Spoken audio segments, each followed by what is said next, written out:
Harper Audio presents 1421, The Year China Discovered America, by Gavin Menzies, read by Simon Vance.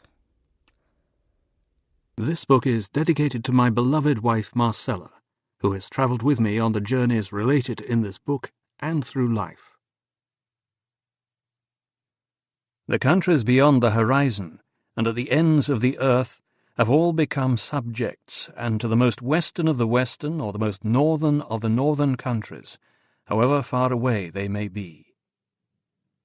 Part of an inscription on a memorial stone erected by Admiral Zheng He at Changlo on the banks of the Yangtze estuary in 1431. Introduction. Over 10 years ago, I stumbled upon an incredible discovery. A clue hidden in an ancient map which, though it did not lead to buried treasure, suggested that the history of the world as it has been known and handed down for centuries would have to be radically revised. I was pursuing an interest that had become a consuming passion for me, medieval history, and in particular the maps and charts of early explorers. I loved to examine these old charts, tracing contours, coastlines, the shifting shapes of shoals and sandbars, the menace of rocks and reefs. I followed the ebb and flow of tides, the pull of unseen currents and the track of prevailing winds, peeling back the layers of meaning contained within the charts. The wintry plains of Minnesota started me on my research.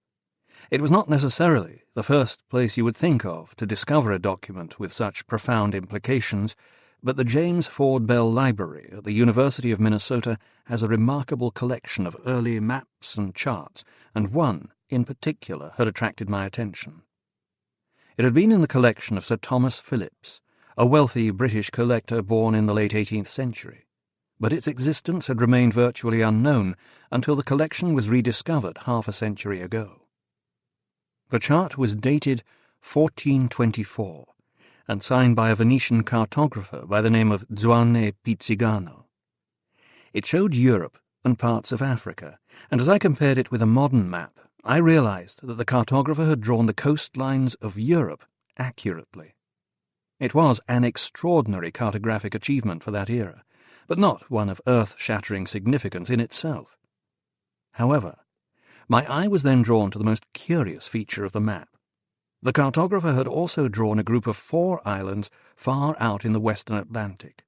The names he gave them, Satanases, Antillia, Saya, and Imana, did not correspond to any modern place names, and there are no large islands in the area where he had positioned them. That could have been a simple error in calculating longitude, for Europeans did not master that difficult art until well into the 18th century. But my first troubling thought was that the islands were imaginary, and had existed only in the mind of the man who drew the chart. I looked again. The 2 biggest islands were painted in bold colours, Antillia in dark blue, Satanases in pillar-box red. The rest of the chart was uncoloured, and it seemed certain that Pizzigano wished to emphasize that these were important, recently discovered islands. All the names marked on the chart appeared to be in medieval Portuguese: Antillia, Anti, on the opposite side of, and Ilha, island, meant an island on the opposite side of the Atlantic to Portugal. Other than that, there was nothing in the name to help me identify it. Satanases, Satan's or Devil's Island, was a very distinctive name.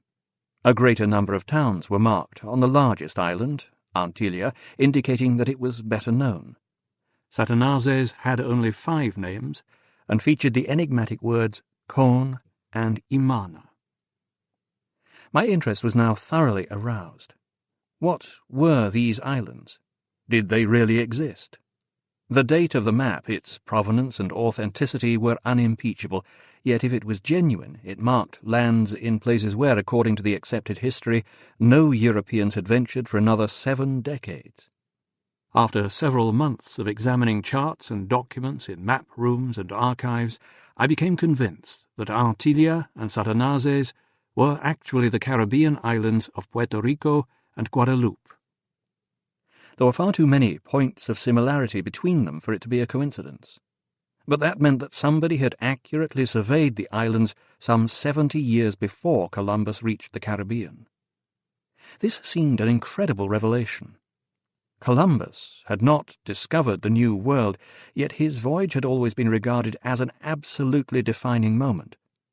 It marked the point when, led by the Portuguese, Europeans had begun to embark on the great voyages of discovery, the long, restless expansion over the face of the globe that was to characterize the next 500 years.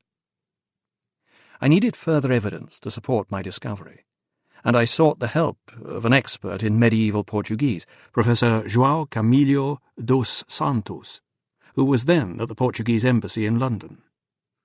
He examined the Pizzigano chart and corrected my translation of Con Imana to volcano erupts there. The words had been placed in the southern part of Satanazes, just where there are 3 volcanoes on Guadeloupe today. Did they erupt before 1424? In high excitement, I rang the Smithsonian Institution in Washington, D.C. The volcanoes had erupted twice between 1400 and 1440. But had otherwise been dormant during the previous 100 years and the succeeding 2.5 centuries. Moreover, there were no other volcanic eruptions in the Caribbean at that time. I felt I was home and dry. I believed I had found solid evidence that someone had reached the Caribbean and established a secret colony there 68 years before Columbus. Professor Camilo dos Santos gave me an introduction to the curator of the State Archives in the Torre do Tombo in Lisbon, and on a beautiful early autumn afternoon I began further research there, hoping for corroboration of my hunch about Portuguese landings in the Caribbean. To my astonishment, I came across something entirely different. Far from the Portuguese having discovered those Caribbean islands, they were completely unknown to them at the time Pizzigano was drawing his chart. They were, however, shown on another, slightly later chart, drawn by some other, unknown cartographer that had not come into Portuguese hands until 1428. In addition, I found a command issued by the Portuguese Prince Henry the Navigator to his sea captains in 1431, ordering them to go and find the islands of Antillia shown on the 1428 chart. Had the Portuguese discovered them, Henry's edict would scarcely have been necessary. But if the Portuguese had not discovered and surveyed Antillia and Satanazes, who on earth had? Who had provided Pizzigano and the other cartographers with their information? I began more research, tracing the rise and fall of medieval civilizations that had long since crumbled into dust. In turn, I eliminated virtually every navy in the world that could feasibly have undertaken such an ambitious voyage in the early decades of the 15th century. Venice, the oldest and most powerful naval power in Europe, was in disarray. The old Doge was ill, his powers waning, and his successor was waiting in the wings, determined that Venice should abandon its maritime tradition and become a land power. Northern European powers barely had the ships to cross the English Channel, let alone explore new worlds. The Egyptian rulers were mired in civil wars. There were no fewer than 5 sultans in 1421 alone. The Islamic world was also disintegrating. The Portuguese had invaded its North African heartlands, and the once mighty Asian empire of the Mongol Emperor Tamerlane was in pieces. Who else could have explored the Caribbean? I decided to see if there were other charts, like the 1424 map, showing continents that had been surveyed before the European voyages of discovery. The deeper I dug, the more bombshells I uncovered. I was astonished to find that Patagonia and the Andes had been mapped a century before the first Europeans sighted them, and Antarctica had been accurately drawn some 4 centuries before Europeans reached the continent. The east coast of Africa was shown on another chart, with longitudes that were perfectly correct, something Europeans did not manage to achieve for another 3 centuries. Australia appeared on another map 3 centuries before Cook, and other charts showed the Caribbean, Greenland, the Arctic, and the Pacific and Atlantic coasts of both North and South America long before Europeans arrived. To have drawn maps of the entire world with such accuracy, these explorers, whoever they were, must have circumnavigated the globe. They must have been skilled in astronavigation, and must have found a method of determining longitude to draw maps with negligible longitude errors. To cover the enormous distances involved, they must have been able to sail the oceans for months at a time, and that would have meant desalinating seawater. As I was later to discover, they also prospected and mined for metals, and they were skilled horticulturalists, transplanting animals and plants right across the globe. In short, they had changed the face of the medieval world. I seemed to be looking at a series of the most incredible journeys in the history of mankind, but one that had been completely expunged from human memory, the majority of records destroyed, the achievements ignored and finally forgotten. These revelations were both astounding and horrifying. If I was to pursue them, I would be challenging some of the most basic assumptions about the history of the exploration of the world. Every schoolchild knows the names of the great European explorers and navigators whose exploits have resounded down the ages. Bartolomeu Dias, circa 1450 to 1500, left Portugal in 1487 and became the first man to round the Cape of Good Hope, the southern tip of Africa. He was driven to the south of the Cape by a storm, and when he found no land, he turned north, rounding the Cape and making landfall on the east coast of Africa. Vasco da Gama, circa 1469 to 1525, followed in Dias's wake 10 years later. He sailed up the east coast of Africa and crossed the Indian Ocean to India, opening up the first sea route for the spice trade. On the 12th of October 1492, Christopher Columbus, 1451 to 1506, sighted land in the modern Bahamas.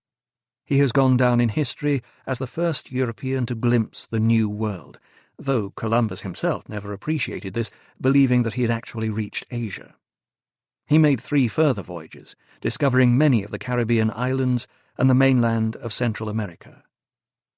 Ferdinand Magellan, circa 1480 to 1521, followed Columbus, and is credited with the discovery of the strait between the Atlantic and the Pacific that bears his name to this day. His ship continued west to complete the first circumnavigation of the world, though Magellan did not survive to see the expedition's triumphant return to Spain, having been killed in the Philippines on the 27th of April 1521. All these men owed a huge debt to the great figure of Henry the Navigator, 1394 to 1460.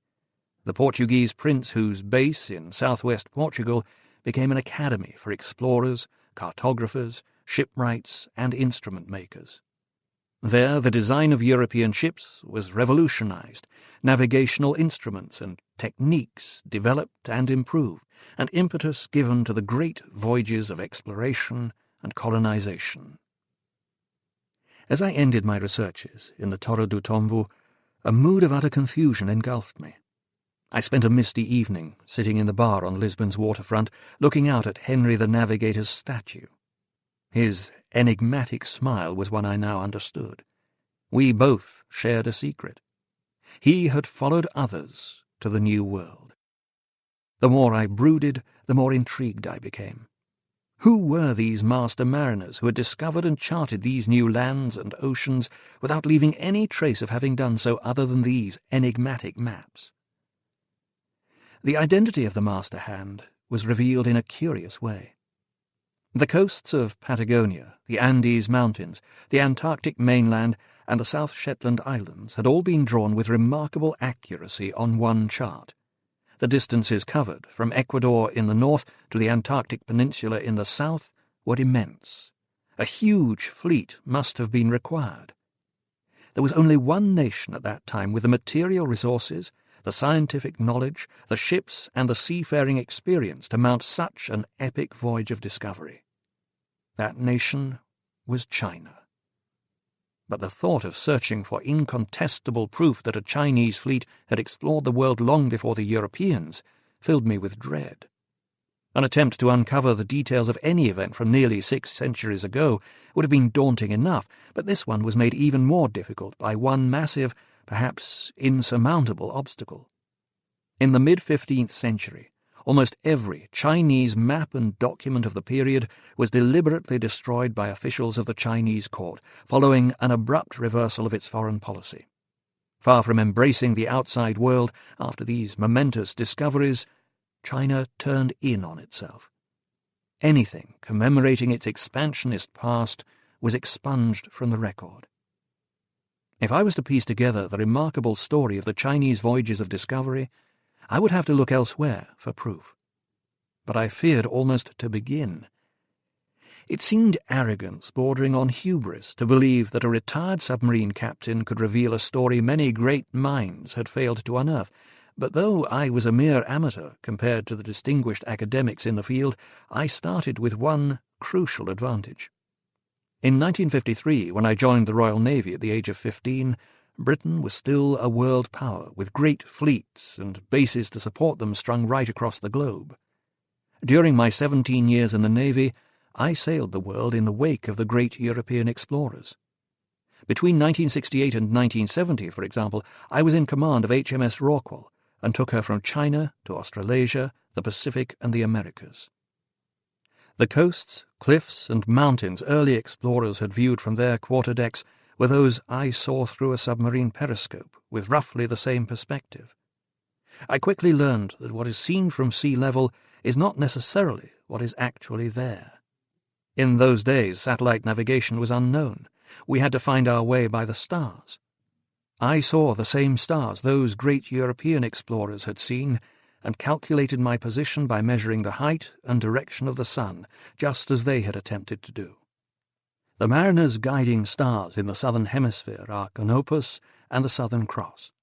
These stars played a vital role in the extraordinary story I was to uncover, and without the experience of astronavigation I had gained in the Navy, this book would never have been written, and the discoveries I made might have remained unrecognized for many more years.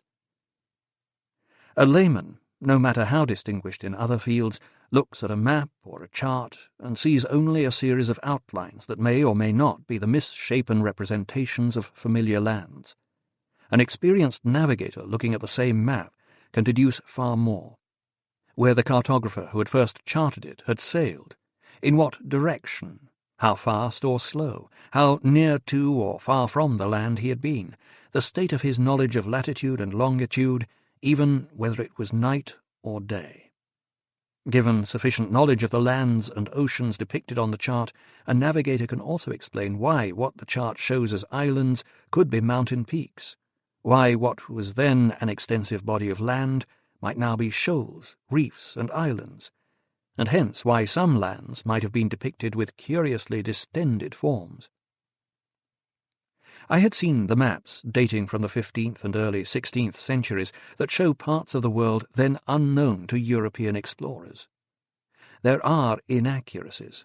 Some of the lands depicted are unrecognizable or misshapen or in locations where no land exists, and because the picture they offer of the world contradicts the accepted history of exploration, they have long been dismissed as fables, forgeries, or, at best, puzzling anomalies. But I found myself returning to those early maps and charts again and again, and as I studied them and evaluated them, a new picture of the medieval world began to emerge. My research confirmed that several Chinese fleets had indeed made voyages of exploration in the early years of the 15th century. The last and greatest of them all, 4 fleets combining in one vast armada, set sail in early 1421. The last surviving ships returned to China in the summer and autumn of 1423. There was no extant record of where they had voyaged in the intervening years, but the maps showed that they had not merely rounded the Cape of Good Hope and traversed the Atlantic to chart the islands I had seen on the Pizzigano map of 1424, they had then gone on to explore Antarctica and the Arctic, North and South America, and had crossed the Pacific to Australia. They had solved the problems of calculating latitude and longitude and had mapped the earth and the heavens with equal accuracy. I was educated by a Chinese ama for the first 5 years of my life. I remember to this day my sorrow at our parting, and I had made a number of visits to China over the years, but despite my interest in that great country, my knowledge of its history was by no means deep. Before I could follow the incredible course of these Chinese voyages of discovery, I would first have to immerse myself in the unfamiliar world of medieval China.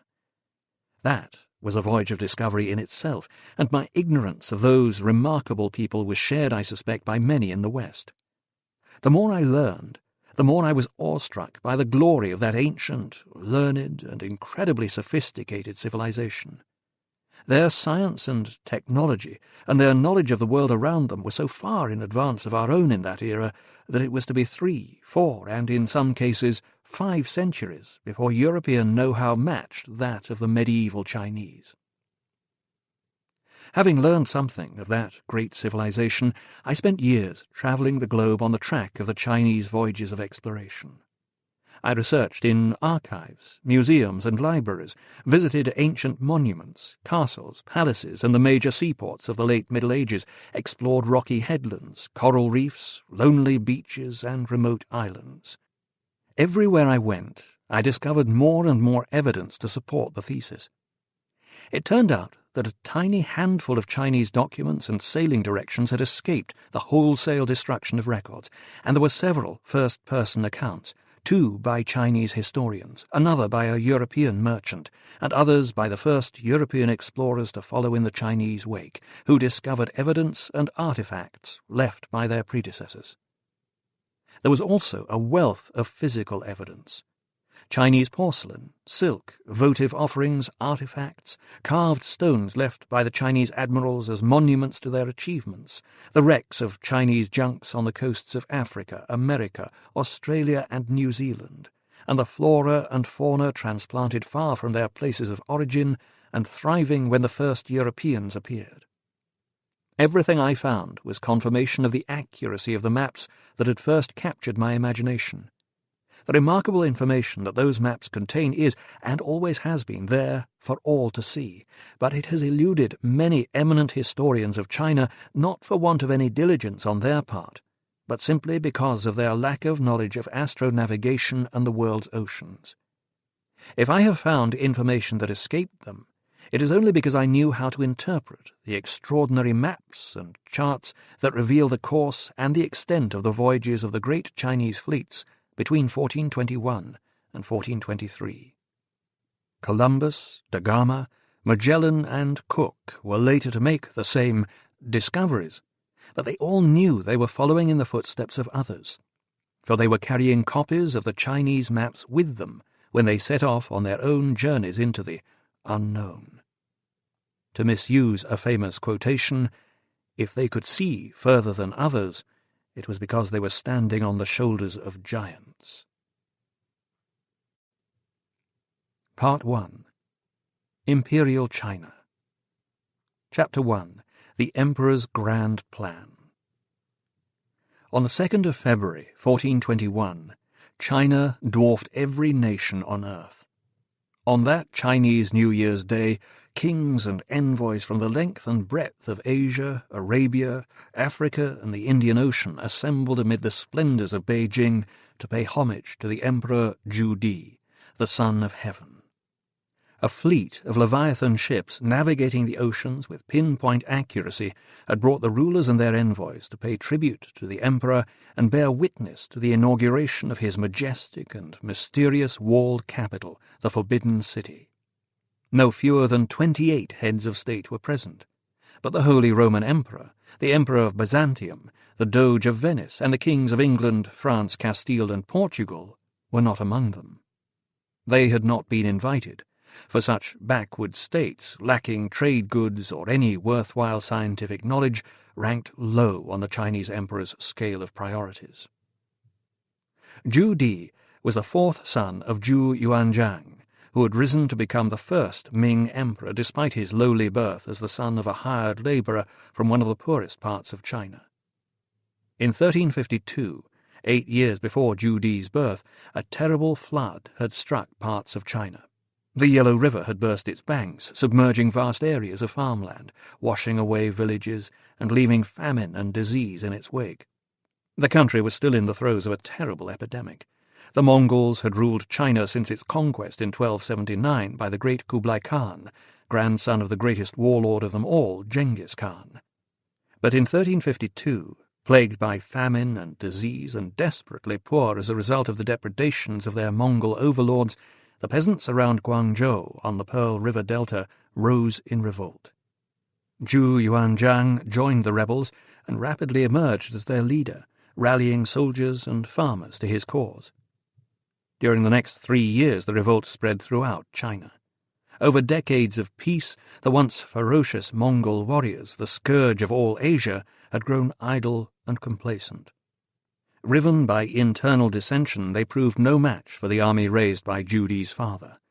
In 1356, his forces captured Nanjing and cut off corn supplies to the Mongols' northern capital, Dadu, Beijing. Zhu Di was 8 years old when his father's army entered Dadu itself in 1368.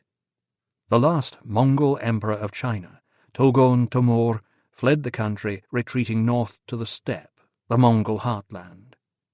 Zhu Yuanzhang pronounced a new dynasty, the Ming, and proclaimed himself the first emperor, taking the dynastic title Hongwu.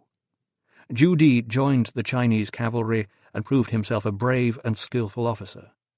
At the age of 21, he was sent to join the campaign against the Mongol forces, still occupying the mountainous southwestern province of Yunnan, bordering modern Tibet and Laos, and in 1382 he was ordered to destroy Kunming, to the south of the Cloud Mountains, the remaining Mongol stronghold in the province.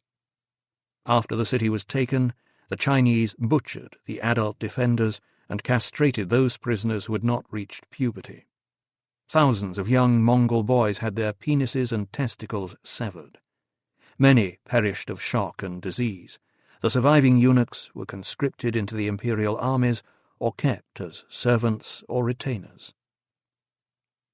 Eunuchs served as palace menials, harem watchdogs, and spies for rulers throughout the ancient world, in Rome, Greece, North Africa, and much of Asia, and they had played an important role throughout Chinese history. Surprisingly, they were intensely loyal to the emperors who had authorized their mutilation. There had been eunuchs at the imperial court since at least the 8th century BC, and as many as 70,000 were employed in and around the capital. Only sexless males were permitted to act as personal servants to the emperor and to guard the women of his family and the quarters occupied by his concubines in the Great Within, inside the palace doors. Emperors retained thousands of concubines, both as a symbol of their power and to ensure a number of male heirs at a time of high infant mortality. Guaranteeing the continuity of the dynasty and the worship of ancestors was a vital part of Chinese cultural rites. Non-eunuchs, even relatives of the emperor and his consorts, were barred from the vicinity of the women's quarters on pain of death.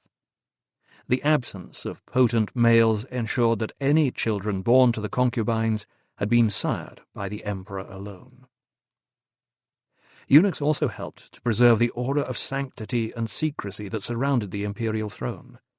While the gods granted a mandate of heaven to legitimize the emperor's rule, they could rescind it if he proved guilty of human failings, misgovernment, or misconduct. It was forbidden to look upon the emperor. Even senior officials kept their eyes downcast in the imperial presence, and when he passed through the streets, screens were erected to shield him from public gaze. Only the effeminate, cringing eunuchs, slavishly dependent upon the emperor for their very lives, were considered cowed enough to be silent witnesses to his private foibles and weaknesses. Ma He, one of the boys castrated at Kunming, was billeted in the household of Zhu Di, where his name was changed to Zheng He. Many of the Mongols whom Zhu Di and his father expelled had adopted the Muslim faith. Zheng He was a devout Muslim, besides being a formidable soldier, and he became Zhu Di's closest adviser. He was a powerful figure, towering above Zhu Di. Some accounts say he was over 2 meters tall and weighed over 100 kilograms, with a stride like a tiger's. When Zhu Di was elevated to Prince of Yen, a region centered on Beijing, and given the new and more important responsibility of guarding China's northern provinces, Zheng He went with him. Zhu Di based himself in the former Mongol capital, Dadu, and renamed it Beijing. By 1387, after over 30 years of fighting, the last vestiges of Mongol rule had been purged from China. Zhu Di's father, the aging and increasingly paranoid Emperor Hongwu, systematically purged his military command, eliminating anyone who might offer even the most remote challenge to his authority. Many senior commanders committed suicide rather than bring dishonor and disgrace to their families and their ancestors by being dismissed or executed, but nonetheless, tens of thousands of civil and military officers were put to the sword. After the death of his firstborn son, Hongwu had chosen his grandson, Zhu Yuanwen, Zhu Di's nephew, to succeed him. He distrusted Zhu Di, wrongly believing he was a Mongol. Hongwu had married a princess, but had not been told she was already pregnant with Zhu Di.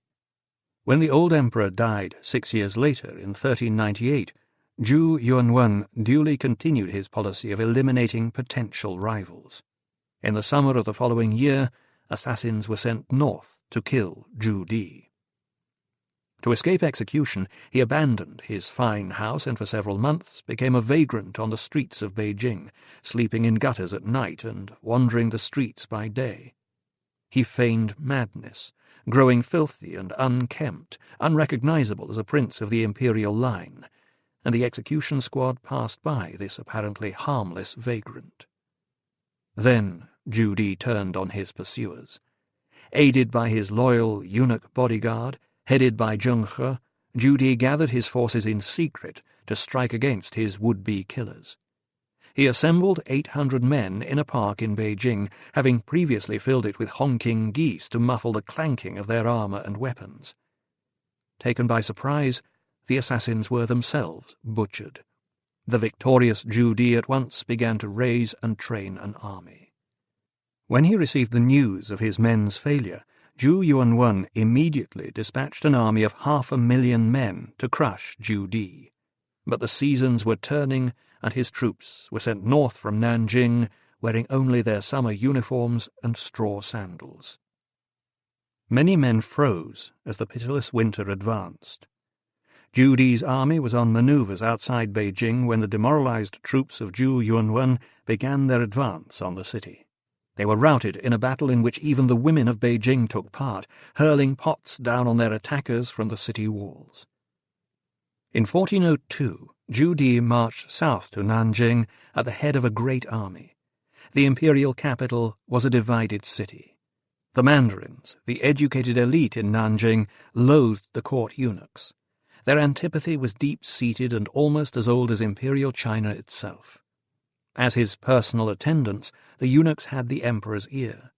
Like the courtiers of European rulers, they grew wealthy through their imperial connections. But while the eunuchs held sway in the Great Within, mandarins alone were entitled to hold office in the Great Without, beyond the palace walls. Men became mandarins and holders of exalted official positions only after years of intensive study and examinations, based exclusively upon the teachings of Confucius, 551 to 479 BC, the great sage who had expressed his own disapproval of eunuchs holding positions of power. Eunuchs received no Confucian education and relied solely upon the emperor for advancement. Mandarins were steeped in Confucian ethics and a code of moral values intended to maintain order and hierarchy in society by eliminating the opportunity for people to disturb the Dao, interaction of natural forces. It determined everyone's life, their rank, their rights, and the position allocated to them in the social hierarchy. The Confucian definition of good government required that a prince be a prince, the subject a subject, the father a father, the son a son. Orderly, well-mannered continuity was at the heart of Confucianism and of Mandarin government, and the Mandarins saw rural farmers, not foreigners or merchants, as the backbone of society. The farmers represented stability, whereas merchants and foreigners continually upset the Tao. The mandarins surrounding Zhu Yuanwen had succeeded in marginalizing the court eunuchs, stripping them of much of the power and influence they had previously possessed, and when Zhu Di's army appeared before the walls of Nanjing, the eunuchs threw open the city gates to them. Zhu Di seized the dragon throne and pronounced himself emperor, taking the dynastic title Yongle. Zhu Yuanwen was never found. It was believed he had escaped, dressed as a monk. Zheng He remained at the new emperor's side, one of a group of eunuchs who formed an inner circle within Zhu Di's staff. They had personal knowledge of and gained influence in affairs of state, saw the emperor frequently, and became familiar with his moods and wishes. As they were permitted to enter the concubines' quarters, they also became conversant with the intrigues among the 2,000 women sequestered there. The eunuchs were once more a political force. In recognition of his service to the emperor, the most powerful figure of all was the grand eunuch Zheng He. He had earned the nickname San Bao, 3 treasures, which referred to the 3 raisons d'être of a Buddhist: Buddha, doctrine, and meditation. Zheng He had placed his severed penis in a temple. The casket containing his Pao, manhood treasures, would accompany him to the next world, where once again he could become a whole man. But in this earthly life he was sworn to serve and do the bidding of his patron and ruler, the 3rd Ming Emperor Zhu Di. Within 12 months, despite never having been to sea, Zheng He had been appointed commander-in-chief of one of the largest fleets ever built. One of Zhu Di's first orders had been to double the size of the Lungjiang shipyards near Nanjing. Already the principal shipyards in China, they were now vastly expanded, covering several square miles on the banks of the Yangtze beyond the eastern gate of Nanjing. 7 vast dry docks were built, connected by a series of locks to the river, and each one could be subdivided to permit 3 ships to be built simultaneously. They remain there to this day. Zhu Di's aim was to create what even Kublai Khan had failed to achieve, a maritime empire spanning the oceans. Prior to the 9th century, ships voyaging beyond coastal waters were almost always foreign-owned, but from the 9th century onwards, China developed its own ocean-going fleet. The Song and Yuan Mongol dynasties had maintained large fleets, sent emissaries overseas, and built a substantial foreign trade, gradually wresting control of the spice trade from the Arabs who had once dominated it. Zhu Di now embarked on an incredible expansion of the Chinese fleet.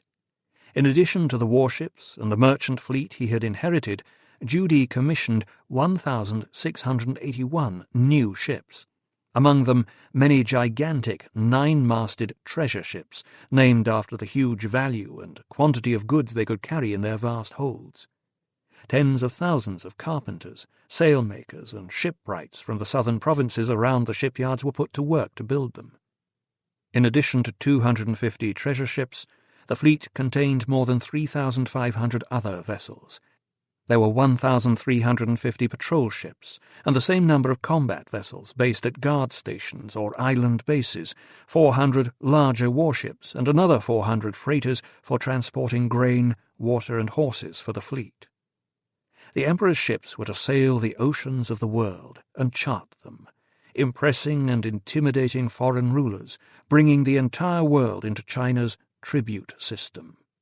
Rulers paid tribute to China in return for trading privileges and protection against their enemies. But China always gave its trading partners a greater value of goods, silks and porcelain at discounted prices, often funded by soft loans, than was received from them. They were thus in perpetual debt to China. These ships were also tasked with hunting down the fugitive Zhu Yuanwen. "There are some who say he is abroad. The emperor ordered Zheng He to seek out traces of him." All should know who was the rightful occupant of the dragon throne, the emperor on horseback, son of heaven, Zhu Di. As soon as he had claimed the imperial throne, Zhu Di decided to relocate the capital to his former stronghold of Beijing. The aging Tamerlane, the last of the great nomadic leaders, had decided to seize his last and greatest prize of all, China, and Zhu Di resolved to meet the threat head-on. Tamerlane, the anglicized form of the Persian Timur Ilang, or Timur the Lame, a nickname he received as a result of arrow wounds sustained in battle, had proved a worthy successor to his forebears Genghis Khan and Kublai Khan. He loved bold and valiant soldiers, by whose aid he opened the locks of terror, tore men to pieces like lions, and overturned mountains. From his capital, Samarkand, straddling the Silk Road, the great trading route through Central Asia, Tamerlane had waged relentless campaigns across Asia, conquering northern India, Persia, and Syria, and defeating the Ottomans at Ankara in 1402. Now his gaze had turned eastwards, his aim to destroy the Chinese armies, overthrow Ju-Di, and restore China to Mongol rule. To counter this potent threat, the new emperor took with him to Beijing his court, guarded by a 1,000,000-strong army. But his vision for the new imperial capital encompassed far more than its being a defensive stronghold to thwart Tamerlane. Kublai Khan had built Dadu to a traditional Chinese design and diverted rivers to encircle the city. Ju-Di incorporated the basic elements of Kublai Khan's capital, but he demolished the royal enclosure and replaced it with a classic imperial complex, the Forbidden City, with far more perfect proportions than its former design. The walled capital surrounding it was to be built on an awesome scale, 1,500 times the area of walled London at that time, and housing 50 times the population. Yet building the world's greatest city to dazzle his people and intimidate his enemies and all the rulers of the world was only one part of Ju-Di's master plan. He would also repair the Great Wall, built by the first Chinese emperor Qin Shi Huangdi during the Qin dynasty 221 to 206 BC. Qin Shi Huangdi had united the warring provinces of China and was the first man to rule the entire country. The wall was erected at ruinous expense to protect China's northern frontiers from attack, but over the following 1,600 years it had been allowed to crumble into disrepair. Ju-Di began a program of rebuilding and strengthening, adding watchtowers and turrets along the wall's existing 5,000 kilometers and extending it by a further 1,400. It ran from the Pacific as far west as the Heavenly Mountains in Central Asia. Still, Ju-Di's aims were higher. He dispatched expeditions to China's eastern neighbors and along the Silk Road across Central Asia to recreate the trading empire China had possessed in the golden age of the Tang dynasty over 5 centuries earlier. All this in addition to his fleet expansion program. Ju-Di intended to achieve all these stupendous goals within 2 decades. Running through all his policies was his determination that the Chinese should once again believe in themselves and their illustrious history. The Mongols had been expelled. China was Chinese again. Ju-Di was always concerned by the fact that he was not his father's designated heir, and he constantly sought to demonstrate that the gods had bestowed legitimacy on his ascent to the dragon throne. Hence the first buildings he commissioned were those of the great ceremonial complex, the Temple of Heaven, at the centre of the new city. It was to be not only the stage for the annual ceremonies the Emperor, the Son of Heaven, was required to perform, but the very heart of the new Chinese Empire. A new observatory, in turn, would be at the epicentre of Beijing. Ju-Di took a personal interest in astronomy and in the means by which he could build on the wonderful legacy he had inherited in this field.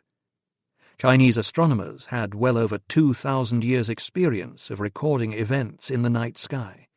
They had noted the appearance of a new star in 1300 BC, had charted every arrival of Halley's comet since 240 BC, and by 1054 were describing the remnants of the supernova explosion known as the Crab Nebula, with its rapidly spinning neutron star or pulsar at its centre. During 89 years of rule over China, the Mongol emperors had neglected this priceless inheritance. In the first year of his reign, Ju-Di restored the nightly practice of recording the stars. His astronomers charted no fewer than 1,400 of them as they traversed the sky, and they were able to predict both solar and lunar eclipses with considerable accuracy. Ju-Di also set up a committee of distinguished astronomers to compare and correct the drawings of the guiding stars, and eventually persuaded the shogun of Japan, the king of Korea, and Prince Ulugh Beg, grandson of Tamerlane, to do the same. The emperor's interest in astronomy was practical, not theoretical. He was determined that his astronomers should perfect new methods of using these guiding stars, enabling his admirals to navigate accurately at sea and correctly locate the new territories they would find on their journeys of discovery. His aim was to ensure that Beijing's great observatory was the reference point from which the entire world would be explored and charted, and all new discoveries located. In short, the center of the known universe. The relocation of the capital from Nanjing to Beijing was by far the most complex and far-reaching project undertaken during the Ming dynasty. The move started in 1404, when 10,000 households were forcibly moved north to increase Beijing's population. A vast army of workers was also required to accomplish Zhu Di's vision, and hundreds of thousands of Chinese labourers were force-marched to the north. Some 335 army divisions were redeployed to guard them, even though the threat from Tamerlane's Mongol hordes had quickly evaporated. The great warlord had left Samarkand at the head of a vast army in January 1405, his aim to march eastwards through the mountains, set up encampments near the Chinese border, and await the first sign of the approach of spring before striking deep into China, catching the emperor's forces unprepared. Sick and old, Tamerlane was too weak to march, and was carried in a litter, a couch carried by bearers. But even so, the privations of the journey over such bleak terrain in the depths of winter were too much for him. He died on the 18th of February, without even sighting the Chinese frontier. His army broke up into rival factions and dispersed. Zhu Di's plans for Beijing remained unaltered by the news of Tamerlane's death, but feeding the first construction workers soon began to prove difficult. The growing season in the north was short. Millet could be grown, but not rice, and wheat and barley produced poor yields. There was nowhere near enough grain to feed the tidal waves of workers continuing to arrive. Zhu Di delegated his third son, Zhu Gaozhou, to assume military command of Beijing, and tax rebates were granted to anyone who could grow grain around the city. When this measure failed to produce enough to feed the growing armies of workmen, the emperor decided that the Grand Canal must be repaired and enlarged to carry shipments of grain northwards. Begun in 486 BC under the Wu dynasty, the canal was one of the wonders of the ancient world. From AD 584 onwards, it was extended, and the individual sections linked together to form a system stretching for 1,800 kilometres, to this day the longest man-made waterway in the world. However, it was built at a horrific human cost. It is estimated that half of the 6 million labour force perished at their work.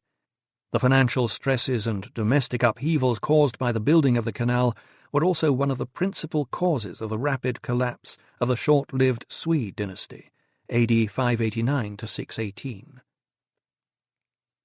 The Grand Canal was the main artery of commerce between North and South China, but its capacity was no longer equal to the demands being placed upon it. The work to enlarge it was carried out in 2 stages. In 1411, dredging and reconstruction of the northern section began to clear 130 miles of channel, and 36 new locks were built, for Beijing was over 100 feet higher than the Yellow River. 300,000 labourers were employed on the task. The southern section from the Yellow River to the Yangtze was opened in 1415. The completed canal stretched from Beijing in the north to Hangzhou on the coast, south of Shanghai.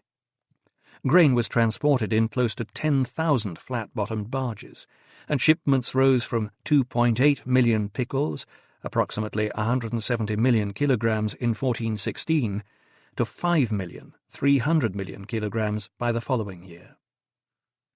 The insatiable demand for grain to feed the workforce in Beijing led to shortages and famine elsewhere in China, and the timber required for Zhu Di's great schemes stripped the forests of hardwood.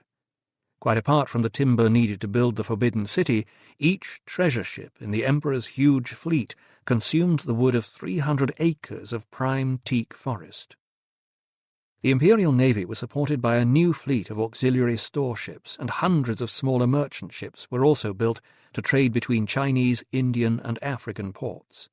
Yet more hardwood was used in the construction of the thousands of grain barges plying the Grand Canal. Hundreds of thousands, if not millions, of acres of forest were felled. Annam, the northern part of modern Vietnam, and Vietnam were also denuded of trees, sparking off the first of a series of uprisings against Chinese rule. Chu Di also faced domestic problems. The scale and cost of his grandiose schemes provoked increasingly ferocious opposition from the mandarins, and even an emperor could not undertake a massive project like the building of the Forbidden City without their cooperation. The mandarins were responsible for raising the tax revenues to fund Chu Di's projects, and as with officials of any court in any country, there were 1,000 ways for them to delay or hinder schemes they did not favour. Chu Di continued to pursue his dreams with a customary mixture of guile and ruthlessness, even going so far as to exploit the arrival of a qilin, in reality a common giraffe obtained by Admiral Zheng He on one of the epic expeditions that began in 1405 when his fleet visited East Africa, to bamboozle and outmaneuver his opponents. The qilin was an important animal in Chinese mythology, said to have the body of a musked deer, the tail of an ox, the forehead of a wolf, the hoofs of a horse, and a fleshy horn like a unicorn. In legend, a qilin had appeared before a young woman, Yun Chen Tsai, in the 6th century BC. It dropped a piece of jade into her hand on which was engraved a message. She would bear a son, a king without a throne. The son she bore was Confucius, whose philosophy of system and order was to dominate Chinese thought for over 2 millennia. The qilin was presented to Chu Di by Zheng He on the 16th of November 1416. Proclaiming its arrival as a sign of heavenly approval for his rule, Chu Di immediately convened a council to confirm once and for all the merits of transferring the capital from Nanjing to Beijing. The court poet wrote a eulogy to the emperor and, astounded by the appearance of the celestial animal, the mandarins duly obliged him. The whole of China was now mobilized to achieve the completion of the imperial design. Gangs were sent to fell yet more teak in the forests of the Chinese provinces of Jiangxi, Shanxi, and Sichuan, and in Annam and Vietnam. Kilns were built to manufacture enormous quantities of bricks. A workforce of artisans, soldiers, and labourers was recruited from all over the Chinese Empire. In all, 1 million men were employed directly on constructing the Forbidden City, 3.5 million indirectly. A further 1 million soldiers stood guard over them. Once barges could carry food along the Grand Canal to this multitude of workmen, the rate of progress on the Forbidden City accelerated. Improvements were made to the moats, walls, and bridges of the former Dadu, and a start was made on the Emperor's residence, the Western Palace, in the Forbidden City. In March 1417, the Emperor left Nanjing for the last time, and by the end of that year most of the palace buildings had been completed. In 1420, sections of the southern city wall that had fallen into disrepair under the Mongols were restored, and later that year the Temple of Heaven was completed. Sufficient buildings had also been erected to enable the court permanently to move north, and on Chinese New Year's Day, the 2nd of February 1421, the magnificent new capital was inaugurated. To emphasize the importance of the occasion, the envoys of all visiting heads of state were required to bow and kowtow, prostrate themselves and press their foreheads to the ground, at Chu Di's feet. China's absolute dominance was further highlighted by the humiliation imposed on 2 of the most powerful men in the world, the son and grandson of the mighty Tamerlane. Their first attempt at kowtowing before Chu Di was deemed unsatisfactory, and one of Chu Di's eunuchs, Haji Maulana, made them repeat it. Their second attempt was also inadequate.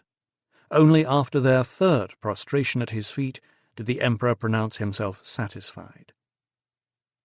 This array of foreign heads of state kowtowing before the emperor was the culmination of 15 years' assiduous diplomacy. Chinese foreign policy was quite different from that of the Europeans who followed them to the Indian Ocean many years later. The Chinese preferred to pursue their aims by trade, influence, and bribery, rather than by open conflict and direct colonization. Chu Di's policy was to dispatch huge armadas every few years throughout the known world, bearing gifts and trade goods. The massive treasure ships carrying a huge array of guns and a travelling army of soldiers were also a potent reminder of his imperial might. China alone had the necessary firepower to protect friendly countries from invasion and quash insurrections against their rulers.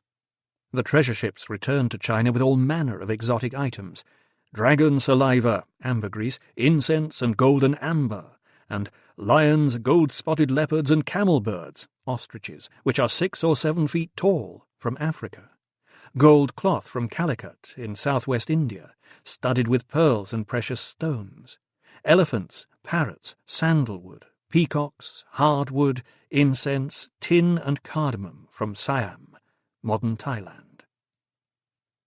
Those rulers who accepted the emperor's overlordship were rewarded with titles, protection and trade missions. In Southeast Asia, Malacca was rewarded for its loyalty by being promoted as a trading port at the expense of Java and Sumatra. The emperor even personally composed a poem for the Malaccan Sultan, and can be said to have been the founder of Malaysia. The subservient Siamese were also extended trading privileges to the detriment of the truculent Cambodians. Korea was especially important to China. Judy lost no time in dispatching an envoy to the king of Korea, Yi Pang-won, granting him an honorary Chinese title. The Koreans needed Chinese medicine, books, and astronomical instruments, and in return they agreed to set up an observatory to cooperate with Judy in charting the world. They traded leopards, seals, gold, silver, and horses, 1,000 of them in 1403, 10,000 the next year. Despite some reluctance, they also found it expedient to comply with Chinese requests to fill Judy's harem with virgins. Many Korean ships were to join the Chinese fleets when they left to sail the world. As soon as he had expelled the last Mongols from China in 1382, Judy had dispatched his eunuch, Isaha, to the perennially troublesome region of Manchuria in the far northeast, and in 1413 the Jurchen people of Manchuria responded by sending a prestigious mission to Beijing, where its members were showered with titles, gifts, and trading rights. Japan was also assiduously courted. The third Ashikaga, Shogun Yoshimitsu, was a Sinophile. He lost no time in kowtowing as "Your subject, the King of Japan." His reward was a string of special ports opened to promote trade with Japan at Ningbo, Chuanzhou, and Guangdong, Canton. Like Korea, Japan also set up an observatory to aid Judy's astronomical research, and Japanese ships also joined the globe-trotting Chinese convoys.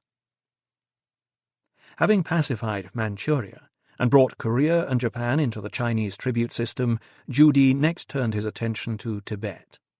Another court eunuch, Hao Xian, led a mission to court the famous holy man, the Karmapa, leader of one of the 4 sects of Tibetan Buddhism, and bring him to China. When he arrived, a procession of Buddhist monks met him outside the city, and Judy bestowed upon him the title Divine Son of India below the sky and upon the earth, inventor of the alphabet, incarnated Buddha, maintainer of the kingdom's prosperity, source of rhetoric. The emperor then presented the Karmapa with a square black hat bearing a diamond-studded emblem. It has been worn by successive incarnations of the Karmapa ever since. Joining China's tribute system also gave rulers and their envoys the opportunity to visit the capital of the oldest and finest civilization in the world. The traditional imperial capital of Nanjing had received dignitaries from around the world, and now the new capital of Beijing began to welcome the latest arrivals. Although the emperor's main concern was to awe all countries into becoming tribute-bearing states, great efforts were also made to learn about their history, geography, manners and customs. Beijing was to be not only the world's greatest city, but its intellectual capital, with encyclopedias and libraries covering every subject known to man. In December 1404, Judy had appointed 2 long-time advisers, Yao Guangxiao and Lue Che, assisted by 2,180 scholars, to take charge of a project, the Yongle Dadian, to preserve all known literature and knowledge. It was the largest scholarly enterprise ever undertaken. The result, a massive encyclopedia of 4,000 volumes, containing some 50 million characters, was completed just before the Forbidden City was inaugurated.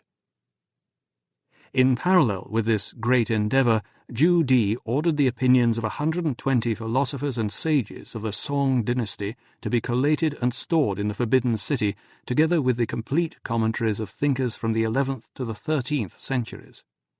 In addition to this wealth of academic knowledge, hundreds of printed novels could be bought from Beijing market stalls. There was nothing remotely comparable anywhere in the world. Printing was unknown in Europe. Gutenberg did not complete his printed Bible for another 30 years, and though Europe was on the eve of the Renaissance that was to transform its culture and scientific knowledge, it lagged far behind China. The library of Henry V, 1387 to 1422, comprised 6 handwritten books, 3 of which were on loan to him from a nunnery, and the Florentine Francesco d'Attini, the wealthiest European merchant of the same era, possessed 12 books, 8 of which were on religious subjects. The voyage to the intellectual paradise of Beijing also offered foreign potentates and envoys many earthly delights. Carried in sumptuous comfort aboard the Leviathan ships, they consumed the finest foods and wines, and pleasured themselves with the concubines whose only role was to please these foreign dignitaries. The formal inauguration of the Forbidden City was followed by a sumptuous banquet. Its scale and opulence emphasized China's position at the summit of the civilized world. In comparison, Europe was backward, crude, and barbaric. Henry V's marriage to Catherine of Valois took place in London just 3 weeks after the inauguration of the Forbidden City. 26,000 guests were entertained in Beijing, where they ate a 10-course banquet served on dishes of the finest porcelain. A mere 600 guests attended Henry's nuptials, and they were served stockfish, salted cod, on rounds of stale bread that acted as plates. Catherine de Valois wore neither knickers nor stockings at her wedding. Zhu Di's favourite concubine was clad in the finest silks, and her jewellery included cornelians from Persia, rubies from Sri Lanka, Indian diamonds and jade from Khotan in Chinese Turkestan. Her perfume contained ambergris from the Pacific, myrrh from Arabia, and sandalwood from the Spice Islands. China's army numbered 1 million men armed with guns. Henry V could put 5,000 men in the field, armed only with longbows, swords, and pikes. The fleet that would carry Zhu Di's guests home numbered over 100 ships with a complement of 30,000 men. When Henry went to war against France in June of that year, he ferried his army across the Channel in 4 fishing boats, carrying 100 men on each crossing, and sailing only in daylight hours. For a further month after the inauguration of the Forbidden City, the rulers and envoys in Beijing were provided with lavish imperial hospitality. The finest foods and wines, the most splendid entertainments, and the most beautiful concubines skilled in the arts of love. Finally, on the 3rd of March 1421, a great ceremony was mounted to commemorate the departure of the envoys for their native lands. A vast honour guard was assembled. First came commanders of 10,000s, next commanders of thousands, all numbering about 100,000 men. Behind them stood troops in serried ranks, 200,000 strong. The whole body stood so silent it seemed there was not a breathing soul there. At noon precisely, cymbals clashed, elephants lowered their trunks, and clouds of smoke wafted from incense holders in the shape of tortoises and cranes. The Emperor appeared, striding through the smoke to present the departing ambassadors with their farewell gifts, crates of blue and white porcelain, rolls of silk, bundles of cotton cloth, and bamboo cases of jade. His great fleets stood ready to carry them back to Hormuz, Aden, Lhasa, and Dhofar in Arabia, to Mogadishu, Brava, Malindi, and Mombasa in Africa, to Sri Lanka, Calicut, Cochin, and Cambay in India, to Japan, Vietnam, Java, Sumatra, Malacca, and Borneo in Southeast Asia and elsewhere. Admiral Zheng He, dressed in his formal uniform, a long red robe and a tall black hat, presented the Emperor with his compliments and reported that an armada comprising 4 of the Emperor's great fleets was ready to set sail. The 5th, commanded by Grand Eunuch Yang Qing, had put to sea the previous month. The return of the envoys to their homelands was only the first part of this armada's overall mission.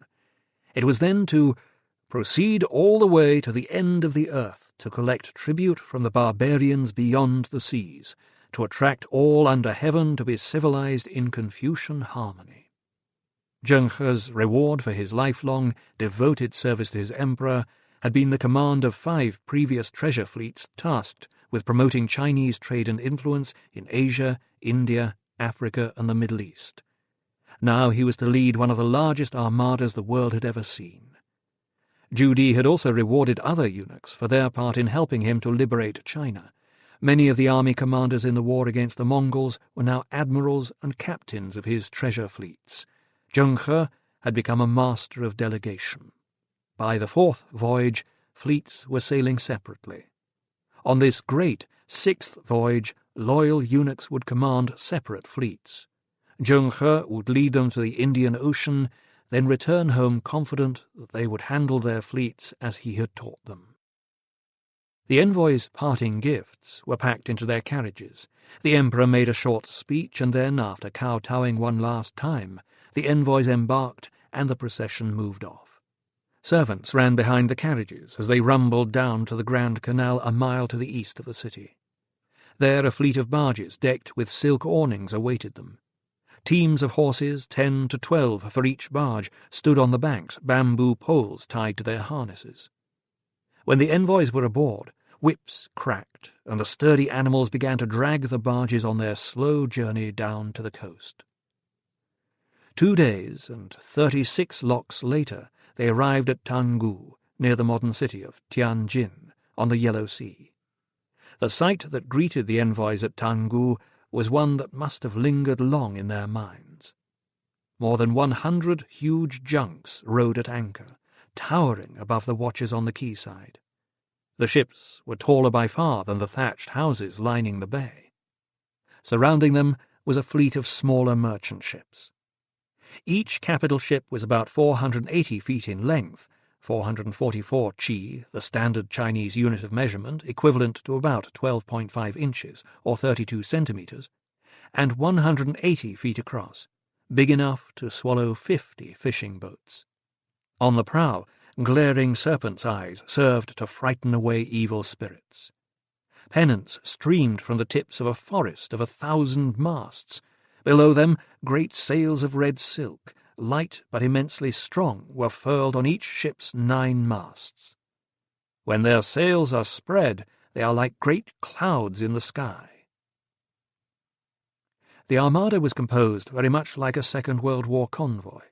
At the centre were the great Leviathan flagships, surrounded by a host of merchant junks, most 90 feet long and 30 feet wide.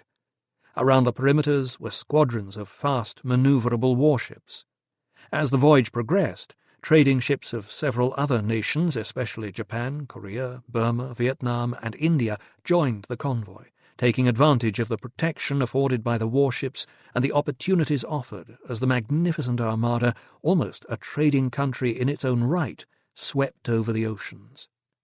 By the time it reached Calicut, it comprised more than 800 vessels, whose combined population exceeded that of any city between China and India. Each treasure ship had 16 internal watertight compartments, any 2 of which could be flooded without sinking the ship. Some internal compartments could also be partially flooded to act as tanks for the trained sea otters used in fishing, or for use by divers entering and leaving the sea. The otters, held on long cords, were employed to herd shoals of fish into nets, a method still practiced in parts of China, Malaysia, and Bengal today. The admiral's sea cabin was above the stern of his flagship. Below were 60 staterooms for foreign ambassadors, envoys, and their entourages. Their concubines were housed in adjacent cabins, and most had balconies overlooking the sea. Chinese ambassadors, 1 for each country to be visited, were housed in less grand but nonetheless spacious apartments. Each ambassador had 10 assistants as chef de protocole, and a further 52 eunuchs served as secretaries. The crewmen's quarters were on the lower decks. In 1407, Zheng He had established a language school in Nanjing, the Su Yi Chuan, Su Yi Guan, to train interpreters, and 16 of its finest graduates travelled with the fleets, enabling the admirals to communicate with rulers from India to Africa in Arabic, Persian, Swahili, Hindi, Tamil, and many other languages. Zhu Di and Zheng He also actively sought out foreign navigators and cartographers. The diaries of one of them, an Indonesian by the name of Master Bentun, have survived. Religious tolerance was one of Zhu Di's great virtues, and the junks also habitually carried Islamic, Hindu, and Buddhist savants to provide advice and guidance. Buddhism, with its teachings of universal compassion and tolerance, had been the religion of the majority of the Chinese people for centuries. Buddhism in no way conflicted with Confucianism, which could be said to be a code of civic values rather than a religion. On this 6th and final voyage of the treasure fleets, which would last until 1423, the Buddhist monk Sheng Hui and the religious leaders Ha San and Pu Hezhe were aboard. After the inauguration of the Forbidden City and the dedication of the awesome encyclopedia, the Yongle Dadian, thousands of scholars found themselves without an obvious role. It would have been natural for Zhu Di to send them overseas on the great voyages of exploration. Through interpreters, Chinese mathematicians, astronomers, navigators, engineers, and architects would have been able to converse with and learn from their counterparts throughout the Indian Ocean.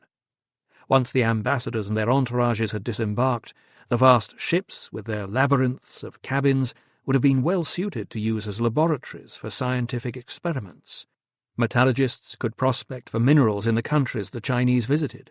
Physicians could search out new healing plants, medicines, and treatments that might help to combat plagues and epidemics, and botanists could propagate valuable food plants. Chinese agricultural scientists and farmers had millennia of experience of developing and propagating hybrids. The native Chinese flora is perhaps the richest in the world. In wealth of its endemic species and in the extent of the genus and species potential of its cultivated plants, China is conspicuous among other centres of origin of plant forms.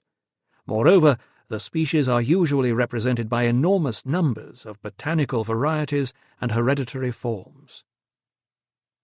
In Europe, a long period of economic and agricultural decline followed the fall of the Roman Empire. The plant forms known to the Western world from Theophrastus to the German fathers of botany show that European knowledge had slumped. But there was no corresponding dark age in Chinese scientific history.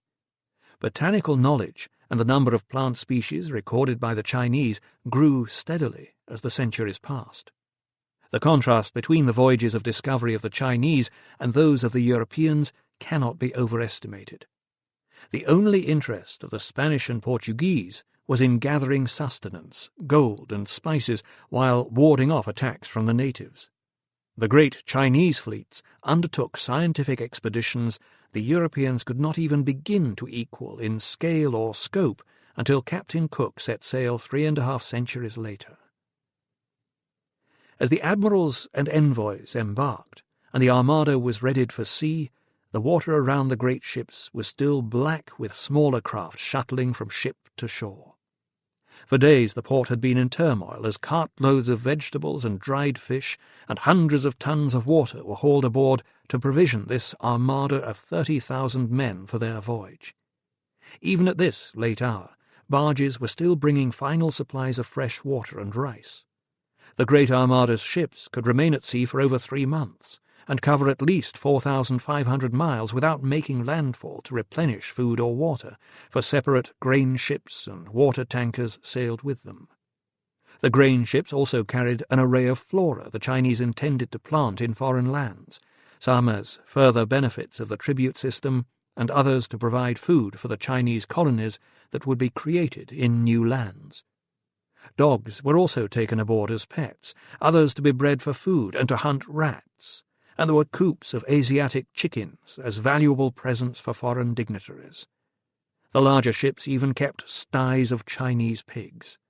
Separate horse ships carried the mounts for the cavalry. The staggering size of the individual ships, not to mention the armada itself, can best be understood by comparison with other navies of the same era. In 1421, the next most powerful fleet afloat was that of Venice. The Venetians possessed around 300 galleys, fast, light, thin-skinned ships built with softwood planking, rowed by oarsmen, and only suitable for island hopping in the calm of a Mediterranean summer. The biggest Venetian galleys were some 150 feet long and 20 feet wide, and carried at best 50 tons of cargo. In comparison, Judy's treasure ships were ocean-going monsters built of teak.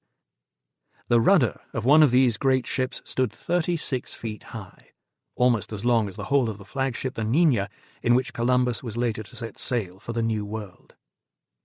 Each treasure ship could carry more than 2,000 tons of cargo and reach Malacca in 5 weeks, Hormuz in the Persian Gulf in 12. They were capable of sailing the wildest oceans of the world in voyages lasting years at a time.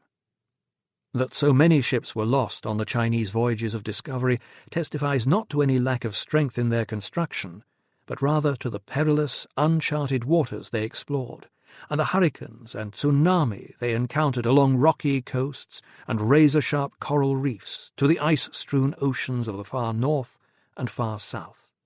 Venetian galleys were protected by archers. Chinese ships were armed with gunpowder weapons, brass and iron cannon, mortars, flaming arrows, and exploding shells that sprayed excrement over their adversaries. In every single respect, construction, cargo capacity, damage control, armament, range, communications, the ability to navigate in the trackless ocean and to repair and maintain their ships at sea for months on end, the Chinese were centuries ahead of Europe. Admiral Zheng He would have had no difficulty in destroying any fleet that crossed his path. A battle between this Chinese armada and the other navies of the world combined would have resembled one between a pack of sharks and a shoal of sprats. By the end of the middle watch, 4 in the morning, the last provisions had been lashed down and the armada weighed anchor. A prayer was said to Matsu, Taoist goddess of the sea, and then, as their red silk sails slowly filled, the ships, resembling great houses, gathered way before the winds of the northeast monsoon. As they sailed out across the Yellow Sea, the last flickering lights of Dangu faded into the darkness, while the sailors clustered at the rails, straining for a last sight of their homeland. In the long months they would spend travelling the oceans, their only remaining links to the land would be memories, keepsakes, and the scented roses many brought with them, growing them in pots and even sharing their water rations with them. The majority of those seamen at the rails would never see China again. Many would die. Many others would be shipwrecked or left behind to set up colonies on foreign shores. Those who eventually returned after 2.5 years at sea would find their country convulsed and transformed beyond all recognition. Chapter 2. A Thunderbolt Strikes. On the night of the 9th of May, 1421, 2 months after Zheng He's armada had set sail, a violent storm broke over the Forbidden City. On this night, by chance, a conflagration started. Lightning struck the top of the palace that had been newly constructed by the emperor. The fire that started in that building enveloped it in such a manner that it seemed as if 100,000 torches provided with oil and wicks had been lit up therein, so much so that the whole city was set ablaze with the light of that conflagration, and the fire spreading, it burnt down the ladies' apartments behind the hall of audience. About 250 quarters were consumed to ashes, burning a large number of men and women. It continued burning like that until it was day, and in spite of all efforts, the fire could not be brought under control until it was afternoon prayer time. Balls of fire appeared to travel down the imperial way itself, along the very axis of the Forbidden City, destroying what we now call the Hall of Great Harmony, the Hall of Central Harmony, and the Hall of Preserving Harmony, the magnificent palaces where Zhu Di had received leaders of the world 3 months earlier. The emperor's throne was burned to cinders. In his anguish he repaired to the temple and prayed with great importunity, saying, "The God of heaven is angry with me, and therefore has burnt my palace, although I have done no evil act. I have neither offended my father nor mother, nor have I acted tyrannically." The shock killed the emperor's favourite concubine. Zhu Di was so distraught that he was unable to make proper arrangements for her burial in the imperial mausoleum.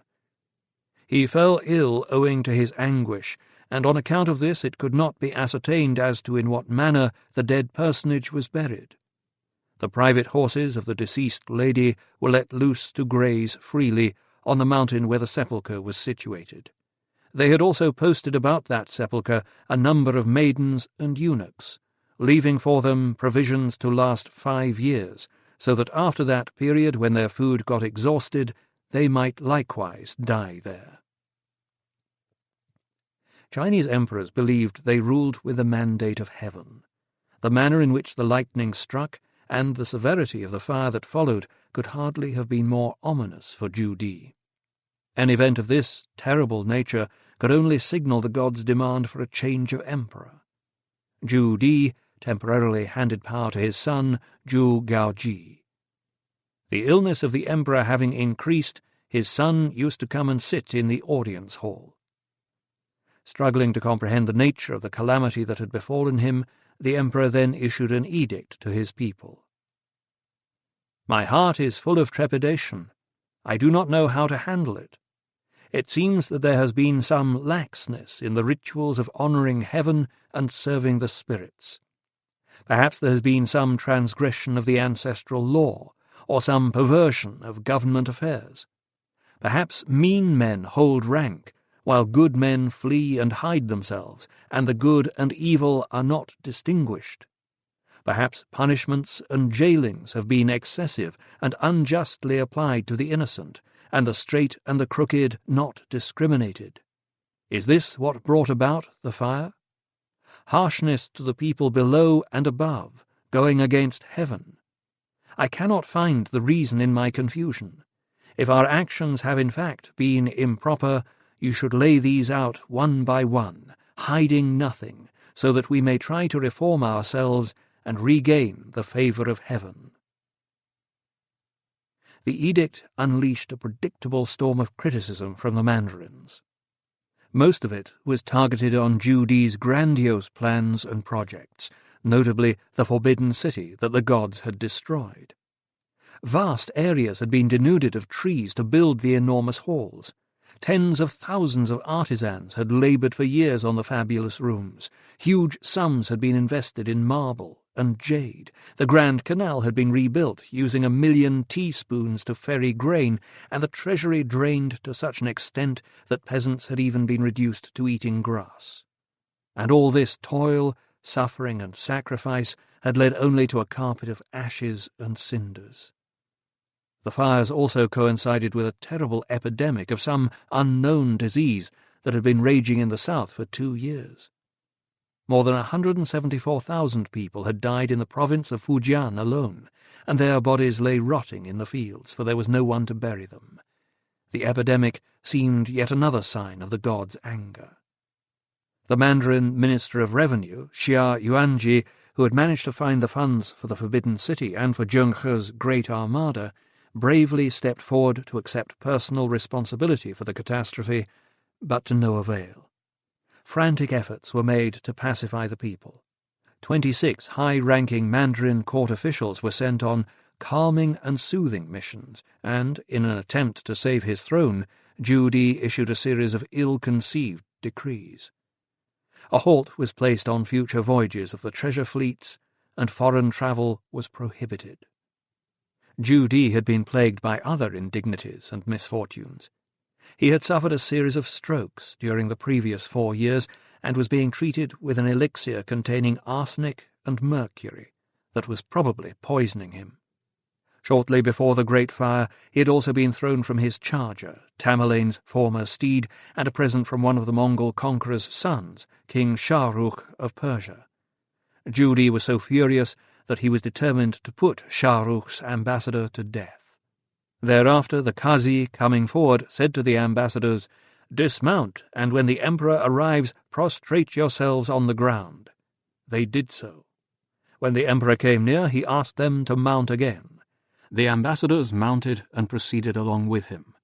The emperor began to make complaint, saying to Shadi Khwaja, "I mounted for chase one of the horses which you brought me, and it, being extremely old and feeble, fell down, throwing me off. Ever since that day my hand is giving me pain, and has become black and blue. It is only by applying gold a good deal that the pain has abated a little."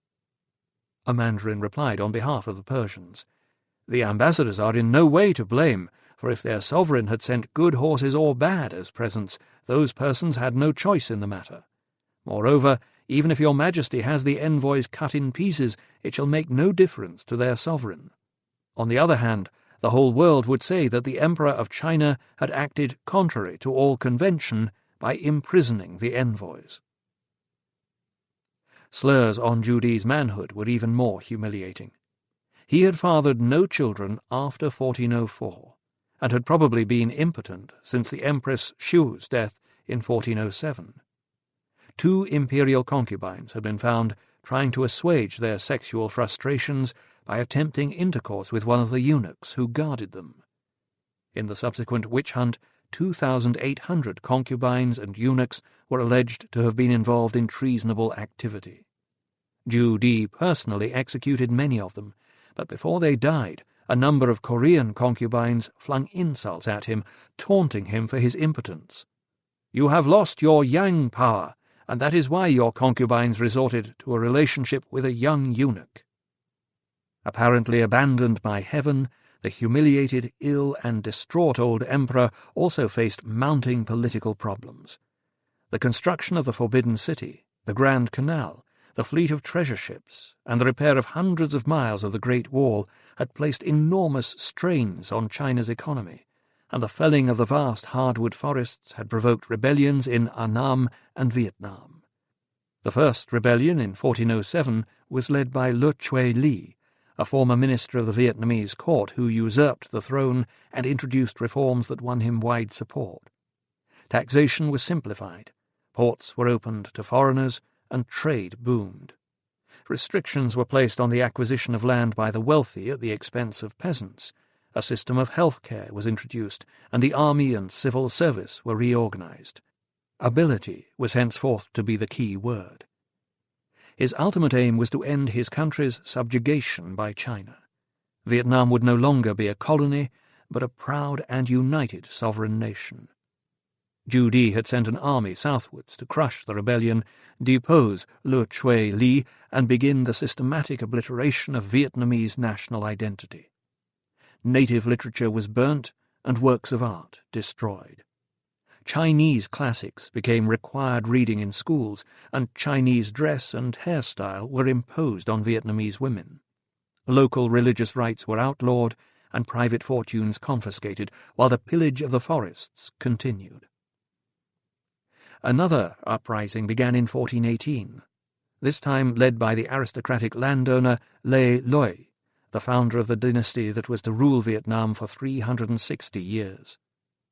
Although twice defeated by the Chinese armies, each time he managed to escape to the jungle and continue the war. Despite a massive commitment of combat troops, the Chinese could neither find Le Loi nor suppress his guerrilla army. Insurrection spread throughout Annam and Vietnam. The entire coastal region south of the Red River Delta, near modern Hanoi, was in revolt.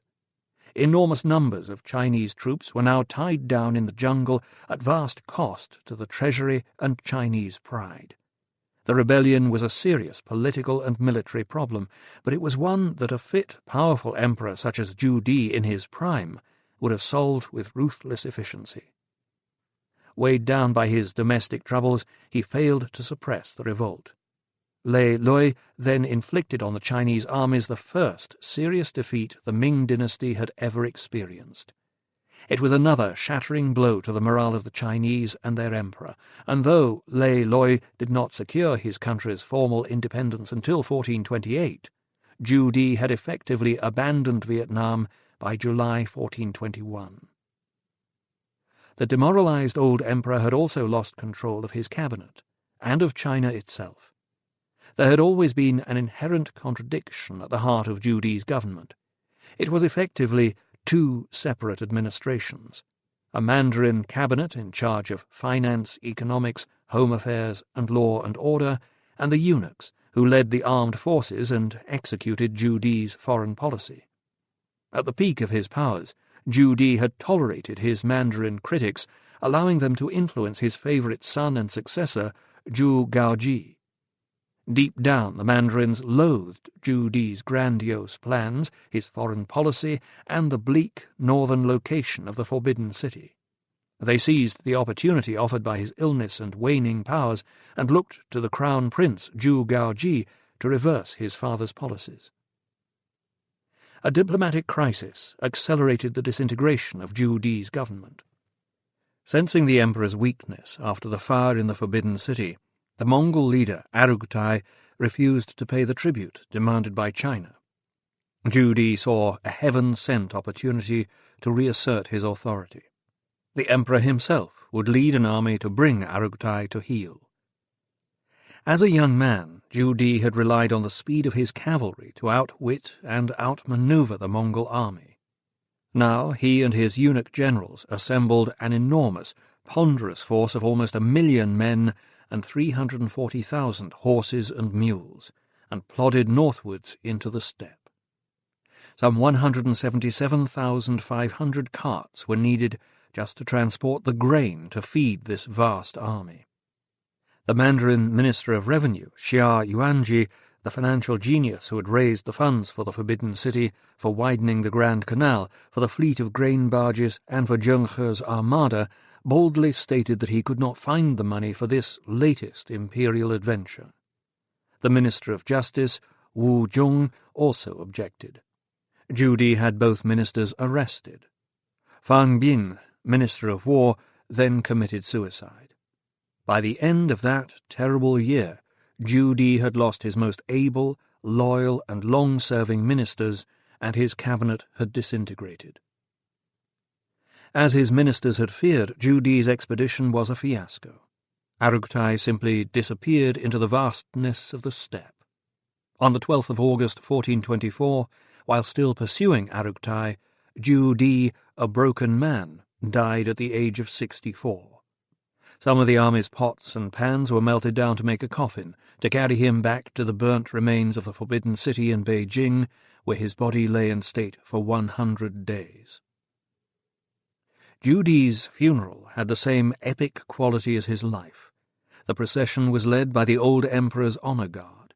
10,000 soldiers and officials surrounded the cortege as it slowly zigzagged on its 2-day march to the magnificent imperial mausoleum at Changling in the foothills northwest of Beijing.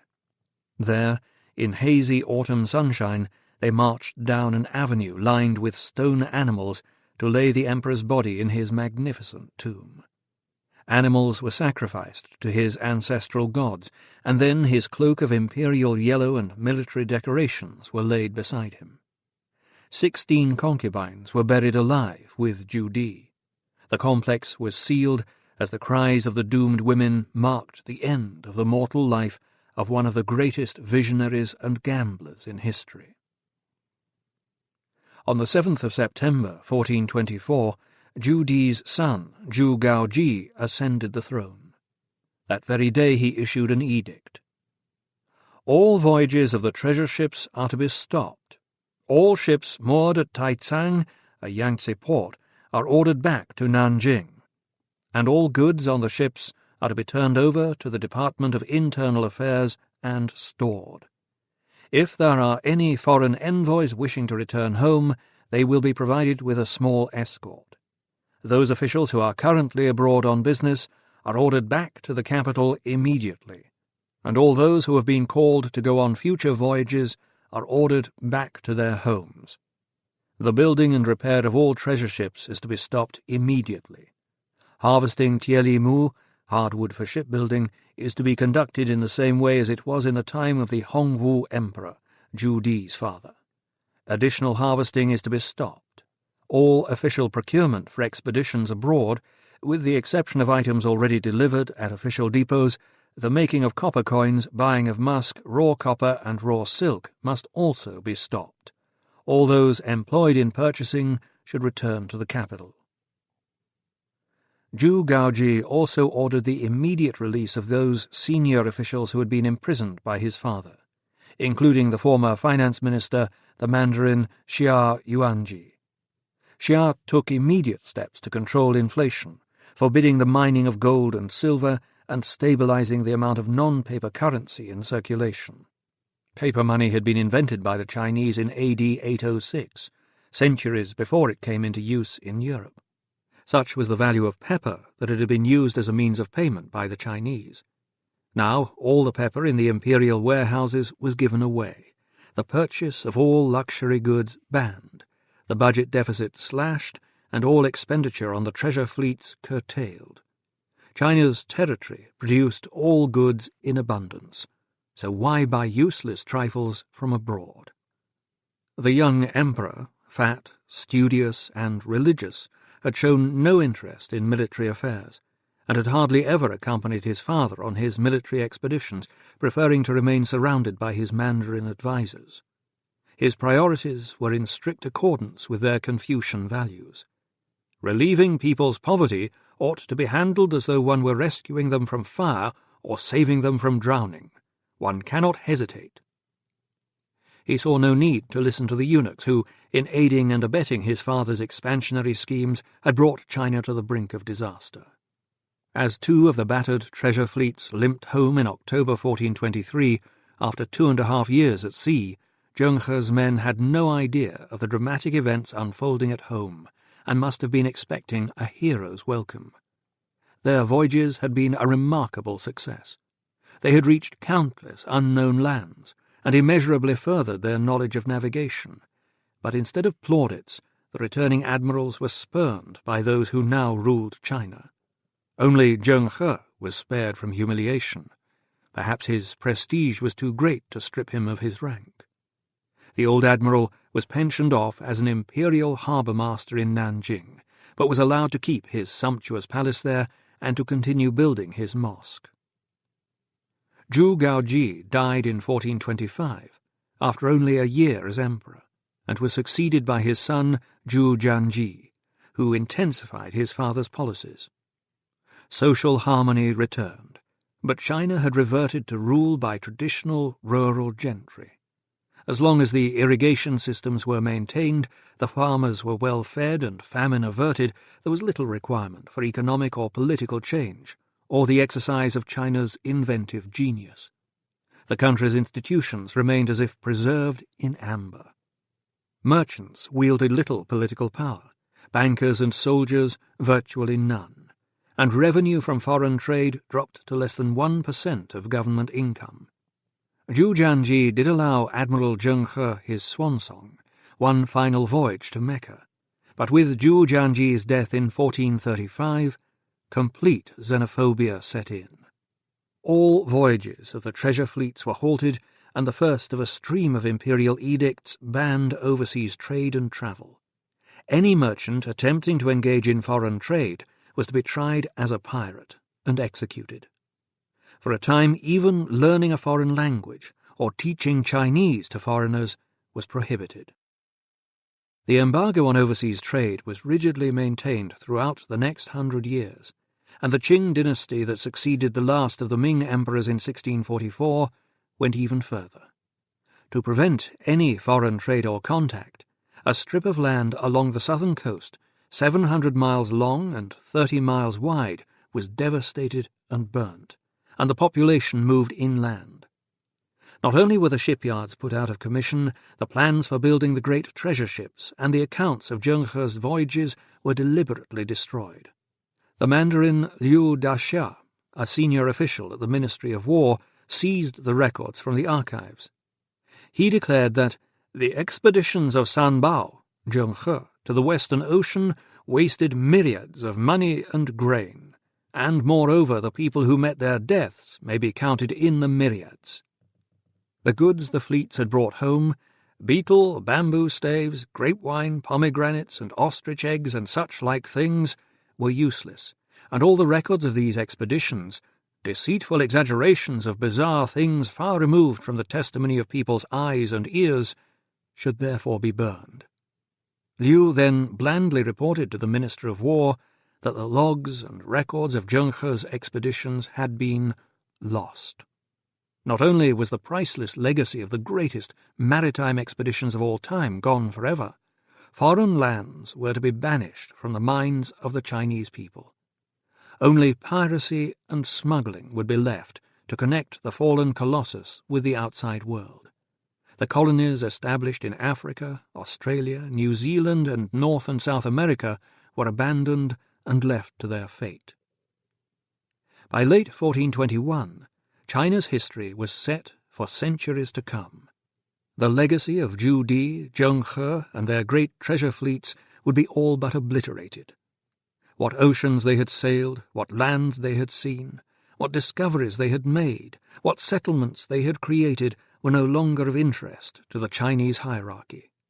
The ships that had made those voyages were left to rot and were never replaced. The logs and records were destroyed, and the memory of them expunged so completely over the succeeding decades that they might never have existed. As China turned its back on its glorious maritime and scientific heritage and retreated into a long self-imposed isolation from the outside world, other nations took up the torch. But all their explorers, colonizers, and discoverers voyaged in the long shadows cast by Zhu Di's fleets. Chapter 3. The Fleets Set Sail. Unaware of the upheaval that was about to overtake China, the Great Armada sailed majestically south across the Yellow Sea, beginning a journey that would take them to the ends of the earth. Early on the first morning of the voyage, the 5th of March 1421, the helmsman kept the pole star Polaris dead astern, while the navigators measured the star's altitude with their sextants.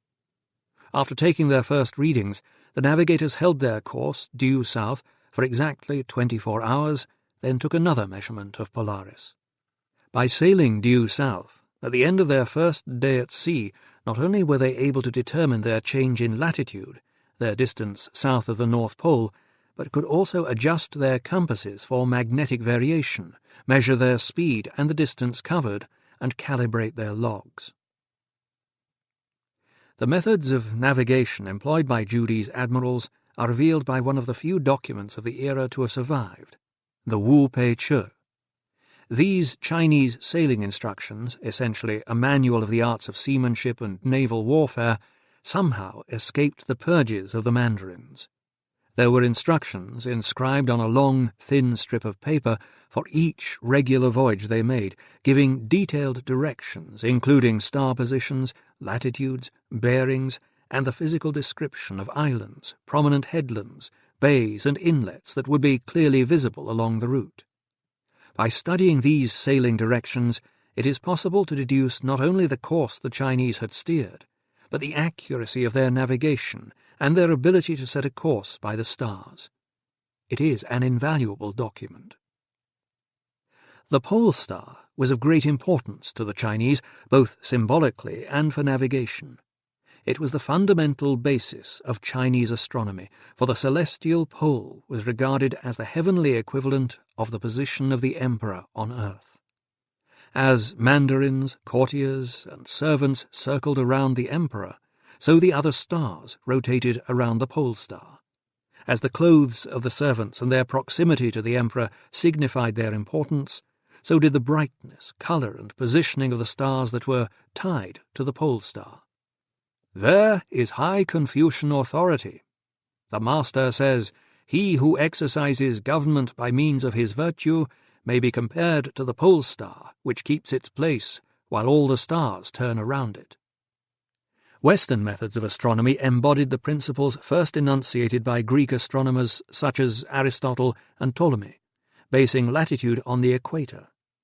In Chinese astronomy, latitude was determined not by the distance north of the equator, but by the distance from the North Pole, which was determined by the altitude of the pole star Polaris.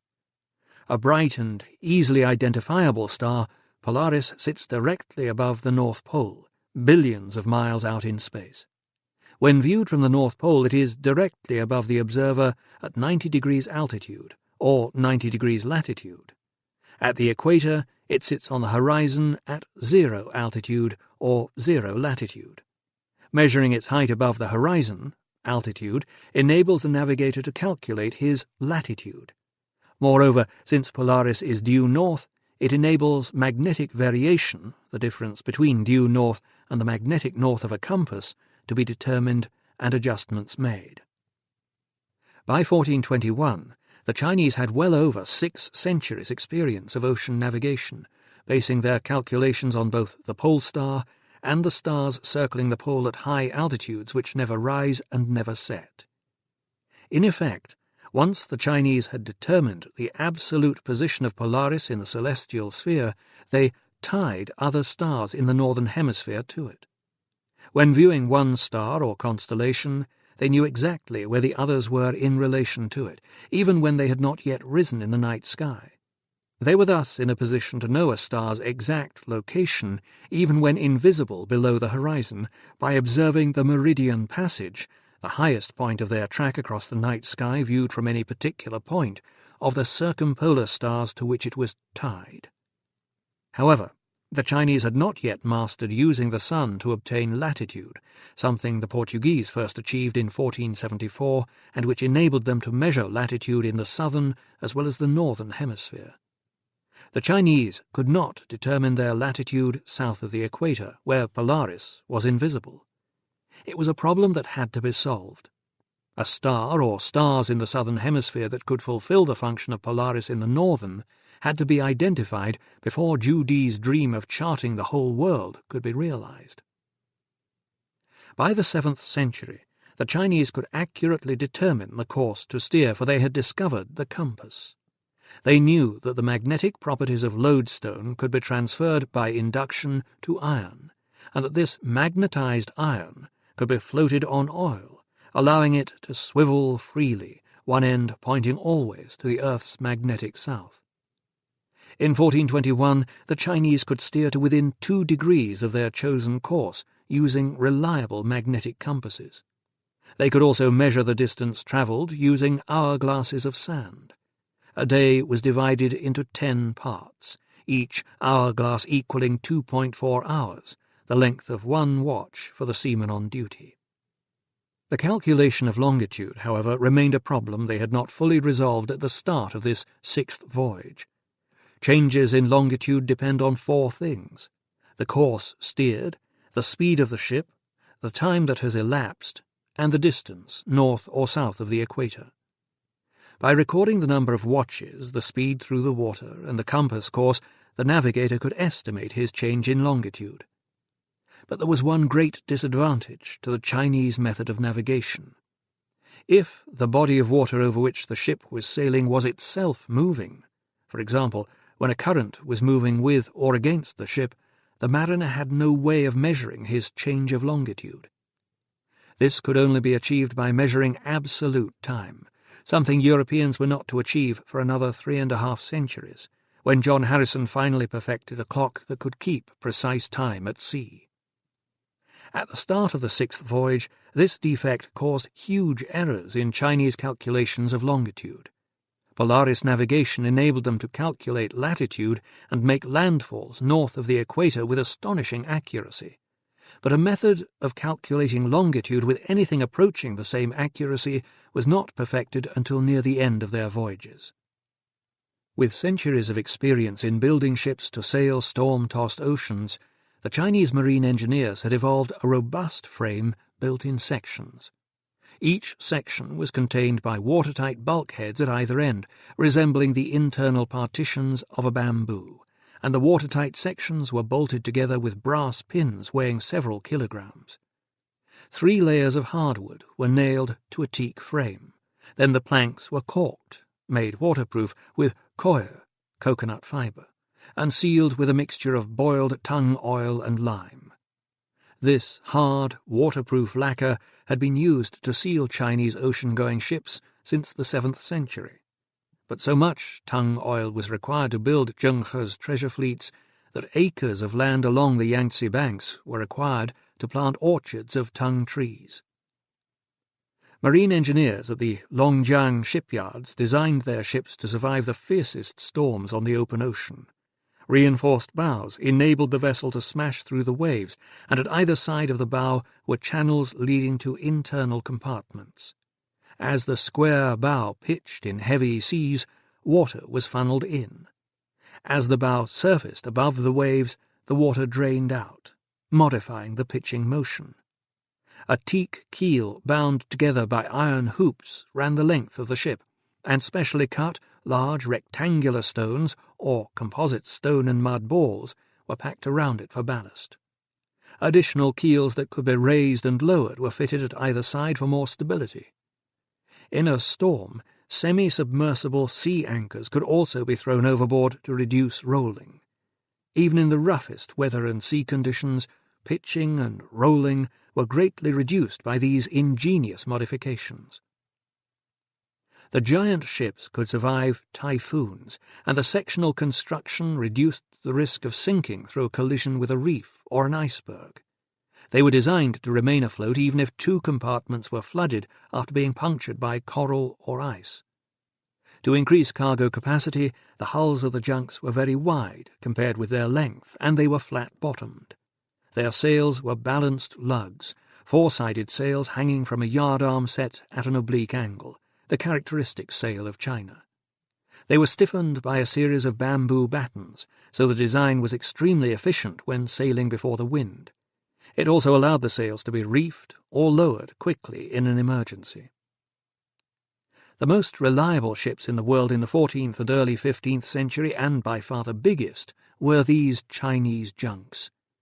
Ibn Battuta, the Moroccan traveller and writer who journeyed through Asia in the 14th century, wrote that the trade of the whole world between the Malabar coast of India and China was carried in Chinese ships. Centuries later, in 1848, a junk built to the designs of that era was sailed from China via New York to London by a party of British naval officers. They sailed before the wind all the way, and the junk handled beautifully. But magnificent though these ships were, they had been designed to operate primarily between China and Africa, sailing before the monsoon winds, which changed direction twice yearly, as they had for centuries. Although a lug sail is also quite efficient when sailing into the wind, the combination of the hull shape and sail design meant that the Chinese monsters were crab-like and inefficient when attempting to do so. They had to wear rather than tack, and for all practical purposes were constrained to sail before the wind, a severe limitation when outside the monsoon belt of the Indian Ocean and South China Sea. It was to be one of the crucial clues when it came to tracking the course of the Chinese fleets during the great voyages of 1421 to 1423. The eunuch captains and admirals of these great treasure ships were men of awesome ability, but, like the European explorers who followed them, they often drew their crews from the lowest levels of society. Most were criminals, sent to sea in lieu of imprisonment or internal exile, and in some respects life as a crewman was far better than a prison sentence. They were provided with a uniform, a knee-length white robe, food and wine, and were well cared for when at sea. The Admiral's staff included 180 medical officers, and every ship and company of soldiers had a medical officer for every 150 men. There was a varied and plentiful diet on the treasure ships, but the perils of voyaging through uncharted waters meant that life expectancy was short. Only 1 in 10 returned from the great voyages of exploration and discovery. But those who had survived the earlier voyages of the treasure fleets had been well rewarded. They were often freed and given endowments or pensions. Like all sailors, the Chinese were superstitious. Each of Zheng He's ships had a small cabin dedicated to Ma Tzu, the mariner's deity, and prayers were said to her every evening before supper. When the crew went ashore in foreign lands, they carried round bronze mirrors to ward off evil spirits. On the reverse was the 8-spoked Taoist wheel. The elite of the crew were the navigators and compass men, operating from an enclosed small bridge and living and dining separately from the rest of the men. The junks also carried artisans and craftsmen of every description, capable of performing any task. Caulkers, sailmakers, anchor and pump repairers, scaffolders, carpenters, and tung-oil painters would keep the ships in good repair on their long voyage into the distant oceans. Their work in the Forbidden City complete, stone carvers and stonemasons were also embarked to leave permanent legacies of the fleet's voyages across the world. There was even a historian, Ma Huan, to document the voyage. His diaries, the overall survey of the ocean shores, were published in 1433, after Zheng He's final voyage. The staple foods, soybeans, wheat, millet and rice, were carried in separate grain ships, enabling a fleet to stay at sea for several months without replenishing supplies. But if the grain ships sank, the whole fleet was in desperate trouble. Soybeans, grown in tubs all year round, were used in several ways. Soaked in water, they sprouted yellow curls from the green bean. The sprouting process increased the content of ascorbic acid, riboflavin, and nicotinic acid, the basis of vitamin C, and protected the crew from the deficiency disease scurvy. The Chinese knew well the dangers of scurvy and the remedies to prevent it. Enough citrus fruit, limes, lemons, oranges, pomelos, and coconuts was taken aboard to give every man protection against the disease for 3 months. Pomelos, a grapefruit-like fruit also known as a shaddock, had been particularly valued ever since the Warring States period, from the 5th to 2nd centuries BC. The candid and ingenious prince should know the state of Jew must necessarily gain wealth from its groves of orange and pomelo trees. Some of the rice was brown, not polished, and the husks contained vitamin B1. As a result, beriberi, a disease causing degeneration of the nervous system, was rare among the crew. Fresh vegetables mainly comprised cabbages, turnips, and bamboo shoots. When they ran out, the sprouting soybeans were particularly valuable. Soybeans also produced milk. When boiled, it became curd or tofu, rich in vitamin D, while fermentation of soya produced soy sauce. Tofu and vegetables were flavoured with a sauce made from fermented fish, soy, dried herbs and spices, or glutamate made by chewing wheat flour. The grains were chewed, spat out into a container, and left to ferment. The method is still used in South America today. Noodles, pasta, and dumplings were also made from wheat flour. Sugarcane was used to sweeten dried fruit, and was also chewed raw by the crew. Fruits and vegetables were preserved in ingenious ways. Fruit was dried or caramelized, pears, bamboo shoots and grapes were buried in sand, and vegetables were salted, pickled, and marinated in vinegar and sugar. Meat was limited, for the most part comprising Chinese pigs, dogs bred for the purpose, and frogs kept in tubs. Chickens were kept for divination and were never eaten on board, but fresh, salted, dried and fermented fish were plentiful. They were caught by the trained otters, working in pairs to herd shoals into the nets, and by an array of hooks and nets. The crew drank green oolong and red tea, carried in both leaf and cake form, and rice wine, jiu, was hugely popular. In the 6th month, August, we gather wild plums and berries. In the 7th, we boil marrows and beans. In the 8th, we dry the dates. In the 10th, we take the rice to make with it the spring wine, so that we may be granted long life. Wine was also distilled into liqueurs, brandy, and vinegar. The junks required huge quantities of fresh water for crew and horses and replenished their tanks whenever an opportunity arose, but they also knew how to distill it from seawater, using paraffin wax or seal blubber for fuel. Their capacity to desalinate seawater and the fresh vegetables they carried gave them the ability to cross the broadest oceans. The overall diet was infinitely more varied and nutritious than that provided for Magellan the best part of a century later. We ate only old biscuits turned to powder, all full of worms and stinking of the urine the rats had made on it. On the junks, rats were hunted by the sailors' little ship dogs. Arsenic was used to kill bugs and insects and to promote the growth of plants. The concubines for the treasure fleets were recruited from the floating brothels of Canton. They belonged to an ethnic group called the Tanka, descendants of people who had emigrated from the remote interior of China to the coast to engage in pearl fishing. They spoke a peculiar dialect and differed from Chinese women by refusing to have their feet bound. They were prohibited from going ashore at any ports of call and from marrying Chinese men. They attended the sumptuous banquets aboard the treasure ships and were taught how to hold their drink. They consumed huge amounts.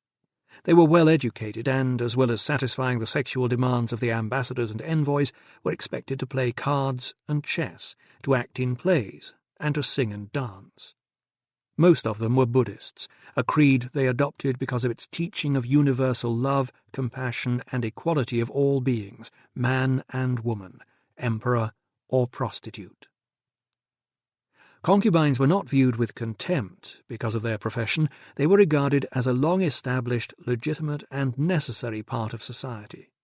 Indeed, sex was viewed as a sanctified act. Of all the 10,000 things created by heaven, man is the most precious. Of all things that make man prosper, none can be compared to sexual intercourse. It is modelled after heaven. All men were free to have concubines, and class or fortune mean nothing in the selection, as the only standard of preference is physical beauty. The Chinese invariably invited rulers back to Beijing, and foreign envoys could dwell in heaven from the time they left their home country until they returned, often a year or more later. Little wonder that they accepted invitations to Beijing with such alacrity. Sex aids and aphrodisiacs were available to concubines and their guests. The most popular aphrodisiac was a pair of red lizards caught while copulating and drowned alive in a jar of wine. The wine was left for a year before being sold. There were also the genitals of a lewd animal, the beaver, with a drug so obtained to anoint the penis. And bald chicken potion was very popular. The name derived from a prefect of Shu who started drinking the elixir when he was 70. His wife was so exhausted by his subsequent virility that she could neither sit nor lie down, and insisted that her husband throw the potion away. A cockerel then ate it, jumped on a hen, and continued copulating several days without interruption, pecking the hen's head until it was completely bald. The classic concubine's bed was decorated with symbolic fruit. Bedspreads were embroidered with patterns of blossoming plum branches. The plum denoted sexual pleasure and fulfillment. The peach represented women's genitalia, and pomegranates represented the vulva. When envoys boarded treasure ships, they frequently gave pomegranates as gifts. By day, concubines wore pantaloons, wide trousers. They usually made love wearing the morxiong, a red brassiere and silk stockings. Envoys and concubines were expected to wash their private parts before and after intercourse. A male contraceptive, a condom called yin-jia, was available, and agar-agar jelly acted as a lubricant and mild disinfectant. Venereal disease in the era of the treasure ships was rare, though it was to spread like wildfire in the late Ming period. For the courtesan, the voyages offered an opportunity to attain the ultimate aim, to be freed to join a man who loved her. An envoy would request that a particular favoured concubine be disembarked with him at his home port, and she would remain with him as the fleet sailed on. Aboard, she was respected and protected. If she failed to attain her dream and became too old to attract men, she was given the job of instructing the younger women in dancing and singing. By the time the foreign envoys left the treasure ships, some of the courtesans would undoubtedly have been pregnant. What happened to their children will become an interesting part of our story as more and more DNA analysis results come in. The concubines also assumed other duties, cooking, weaving and sewing silk, making hemp ropes and looking after the tubs of beans and coops of chickens. The eunuchs clearly had no use for the concubines, and crewmen would have been executed for even approaching their quarters. As the armada continued south on the first stage of the great voyage, the power to drive its huge ships was provided by the massive energy of the monsoon winds. Monsoons had always determined sailing patterns from China through the Indian Ocean to India and Africa. Ports such as Malacca, modern Malacca in Malaysia, developed where goods could be stored between the monsoons, the southwest in July and the northeast starting in January. Chinese ships took advantage of the northeast monsoon to sail before the wind to India, returning home on the next monsoon. The southwest monsoon reaches India in July, several weeks before it breaks over the coast of China. Ships from India sailing before the northeast monsoon winds arrived in Malacca before the junks from China had even set sail, and had unloaded and sailed for home by the time the junks arrived in Malacca. According to Ma Huan, Zheng He's fleet arrived in Malacca 6 weeks after leaving Beijing. First established by the Chinese as a port where spices from the Moluccas, the Spice Islands, the modern Maluku Islands of Indonesia, could be collected, Malacca soon expanded into a distribution centre for Chinese porcelain and Indian textiles, and grew to become one of the principal hubs of Indian Ocean trade. Halfway between India and China, and 120 miles up the west coast of Malaysia from modern Singapore, Malacca lies on a strait through which sailing vessels must pass, and has a sheltered location protected from storms by a ring of islands.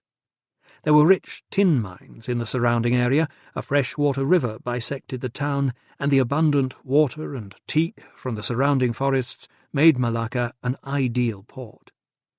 The trade in spices remained of paramount importance, offering merchants and traders the chance to amass vast fortunes.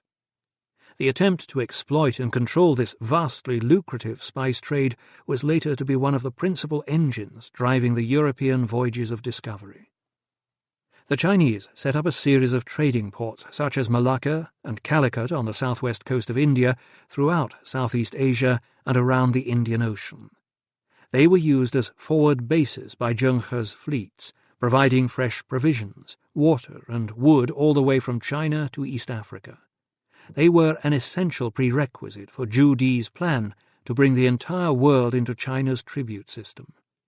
In 1421, trade throughout the Indian Ocean was dominated by the Chinese and Arabs from Egypt and the Gulf states. Relations between them were friendly.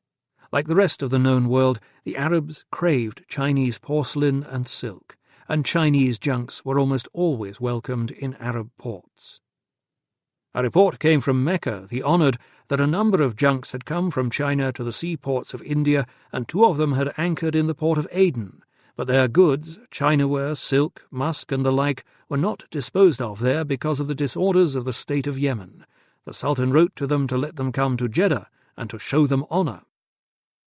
Chinese and Arabs met in equal numbers at the great Indian port of Calicut.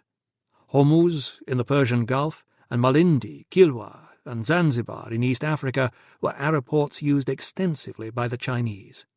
But Malacca was virtually a Chinese colony, and epitomized the Chinese forward base.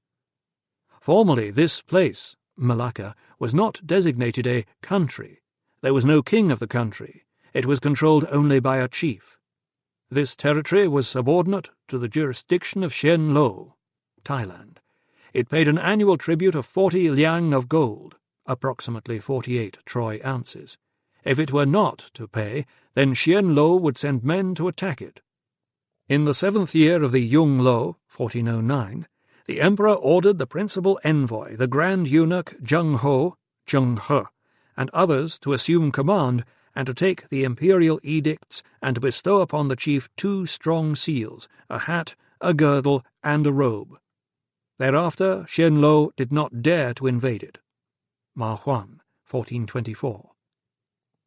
In effect, this was the birth of Malaysia.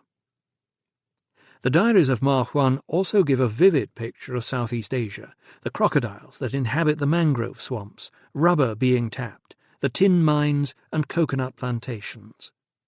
The coconut has 10 different uses. The young tree has a syrup, very sweet and good to drink.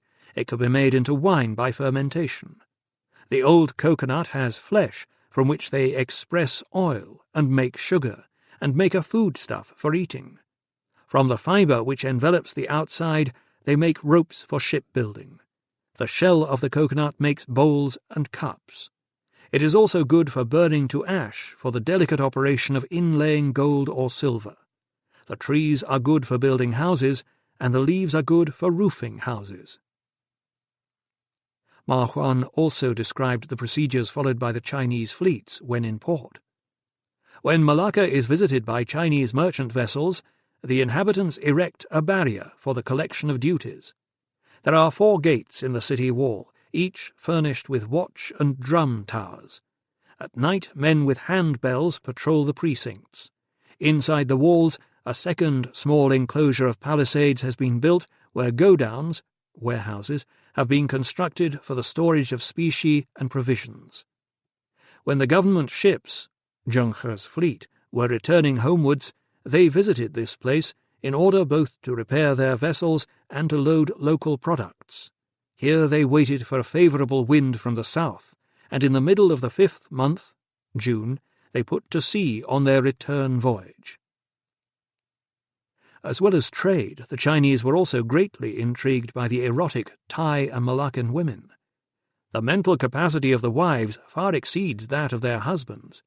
Should it happen that one of their wives is on terms of great intimacy with one of our countrymen, and allows him to feast and carouse with her, her husband looks calmly on and is not angry, but simply remarks, "My wife is beautiful, and the Chinaman is delighted with her."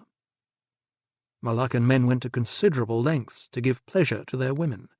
Chinese-made tin or hollow gold beads assisted them, a custom still practised in some parts of Southeast Asia today. When a man has attained his 20th year, they take the skin which surrounds the penis, membrum virile, and with a fine knife shaped like an onion, they open it up and insert a dozen tin beads inside the skin. The beads look like a cluster of grapes. The king and the great chiefs, or the rich people, use hollow beads of gold in which is placed a grain of sand. After these have been inserted, when they walk, there is a tinkling sound which is considered beautiful. Men who have no beads inserted in the manner described are people of the lower class. All manner of peoples visited Malacca. Thais, Bengalis, Gujaratis, Parsis, Arabs, and many others conversed in 84 languages, and all returned home with Chinese goods. Boats that brought spices from the spice islands of Ternate and Tidore in the Moluccas returned with Chinese porcelain. Arab dhows sailed northwest for India, the Gulf, Egypt, and Venice, laden with silk, supplemented with batiks and tin from Malacca and Java. After the Chinese junks had unloaded their silk and porcelain, they refilled their holds with spice, Indian gems, and Venetian glass. The Chinese go about the country scales in hand, buying up all the pepper they find, and after weighing a small amount so that they can judge approximately the quantity, they offer the payment for it in a lump sum, depending on the need for money of those who are selling it, and in this way they amass such a quantity they can fill the ships from China when they arrive, selling 50,000 caixas, a Portuguese trading currency, worth, which has cost them no more than 12,000. Throughout the archipelago and the whole of Southeast Asia, trade was focused on Malacca and dominated by the Chinese. China consumed 100 times more spice than distant Europe, and the Chinese merchants not only controlled commodity and currency markets, but property prices too, even amusement and gambling. For 10 months on end there was a Chinese fair where merchants gambled. As their merchandise is sold, they occupy less room and rent fewer houses. As sales fall, the gaming increases. Malacca was used as a forward base on each of Admiral Zhenghe's voyages, and the importance he attached to the port is demonstrated by the temple he established there. It still stands in the road that bears his name a few yards east of the Malacca River. According to legend, his flagship was once holed on a reef, but its triple hull and watertight compartments enabled him to reach Malacca without sinking. Zheng He's expeditions had become progressively more adventurous. His first, between 1405 and 1407, had sailed in 62 treasure ships manned by 27,800 men. En route for Malacca, they visited Cambodia and Java, then sailed on the next southwest monsoon for Sri Lanka and Calicut on the west coast of India. An incident on this voyage cemented a belief among the sailors that Zheng He's fleet was under divine protection. In the midst of a storm so ferocious that the sailors were praying to Matsu to save them from death, a divine light, presumably St. Elmo's fire, a luminous electrical discharge sometimes seen during a storm at sea, appeared at the tips of the masts of Zheng He's flagship. As soon as this miraculous light appeared, the danger was appeased. By the time of the third expedition, 1409 to 1411, Zheng He had established a settled program. The fleet used Malacca as its forward base and there divided into squadrons that sailed on independently to separate destinations. The next great fleet set sail from China in 1413. One squadron departed from Malacca for Bengal, the Maldives, and Africa. Another sailed for the Arabian Sea and up the Persian Gulf to Hormuz. The fleets of the following expedition, 1417 to 1419, visited every major trading port in Africa, Arabia, India, and Asia, then brought back the rulers and ambassadors travelling to Beijing for the inauguration of the Forbidden City. They were to spend almost 2 years enjoying the lavish hospitality of the emperor before the inauguration of his capital. Now, another fleet, led by Admiral Yang Qing, had been sent on ahead of the main armada. After returning rulers and ambassadors to the Gulf states, his daunting task was to solve the problem of determining longitude. The rest of Zheng He's armada was embarked on the greatest voyage of them all. After provisioning in Malacca, they sailed northwards for 5 days before anchoring off Samudera, modern Sumatra, at the entrance to the Indian Ocean. There the admiral divided his armada into 4 fleets. Each carried an army equipped with gunpowder weapons. 3 of these great fleets were placed under the command of Grand Eunuch Hung Bao, Eunuch Zhou Man, and Admiral Zhou Wen. The 4th, by far the smallest fleet, remained under Zheng He's direct command. He was the emperor's right-hand man and could not be spared for the entire duration of the voyage.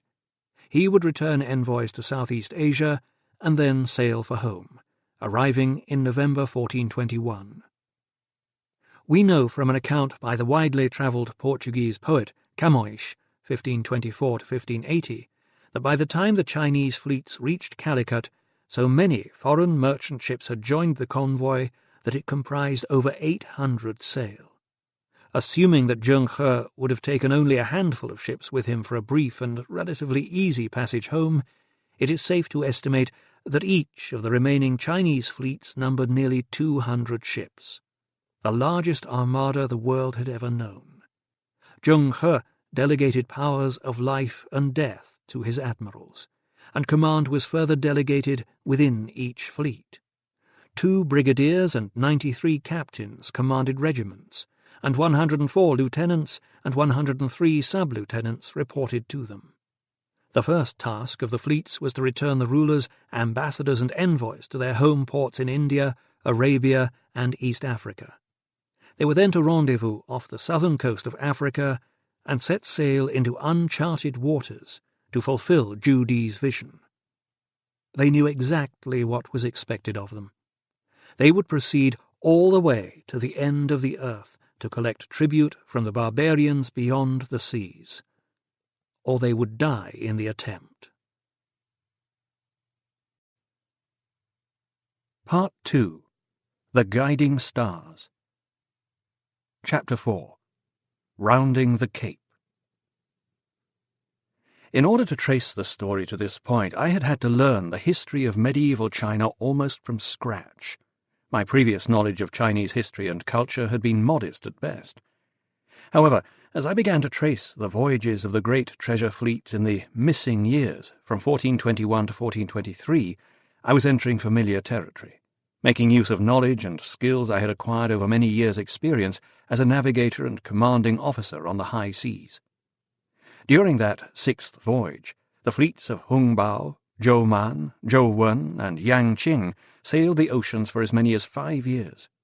But the Mandarin official at the Ministry of War, Liu Daxia, had ordered the destruction of all written records, and there was virtually no evidence to show where they had sailed or what discoveries they had made.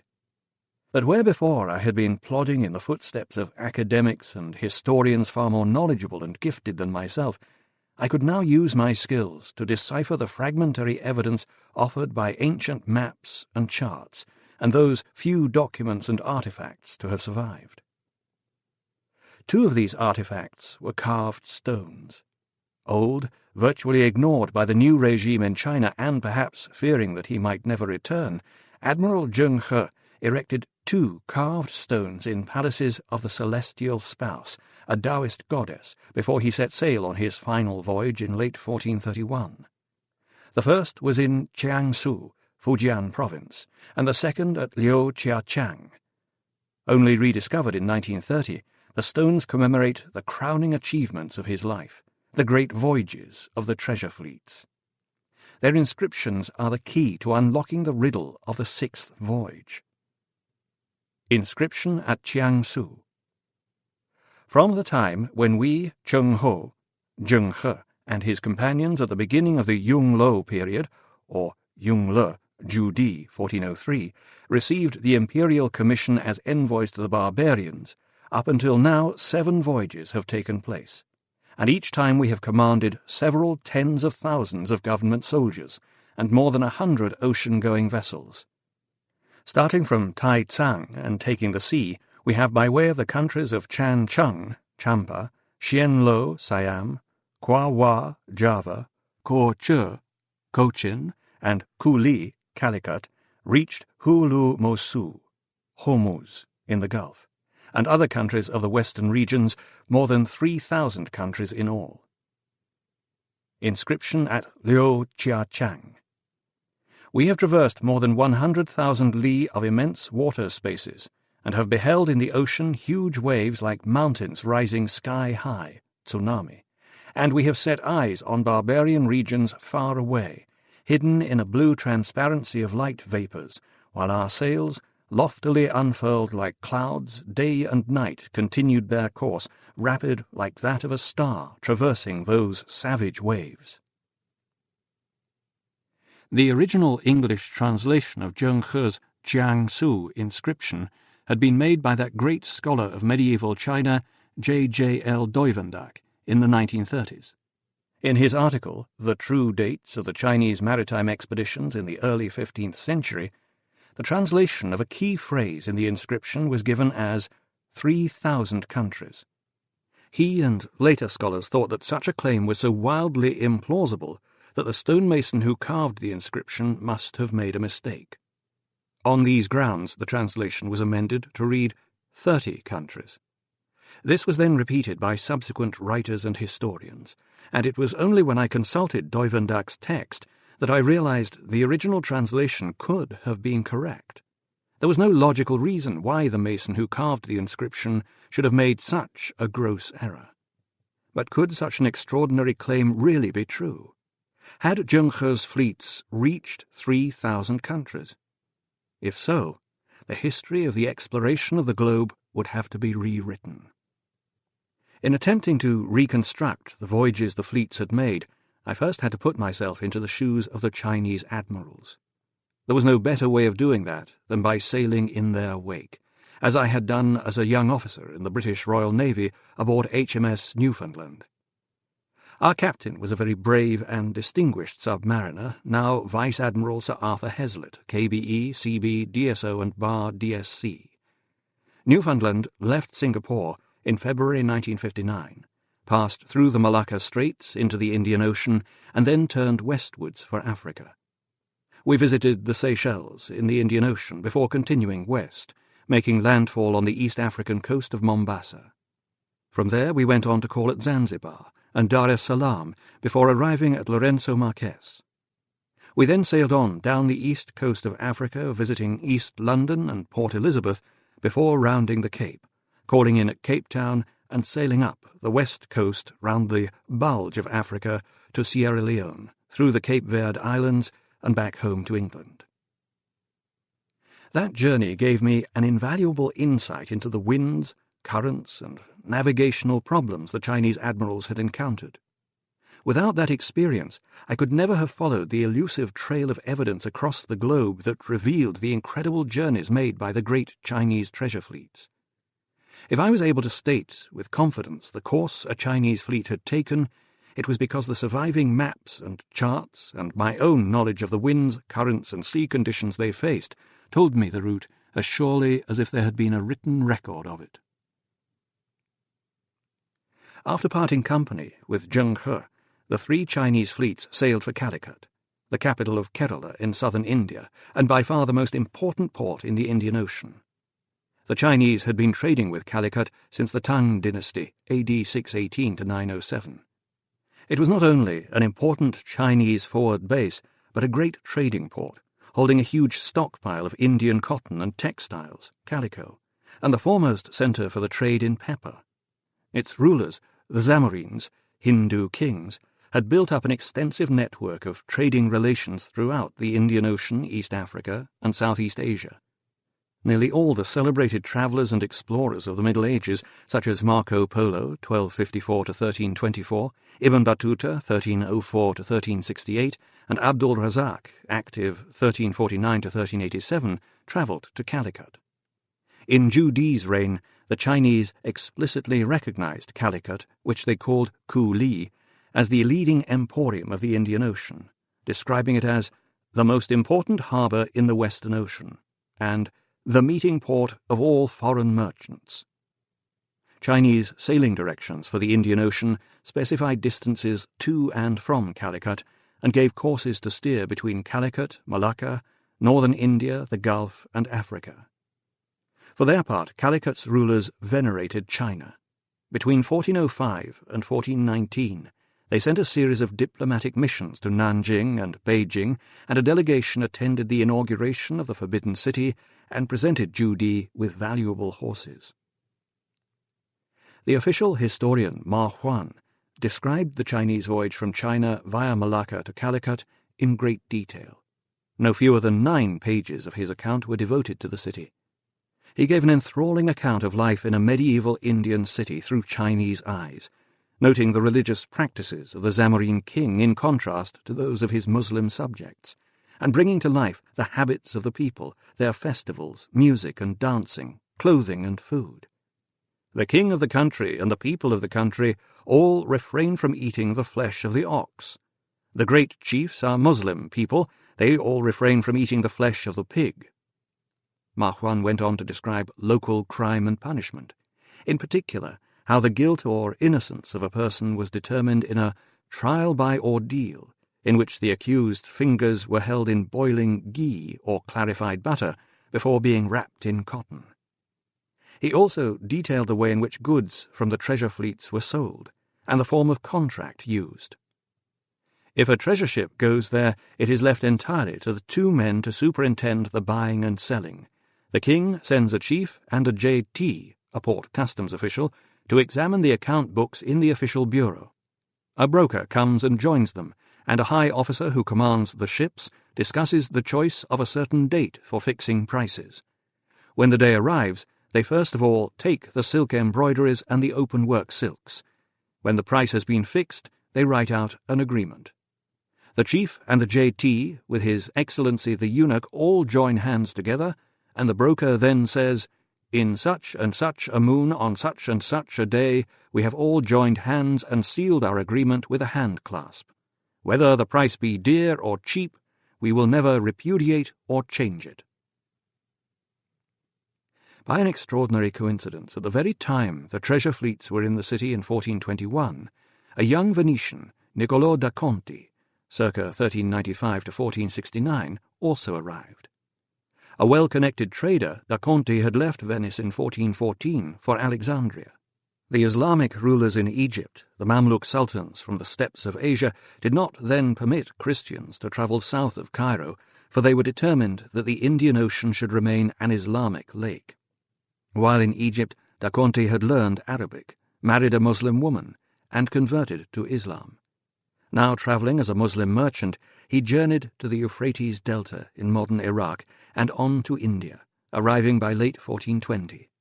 He made for Calicut, because at the time it was a centre for Nestorian Christians, a cult of followers of St. Thomas, also known as the Holy Apostolic Catholic Assyrian Church of the East, that had thrived in Syria in the 6th century and still exists in parts of Western Asia, who were allowed to worship there by the tolerant Zamorinnes. Years later, as penance for da Conti's renunciation of Christianity, Pope Eugenius IV made him relate the story of his journals to the papal secretary, Poggio Bracciolini, who had them published. Da Conti described Calicut as 8 miles in circumference, a noble emporium for all India, abounding in pepper, lac, a kind of insect gum used in making lacquer, and ginger. There can be no doubt that da Conti was in Calicut when the Chinese fleets passed through, nor that he had at the very least boarded a junk, for he later described them in conversation with his friend, the Castilian Pedro Tafur. Ships, junks, like great houses, and not fashioned at all like ours. They have 10 or 12 sails, and great cisterns of water within. The lower part is constructed with triple planks. But some ships are built in compartments, so that should one part be shattered, the other part remaining entire, they may accomplish the voyage. The description could only refer to warships of Zheng He's fleet. Chinese merchantmen did not have that type of construction, or that number of sails. I felt certain that da Conti also met Ma Huan in Calicut, for he described scenes almost identical to those Ma Huan recounted, as I discovered when comparing their two accounts. It was as if two different witnesses were describing the same things: the land surrounding Calicut, the trial by ordeal, capons and partridges kept in coops, the price and quality of ginger and pepper. Only in writing about sex did their emphases differ. Da Conti described how women's orgasms were heightened by the beads inserted in boys' penises. The more fastidious Ma Huan mentioned only the tinkling noise the beads made.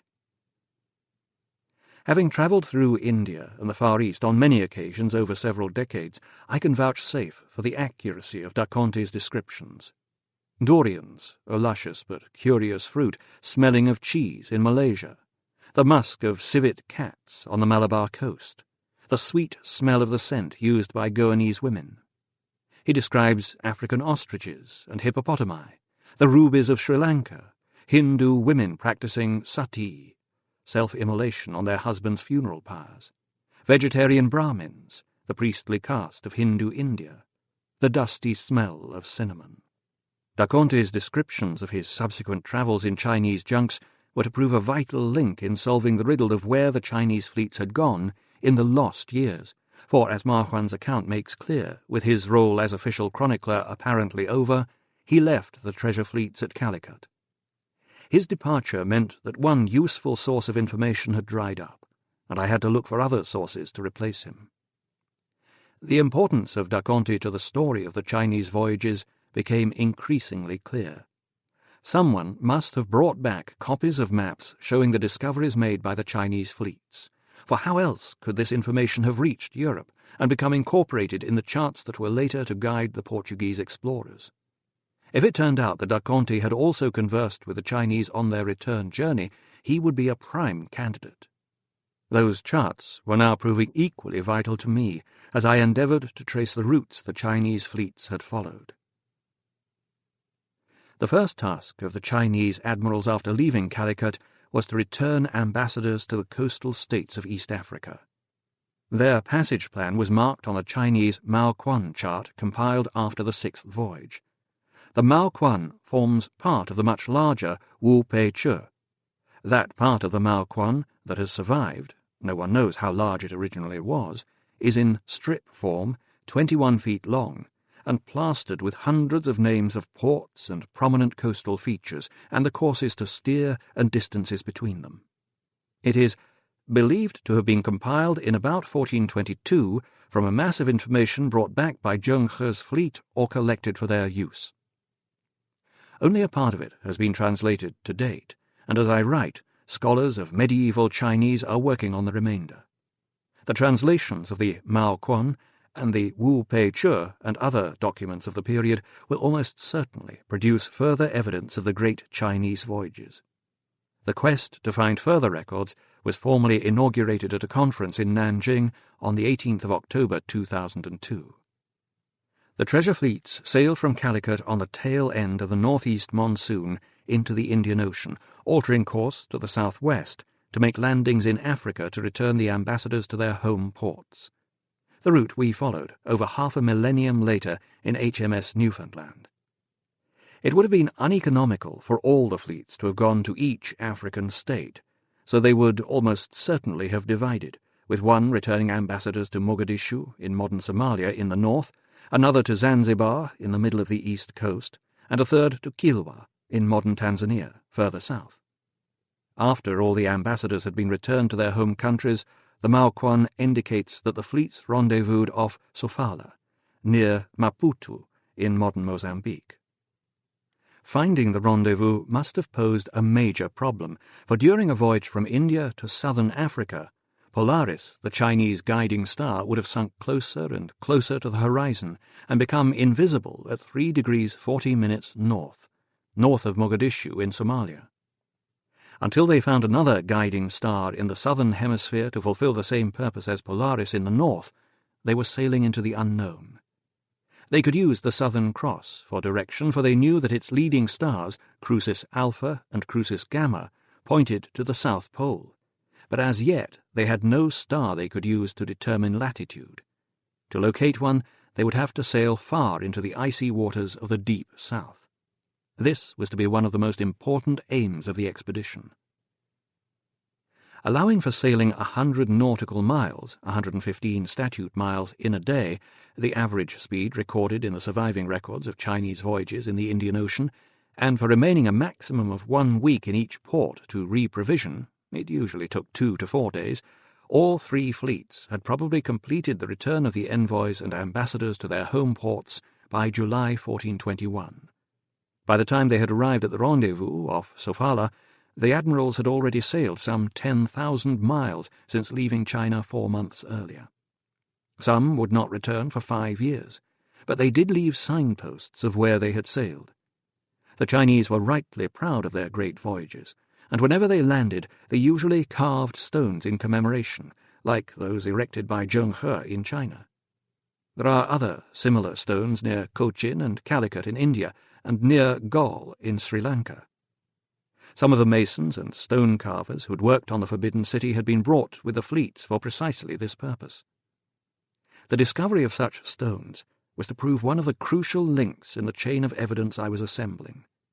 From the inscriptions on the carved stone erected by Zheng He in the Palace of the Celestial Spouse at Liu Chiachang, I knew they had sailed 40,000 miles on their 6th voyage, almost twice around the globe. The Wu Pei Che and the Mao Quan covered only the Chinese routes across the Indian and Southern Oceans. Without Chinese records to help me, how could I find out how far they had sailed, what new oceans they had traversed, and what new lands they had discovered? My first recourse was to turn to the other great seafarers of the 15th century, the Arabs. My initial instinct has always been to look first for evidence in maps. The British Library holds copies of the great collection of early Arab maps assembled by Prince Yusuf Kamal, a wealthy Egyptian. These maps showed that the Arabs had certainly visited the east coast of Africa and made regular voyages from the Gulf to collect slaves. However, dependent upon the prevailing winds, they had not ventured beyond the monsoon belt that spans the Indian Ocean but stops short of southern Africa. They set off from the Gulf on the northeast monsoon, sailed down to Zanzibar, or sometimes further south to Kilwa and Sofala, then returned on the next southwest monsoon to the Gulf, laden with their tragic cargoes of slaves. I could not trace a single Arab chart that accurately depicted the east coast of Africa south of Sofala. I knew of, but at that stage had never seen, a planisphere, a map of the world, showing the Indian Ocean and southern Africa. It was drawn in 1459 by Fra Mauro, a cartographer based on the island of San Michele in the Venetian lagoon, but working for Dom Pedro of Portugal, Henry the Navigator's brother, and another leading light in the first wave of European journeys of exploration, who was then compiling a map of the world. I wondered if Fra Mauro's map, now held by the Biblioteca Nazionale Marciana, could throw some light on the Chinese voyages. When I flew to Venice, the curator, Dr. Piero Falchetta, took me into his office and proudly showed me Fra Mauro's map, a grandiose undertaking. The first map of the entire world to be drawn since the days of the Roman Empire. It was to be the first vital clue to the course taken by the Chinese fleets. Dr. Falchetta pointed out that Fra Mauro had correctly drawn the Cape of Good Hope, which he had called Cap de Diable, with its easily identifiable triangular shape, and had done so 30 years before Bartolomeo Dias rounded the cape. That this was no mistake was emphasized by Fra Mauro himself, for he had appended notes stating that a ship or junk had rounded the cape. Around the year 1420, a ship or junk coming from India on a non-stop crossing of the Indian Ocean past the Isles of Men and Women was driven beyond Cap de Diable, Cape of Good Hope, and through the Isole Verde and obscured islands, or darkness, towards the west and southwest for 40 days, found nothing but sea and sky. In their estimation they ran for 2,000 miles, and fortune deserted them. They made their return to the said Cap de Diable in 70 days. Near the note, Fra Mauro had drawn a picture of a Chinese junk. It had the highly unusual, broad, square bow like a modern tank landing craft, typical of Zheng He's junks, and was shown much bigger than his depiction of European caravels. Another inscription, placed in the middle of the Indian Ocean, read, "The ships or junks that navigate these seas carry 4 masts or more, some of which can be raised or lowered, and have 40 to 60 cabins for the merchants." A further note described the huge eggs the crew found when replenishing at Cap de Diable and the giant size of the birds that laid them. That description could only have applied to ostriches. Fra Mauro's planisphere of 1459 showed the Cape of Good Hope correctly drawn, had an accurate depiction of Zheng He's junks, and described birds unique to southern Africa several decades before the first Europeans, Dias and da Gama, got to the Cape. The immediate and obvious question was, how did Fra Mauro get his information? How did he know the shape of a junk, and that the Cape was triangular? I found a partial answer in another 15th-century document describing the Portuguese conquest of Guinea. Fra Mauro has himself spoken with a trustworthy person who said that he had sailed from India past Sofala to Garbin, a place located in the middle of the west coast of Africa. There was no other clue to help identify the location of Garbin. The name does not correspond to that of any modern place. It is a bastardized version of the Arabic al-Garb, meaning a place in the west. The identity of the trustworthy person would vitally affect the provenance and credibility of the notes on Fra Mauro's planisphere. I was convinced that the person could only have been Niccolò da Conti. He was in Calicut when the Chinese junks berthed to offload passengers and cargo and take on supplies on their way across the Indian Ocean. The notes on Fra Mauro's map, alluding to the voyage of the junk, refer to the Isles of Men and Women, a peculiar name also used by da Conti in the account related to the papal secretary Poggio Bracciolini. Da Conti, circa 1395 to 1469, was a contemporary of Fra Mauro, circa 1385 to 1459. Both came from Venice, and both were engaged in exploration or documenting exploration. Fra Mauro was working for the Portuguese government, and as well as publishing da Conti's stories, Poggio Bracciolini was also the intermediary between the Pope, Fra Mauro, and the Portuguese government. There are no records of other Venetian merchants in India at the time, let alone in Calicut, when the Chinese passed through. It would be extraordinary if Fra Mauro's trustworthy person were not da Conti. This was the crucial link in the chain connecting the maps drawn by the Chinese cartographers during the great voyages of exploration by the treasure fleets to the later Portuguese discoveries based on the mysterious maps they were soon to obtain. Chinese knowledge and Chinese maps passed from da Conti to Fra Mauro, and from him to Dom Pedro of Portugal and Prince Henry the Navigator. The papal secretary, Poggio Bracciolini, was, as we shall see, a key intermediary. If Fra Mauro's description did come courtesy of da Conti's travels aboard a Chinese junk, it came from a reliable and accurate eyewitness, as I had already discovered. In those circumstances, it seemed sensible to examine Fra Mauro da Conti's claim that a ship or junk had indeed rounded the Cape of Good Hope and then sailed into the South Atlantic. If so, it was a towering achievement, for Pedro Alvarez Cabral, 1467–1520, and Bartolomeo Dias, circa 1450 to 1500, the first Europeans to round the Cape and venture into the Indian Ocean, did not do so until 1488. To have drawn the Cape so accurately, Fra Mauro must have had a copy of a chart showing the exact shape and location of the southern tip of Africa. Da Conti could have brought him such a map, obtained during his voyages aboard the Chinese fleet. As I know from my own naval career, rounding the Cape remains an emotional experience for sailors today. As the clouds peel off the strange flat mountain tops of the fabled Cape, another ocean and another world, the exotic East, beckons. To the Chinese in 1421, coming from the opposite direction, it must have seemed that at last they had reached the brink of the unknown. Not even the great admirals of the Tang dynasty had sailed this far.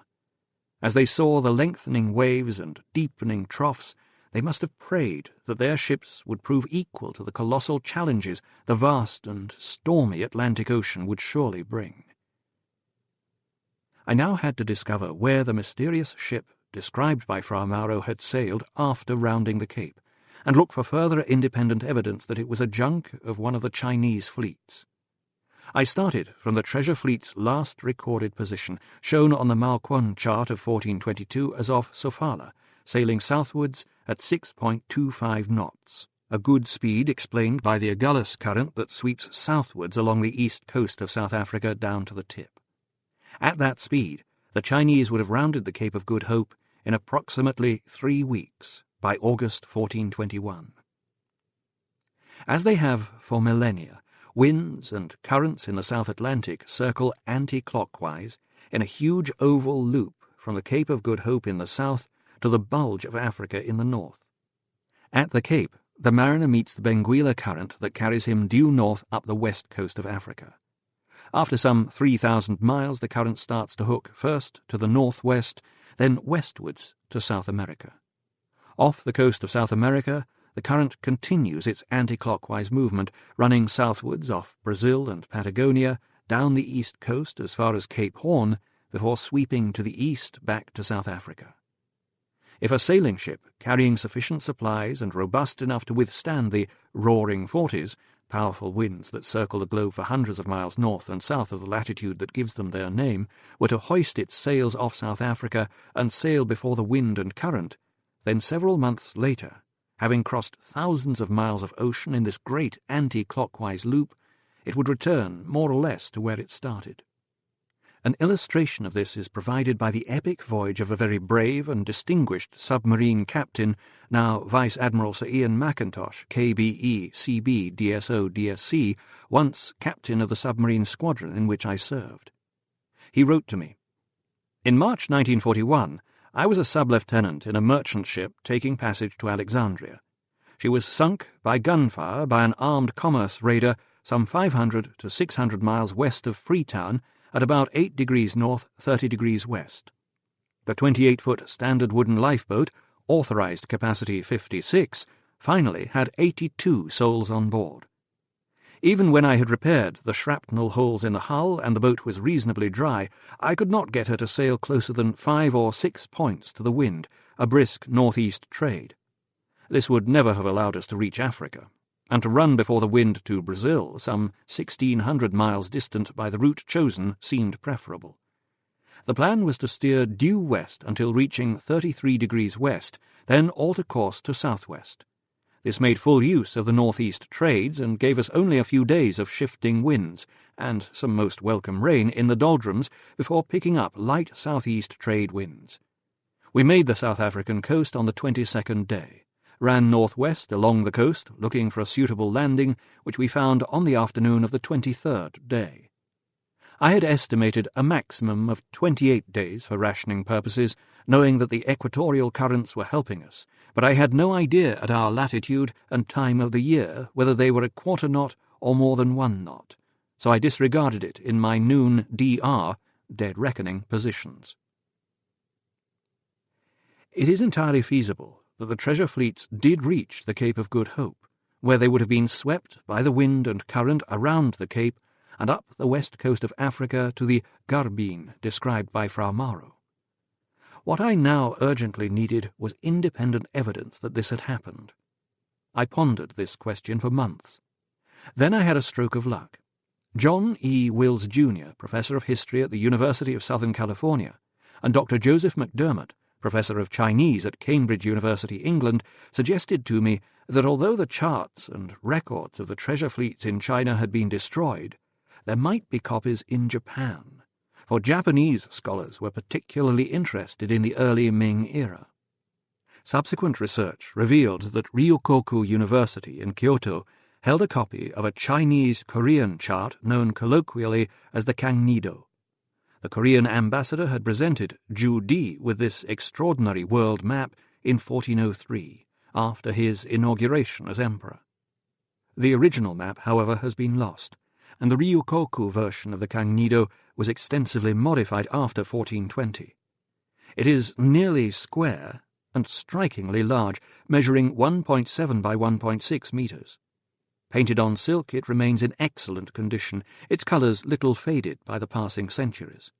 It is nicely organised and well worth admiration.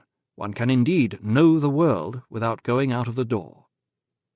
The Kangnido gave a grandiose panoramic view of the world as seen in the early 15th century, and was compiled from many different sources.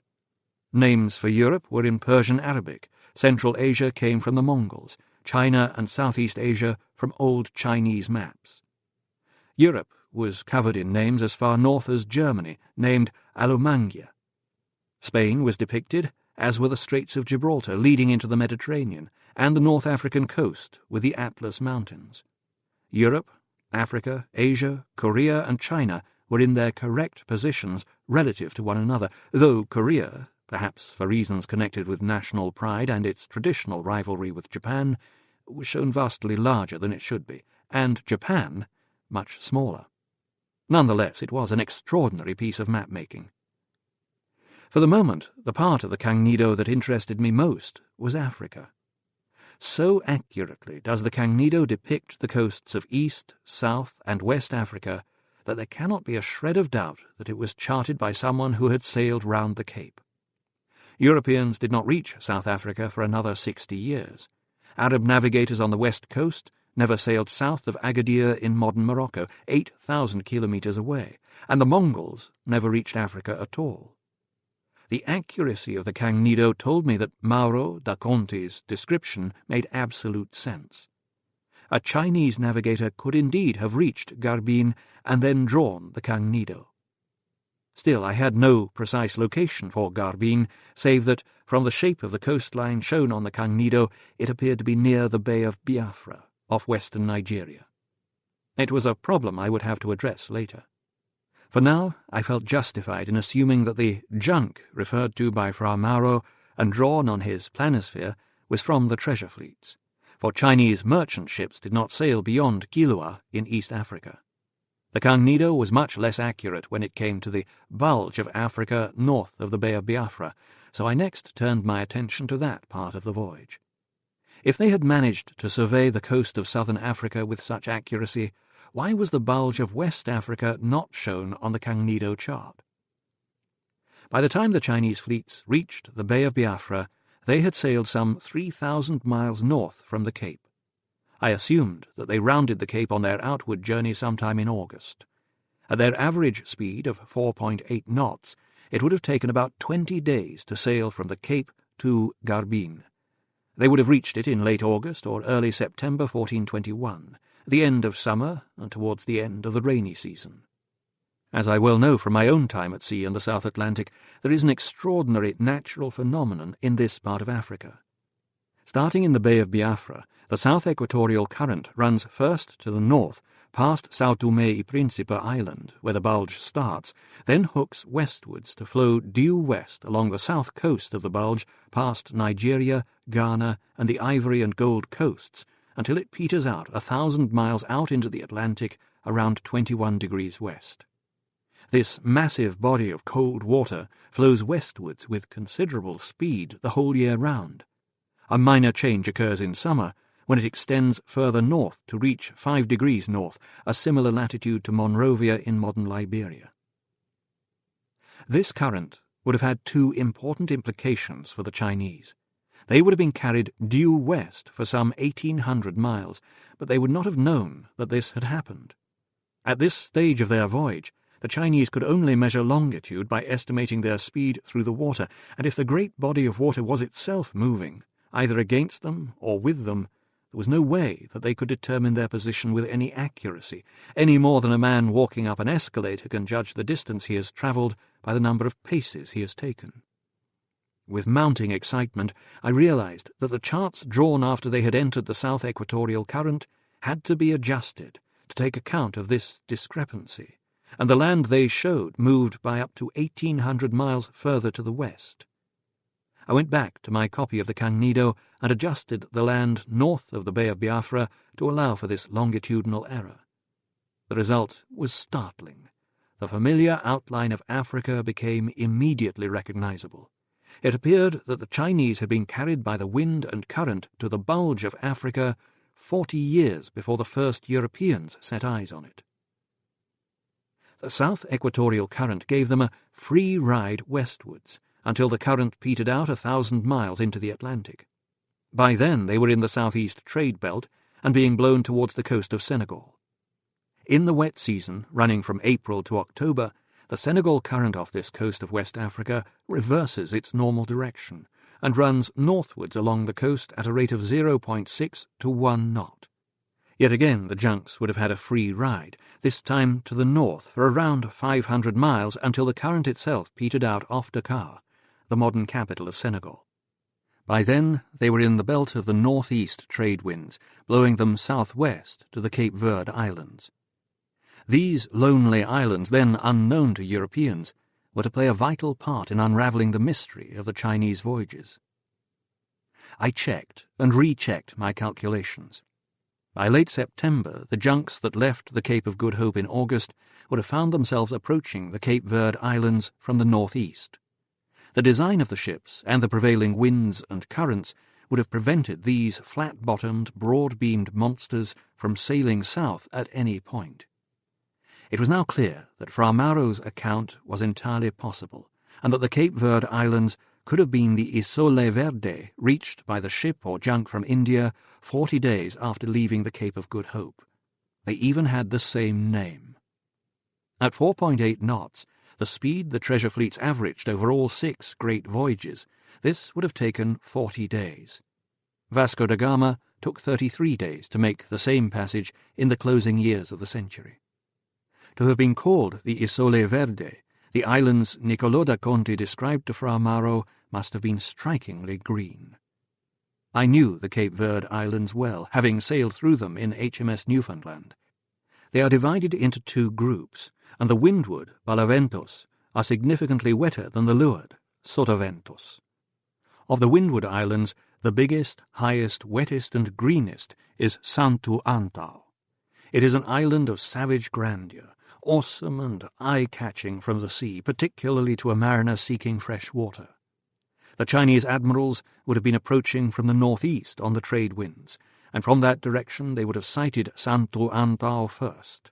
On the north coast of Santo Antao, clearly visible from miles out as you approach from the northeast, there is a dramatic volcano. Streams pour down its sides and rush through lush valleys to the sea around what is now the small settlement of Genela. That strip of coast would have been an obvious and immediate place for the Chinese fleets to anchor and obtain water. If the Chinese had indeed landed there, I was confident that a legacy of their visit should exist. The Cape Verde Islands were uninhabited when the first European, Cadamosto, 1432–88, a Venetian explorer in the service of Henry the Navigator, arrived in 1456, so I could not expect to find goods that the Chinese had traded for food, such as the blue and white plates that were their currency on the southeast coast of Africa. On the Cape Verde Islands, the Chinese could have obtained any amount of food and water for nothing. The seas teemed with swordfish, sole, shark, octopus, crayfish, and tiny sweet mussels. The island was lush with fruit, and flocks of tame birds could be picked up by hand, for they had never learned to be wary of humans, as Cadamosto's crew found to their joy 35 years later. Nonetheless, there should have been other mementos. A carved stone, similar to the one erected by Zhenghe on the estuary of the Yangtze, stands at Galle, near Dondra Head in southern Sri Lanka. Inscribed in Chinese, Tamil, and Persian, it extols the virtues of Hinduism, the local religion, Buddhism, Emperor Judi's faith, and Islam, the religion of most Indian rulers in the early 15th century. There are other similar stones near Cochin and Calicut. I wondered if a carved stone might have been erected here. The Chinese were always careful to respect local sensibilities. The language school in Nanjing, the Sui Chuan, was, after all, set up by Zhenghe specifically to train interpreters, and the fleets on this sixth voyage carried interpreters fluent in 17 different Indian and African languages. It was highly probable that they had also left a stone on one of the Cape Verde Islands, carved with inscriptions in a language they thought people from the surrounding areas would understand. Such stones were always sited in prominent places where they would readily be discovered by others. What will be the point of erecting a monument to your achievements and then hiding it where it would never be found? If such a stone existed, the first Europeans should have found it when they reached Santo Antao 35 years later.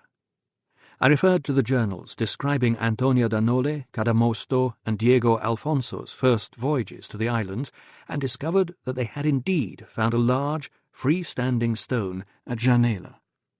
The stone still stands there today, in a dramatic setting framed by encircling mountains beside the Ribeira di Pinedo. Until a century ago, a clear, rushing stream tumbled down the side of the volcano, but now the stream has dried up and the stone is surrounded by agave plants. The stone, called locally Pedra do Letrero, stone of letters, is of red sandstone some 3 meters high and covered with inscriptions from top to bottom. The later carvings are in medieval Portuguese, commemorating the death of a mariner, Antonio of Fez, but underneath them I could see more calligraphy, unfortunately obscured by moss and lichen. The stone was so badly weather-worn and defaced by recent graffiti that it was very difficult to decipher the underlying calligraphy. A series of experts had tried, first a Frenchman, Monsieur Chevalier, in 1934, then several learned Portuguese and Cape Verde historians over the past 20 years. They could tell me what the calligraphy was not. It was not Arabic, Judaic, Berber, Tifnak, Aramaic, Phoenician, Latin, or any other European language, but they could not tell me what it was. After receiving the necessary approval from the Cape Verde authorities, some of the lichen was removed. This revealed 2 pieces of calligraphy. I hoped that, helped by computer enhancement, I would at least be able to determine the language, but the calligraphy was quite extraordinary, unlike anything I had ever seen in my travels anywhere in the world. It appeared to have 2 characteristics: whorls like interlocking ram's horns, and a number of concentric circles. My first thought was that it could be medieval Chinese, either the Zhu Qi Shan script or flowing hand. I sent photographs to experts at the Forest of Steles in Xi'an, China. Once the Temple of Confucius, it is now a museum and library holding a huge collection of steles or engraved stone tablets, a timeless memorial to the Chinese written language. It was neither script. Could it be Tamil, similar to the writing on the stone the Chinese erected in southern Sri Lanka? It does resemble Tamil, but not closely enough. Nor is it Swahili, the lingua franca of the east coast of Africa. I then wondered if it could be another Indian language, perhaps one of the 13 shown on today's high-denomination Indian banknotes. Could the Bank of India help? I faxed them a photo of a small section of one of the pieces of calligraphy. "It looks like Malayalam," they replied. It was a language I had never even heard of. I faxed again. Where was this language spoken? It was the language of Kerala. Was it in use in the 15th century? Yes, it had been in common use since the 9th century. Once I'd put down the phone, I punched the air in my excitement. In 1421, Kerala's capital was Calicut, the great port of India from which the Chinese had sailed. Once again, Fra Mauro and Niccolò da Conti seemed to have been correct. A ship or junk from India appeared to have reached the Cape Verde Islands before the Portuguese arrived. I next trawled through the learned experts' research to see whether they had come across another similar stone while they were attempting to decipher the writing at Genela. They had, but not in the Cape Verde Islands. The other stone was sighted at the Matadi Falls in the Congo. My first impression was that this was a wild goose chase. Why should a ship voyaging from India have visited a waterfall in Africa? But closer examination revealed the Matadi Falls to be at the upper navigable limit of the Congo River, where a mariner may anchor in beautiful surroundings and obtain clean, fresh water. A succession of ships had done just that down the centuries, from the Portuguese in 1485 to the Chinese today. The river pours over a series of cataracts before reaching the falls. The carved stone stands sentinel above a dark pool near the foot of the falls, where in days gone by fishermen would sit motionless, while prostitutes patrolled the banks, awaiting the arrival of the crews of foreign ships sailing upstream to water and gather provisions. I had to retrace my route back to the coast of Africa to investigate this discovery. Like its Genela counterpart, the Matadi Falls stone has calligraphy beneath medieval Portuguese. The Portuguese writing once again commemorated a deceased comrade, here the navigator Alvarez. There is less underlying material than at Genela, but experts confirmed that it was the same calligraphy, that once again it looked like Malayalam. Its identity appeared to have been solved, although the concentric circles remained a mystery. It was likely that the Chinese had come here on their journey up the African coast.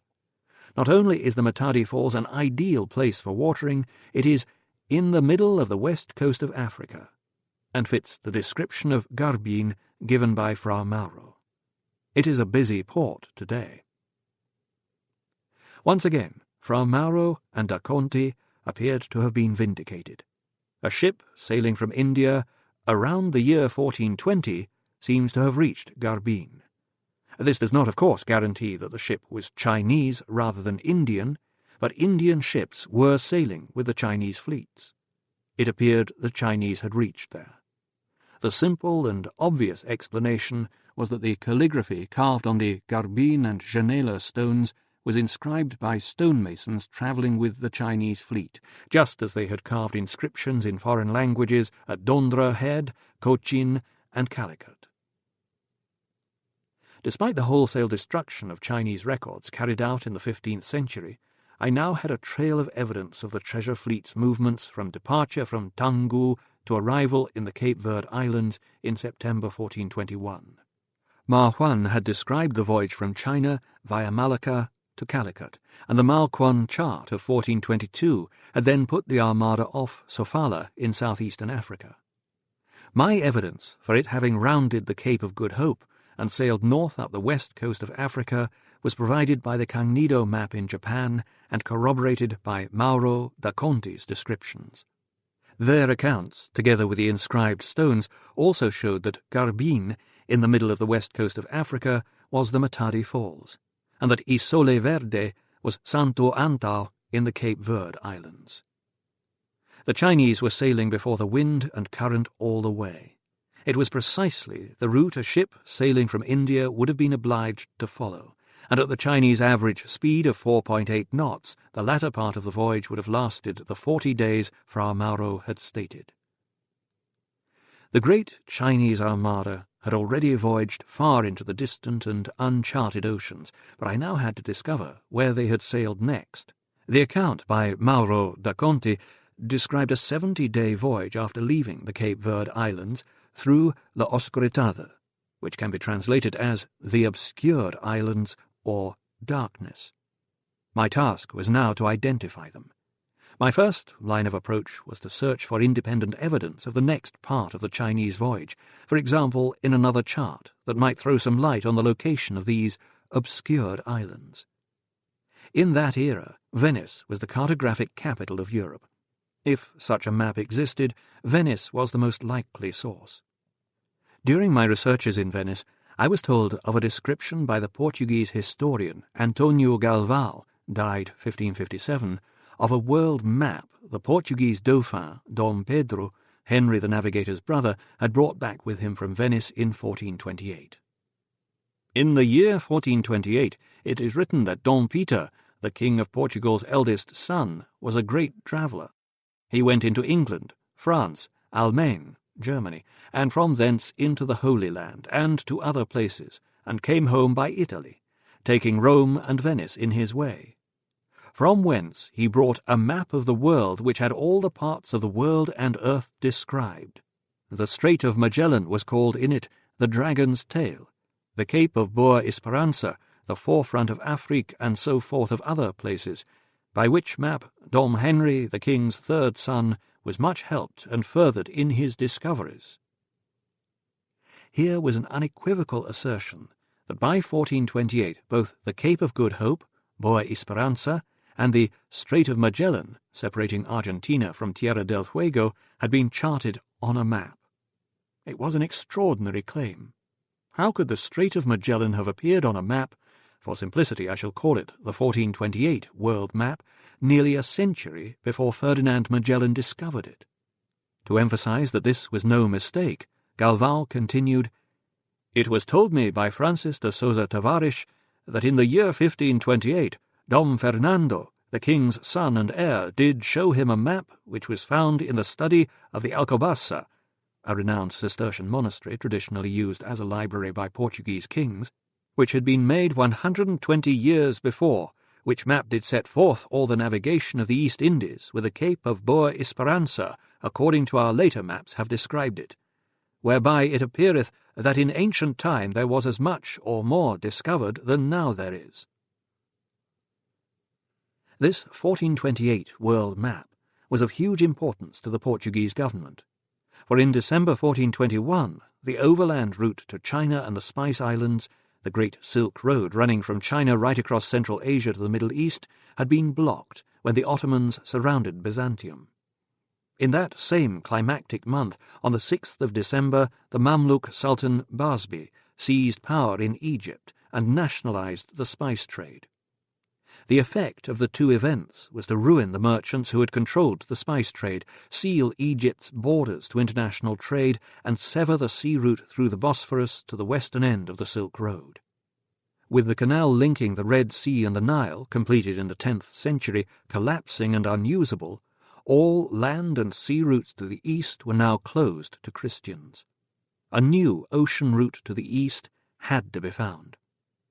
I knew from Antonio Galvão's description that the 1428 world map showed the East Indies, the Indian Ocean and what is now Indonesia, and revealed the ocean routes to the Spice Islands, Ternate and Tidore in eastern Indonesia, Asia and China round the Cape of Good Hope and through the Strait of Magellan. The information it contained was of incalculable commercial value, and it was kept for decades under lock and key in the Portuguese treasury in Lisbon. However, the secret eventually leaked out, and others became determined to get their hands on this vital map, even though the penalty for stealing it was death. Certainly, Christopher Columbus was in possession of a copy in 1492.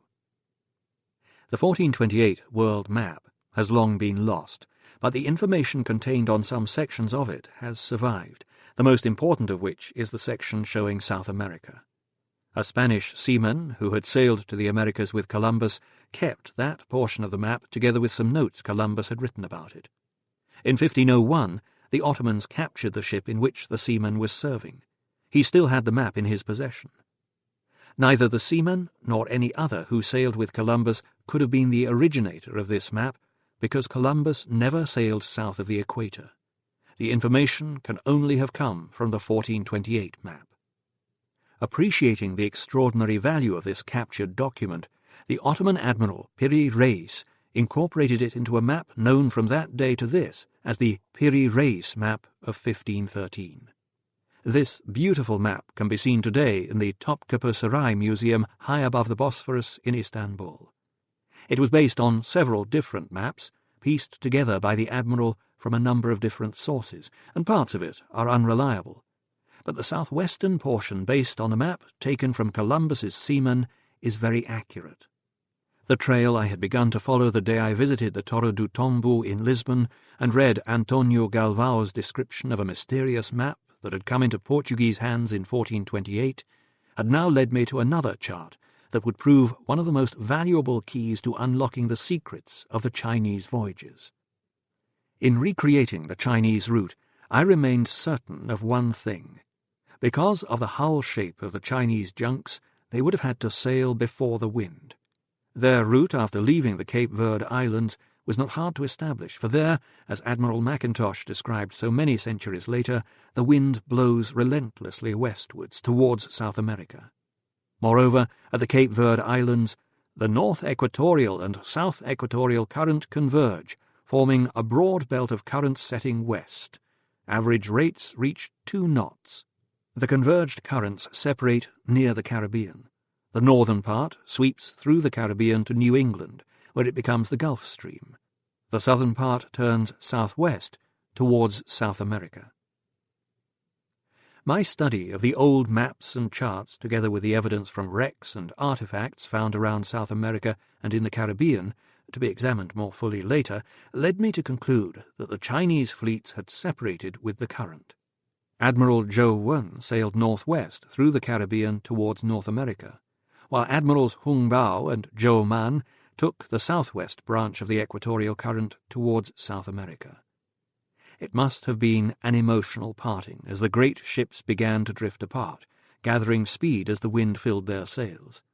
They were sailing into hazardous, uncharted waters, and the admirals and their men would have been well aware that they might never set eyes on their companions again. The evidence of the Piri Reis map and of the winds and currents seemed conclusive. The Chinese fleet must have sailed in this direction from the Cape Verde Islands. Perhaps I would find the answer to the mystery of the obscured islands somewhere off the coast of the Americas. I would return later to track the northward voyage of Zhou Wen's fleet, but for the moment I had to follow the course of Zhou Man and Hung Bao on their southwest track towards the New World. Chapter 5. The New World. The fleets of Hung Bao and Zhou Man would have sighted the coast of what is now Brazil approximately 3 weeks after leaving the Cape Verde Islands.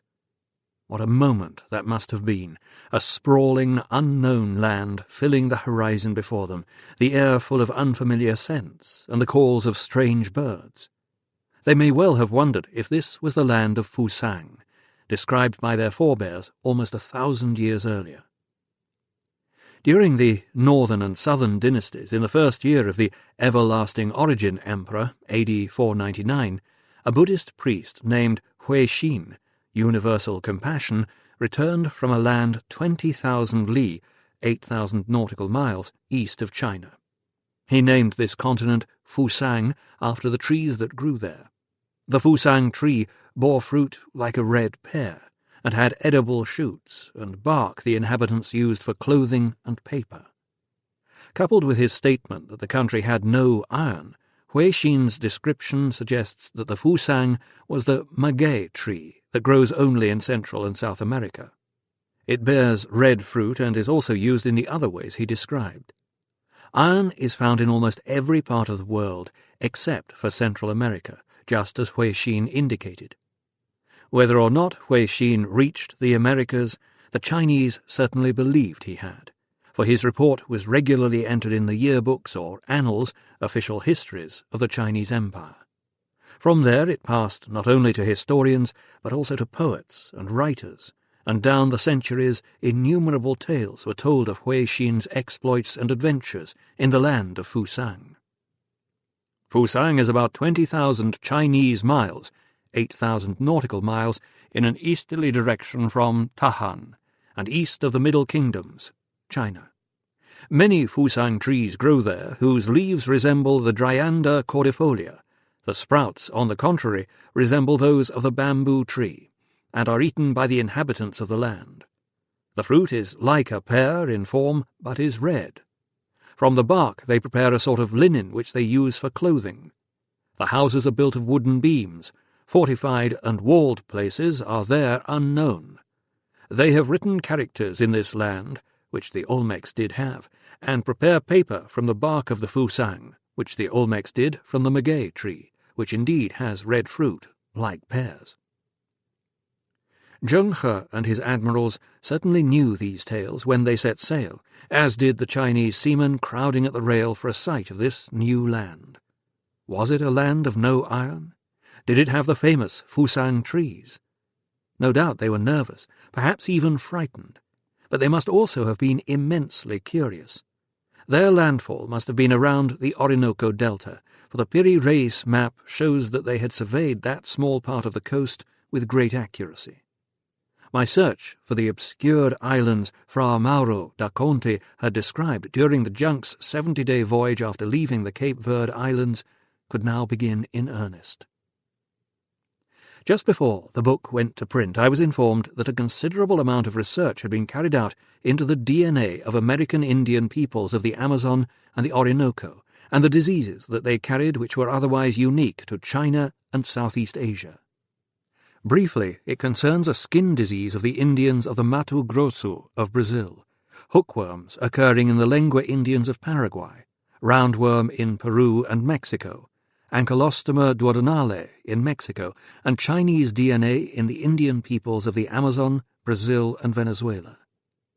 It is conclusive proof of Chinese sea voyages to the Americas before Columbus. For the moment, however, I had to continue with the charts. After making landfall near the Orinoco, where they would have replenished their water and taken on fresh food, they would then have set sail once more for the south. The winds would have carried them past the Amazon Delta, down the east coast of Brazil to Cabo Blanco in southern Argentina. I had found an inscription on the southern part of the Piri Reis map stating, "It is related by the Portuguese infidel, Columbus, that in this place night and day are, at their shortest period, of 2 hours' duration, and at their longest phase of 22 hours. For the winter daylight to have lasted only 2 hours, the man who originally drew the chart and made that note must have been in the deep south at a latitude of about 60 degrees south, well to the south of the southern tip of Tierra del Fuego. The map also shows what appears to be ice connecting the tip of South America to Antarctica." I was able to use the inscription on the Piri Reis map and the position of the ice shown on it to fix the southern tip of South America to approximately 55 degrees south, the northern limit of drift ice. Establishing the latitude of Tierra del Fuego allowed me to make a closer examination of the southern part of the Piri Reis and compare it with a modern chart. This revealed at once that the original cartographer had drawn the east coast of Patagonia with great accuracy.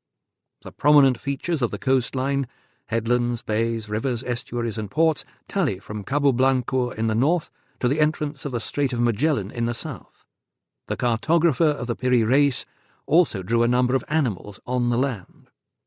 It is a bleak, desolate, wind-swept region, as Darwin recalled. Without habitations, without water, without trees, without mountains, they support merely a few dwarf plants. The plains of Patagonia are boundless, for the area is scarcely passable and hence unknown. Columbus could not possibly have been the original cartographer. He never got south of the equator. His knowledge of the region, including his description of the islands in the South Atlantic being in darkness, obscured for 22 hours each day, can only have come from the inscriptions on another chart he had copied. The first European, Magellan, did not set sail for Patagonia until years after the Piri Reis was drawn. So who originally provided the information to enable Patagonia to be drawn on the Piri Reis, and how did he obtain it?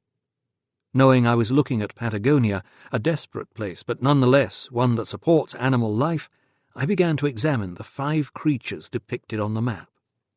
The first, a deer with prominent horns, was superimposed on an area that has now been designated a national park, the Parque Nacional Perito Moreno.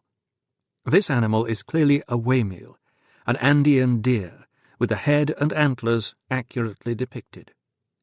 There are still huge herds of these deer where the animal is shown on the Piri Reis. The next creature was placed in what is now the Monumento Natural Bosques Petrificados, 150 kilometres south of modern Caleta Olivia. I have spent some time photographing animals in the Andes and instantly recognized the creature as a guanaco. Guanacos are members of the camel family. They have curious, floppy ears which are bent forwards when they are excited or anxious. Andean people decorate guanacos' ears with red tassels, in the same way we would plait a horse's mane. From a side view, the bent ears resemble forward-pointing horns. Clearly, the cartographer who copied the original chart mistook the bent ears for horns. Large herds of guanaco are found in the Monumento Natural Bosques Petrificados, just where they are shown on the Piri Reis, and like the waymeals, guanacos are unique to South America. The third animal, a mountain lion, was placed in what is now the Parque Nacional Monte León, where, as the name indicates, mountain lions are common. All 3 animals were shown exactly where I have seen them in Patagonia and were drawn before Europeans arrived. There is also a drawing of a naked, bearded man. At first glance, he appears to have his head in the middle of his body, but on closer examination it seems perfectly possible that he had been drawn in a crouching position, allowing his thick beard to cover his genitals. I surmised that the Turkish cartographer who copied the captured Portuguese chart onto the Piri Reis was almost certainly a Muslim. Muslims are very conservative about exposing their bodies. If the cartographer had indeed been of that faith, he would not have been comfortable depicting naked men. When Magellan arrived in Patagonia long after the original map was drawn, he was surprised to find that despite the cold weather, the people did indeed go about naked, keeping themselves warm with fires even when they were travelling in boats. As a result, he named the land Tierra del Fuego, the land of fire. That left one last creature to identify, a beast that appeared to have come from fable, a dog-headed man. There were 2 notes describing the creature. In this place there are wild beasts of this shape, and these wild beasts attain a length of 7 spans. Between their eyes there is a distance of only 1 span, the distance between the outspread tips of the thumb and the little finger. Yet it is said they are harmless souls. The Piri Reis map had depicted the other Patagonian animals with remarkable accuracy, and placed them precisely where they are found today. I could therefore expect the monster, if it ever really existed, to have lived in the south of the Santa Cruz province of Argentina, or in the north part of the Chilean province of Magallanes. Did such monsters ever walk the earth there? London's Natural History Museum could offer no help in identifying the creature, so I contacted natural history museums within a 200-mile radius of where the monster was shown and described on the Piri Reis. My first call to the Museo de Fauna Rio Verde in Magallanes province, Chile, was answered in the negative, with barely suppressed mirth. The fourth call to the nearby Museo de Sitio in Puerto Natales was much more fruitful. "I'm looking for a monster twice the size of a human. Were there ever any creatures like that in your area?" "Yes." "Does your museum exhibit one?" "Yes." "What is its name?" "The Mylodon." The Mylodon is a creature of which I had been wholly ignorant until then, but London's Natural History Museum now provided a wealth of information about it. The monster was a giant sloth weighing around 200 kilograms, unique to South America. In 1834, Darwin found a skeleton on a beach at Bahia Blanca in Patagonia, near to where the creature is shown on the Piri Reis map. From the oil still present in the remnants of attached flesh, he concluded that the creature's demise was recent. He sent the bones to Dr. Richard Owen at the Royal College of Surgeons in London, who reconstructed the skeleton. It resembled a giant man with a dog's head, rearing on its haunches and using its legs and tail as a tripod while it knocked down small trees. It would strip the branches bare of fruit before lumbering off to demolish the next tree. The animal was said to reach 3 meters, sometimes even more, in height, and slept for most of the time. The native people of Patagonia harnessed these harmless souls in caves during the winter, taking them out to graze in summer. Their meat apparently tasted like bland mutton. Later, I was to find a Chinese book published in 1430 entitled The Illustrated Record of Strange Countries. As its title implies, this book records the strange animals the Chinese found on their travels. A dog-headed creature very similar to that drawn on the Piri Reis map is shown, with a note, the only part of the document that has yet been translated, stating that it was found after travelling for 2 years west of China. The Chinese must have looked upon such alien creatures with wonder, and at once would have begun efforts to capture some specimens. When encountering strange and exotic animals, it was their custom to take them back to China to present to the emperor for his zoo. A stream of qilins, giraffes, had returned with Zheng He's captains to astound and delight Ju Di, and I believe that a number of Mylodons were also taken aboard the Chinese junks, 2 of which did reach China. I could imagine the Chinese seamen luring these lumbering, dog-headed creatures out of their caves and onto the giant ships, accompanied by tons of leaves for them to eat.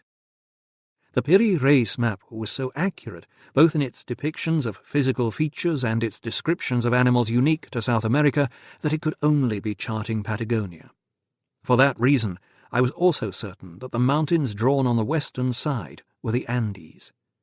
These mountains, running northwards up the Pacific coast, are not visible from the Atlantic. They are hundreds of miles away from the east coast.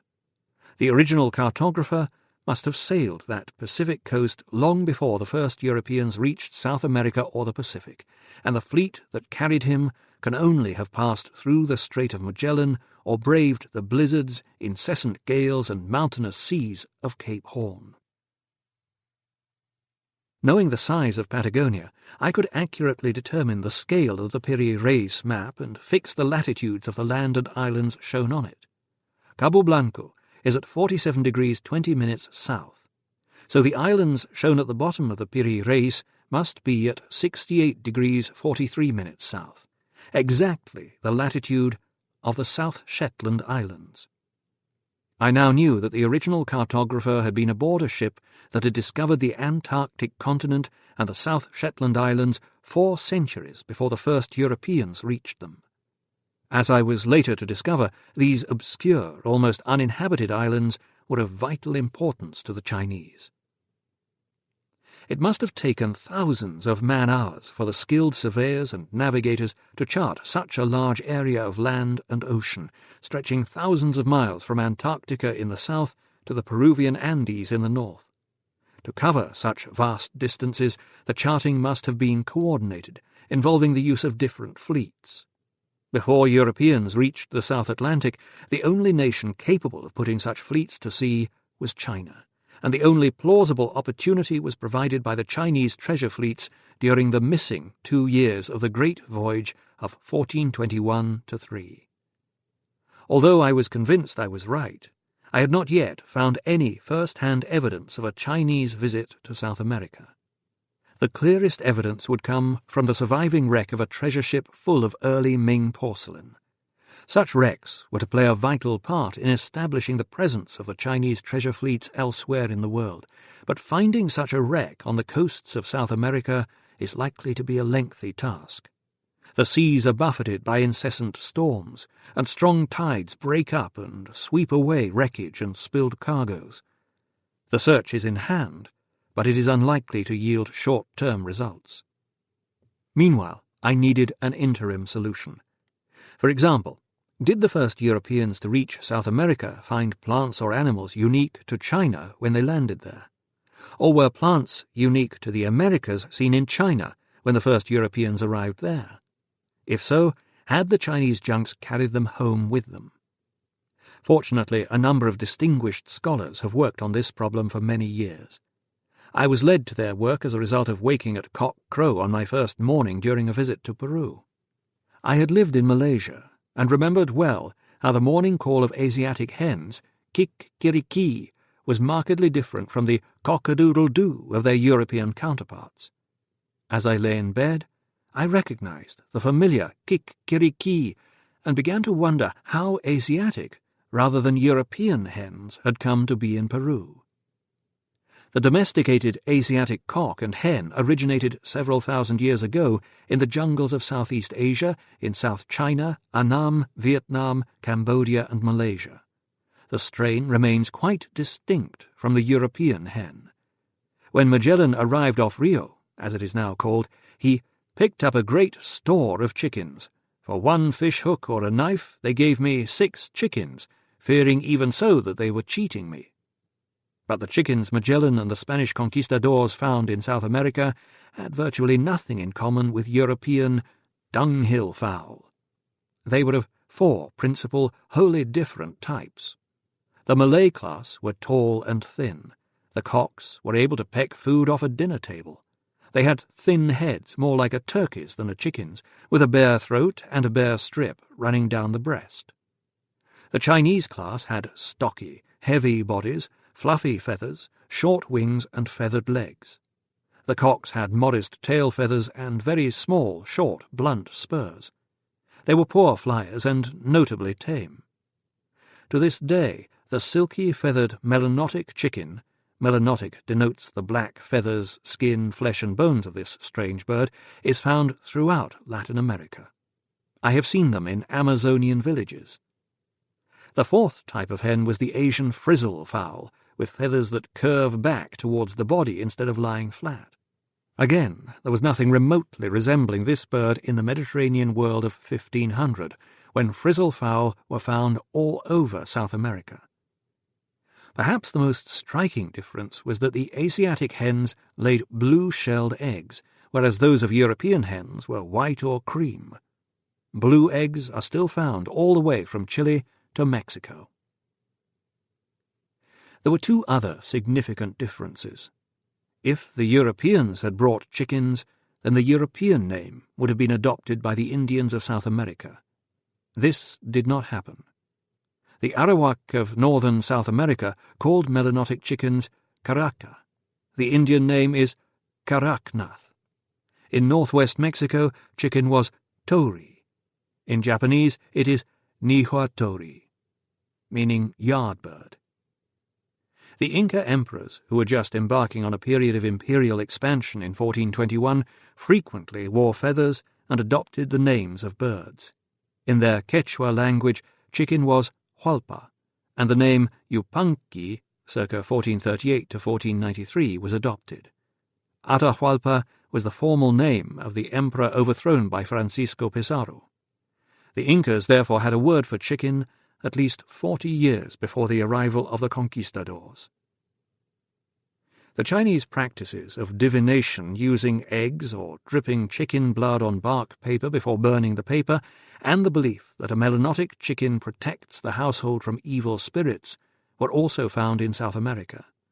Like the Chinese, the Amerindians used them for sacrifice, divination, and healing the sick. Asiatic chickens were found the length of both the Atlantic and Pacific coasts of the Americas as far north as Rhode Island. These birds cannot fly, and must have been brought by ship. The only non-European ships that could travel such vast distances were Chinese. The spread of Asiatic chickens prior to the European conquest closely correlates with the lands shown on the Piri Reis map, the Amazon and Orinoco deltas in Venezuela, Brazil, Patagonia, Chile, and Peru. Even today, in areas of South America where there has been minimal Spanish or other European influence, one still finds chickens which lay pale blue eggs and possess other Asiatic characteristics unknown in European birds. The conclusion is inescapable. Chinese fleets must have brought chickens to South America. Since the Asiatic chickens are very different from the Mediterranean chickens, and most of the traits that reappear in the flocks of the Amerindians are found in Asia, the obvious conclusion would be that the Amerind chickens were first introduced to South America from Asia and not from the Mediterranean. When one considers the total data available on the chicken in America, a conclusion for a Spanish or Portuguese first introduction of chickens into America is simply counter to all the evidence. The Mediterraneans as late as 1600 did not have and did not even know of the galaxy of chickens present in Amerind hands. If a scholarly and scientific approach to the subject is taken, an approach that pays attention to the data instead of the clichés of the past, then the only possible conclusion is that chickens were introduced from across the Pacific, probably repeatedly, long before the Mediterranean discoveries of America. The second line of evidence came from maize, a very unusual plant that originated in the Americas and was unknown in China before Zheng He's voyages. Just as chickens cannot fly, maize is incapable of self-propagation. Wherever it is found, it has been propagated by man. There is considerable evidence that maize was carried to Asia before Columbus landed in America in 1492. For example, within his description of the expedition landing at Limasaua in the Philippines in 1520, Antonio Pigafetta, Magellan's diarist, noted this: "The islanders invited the general, Magellan, into their boats, in which were their merchandise, viz. Cloves, cinnamon, ginger, pepper, nutmegs, and maize." There is no possibility that Pigafetta had misidentified the plant. In his notes in the original Italian, maize is translated as miglio, against which Pigafetta had written the Caribbean word maíz. He knew what maize looked like. It had ears like Indian corn and is shelled off and called lada, and not only had he spent months with Magellan in South America on his way to Limasaua, but several seamen aboard had also served with Columbus in the Caribbean. Chinese records state that Zheng He's admirals brought back extraordinarily large ears of grain. The Chinese were used to rice with ears the size of barley. The only extraordinarily large ears compared to rice were those of maize.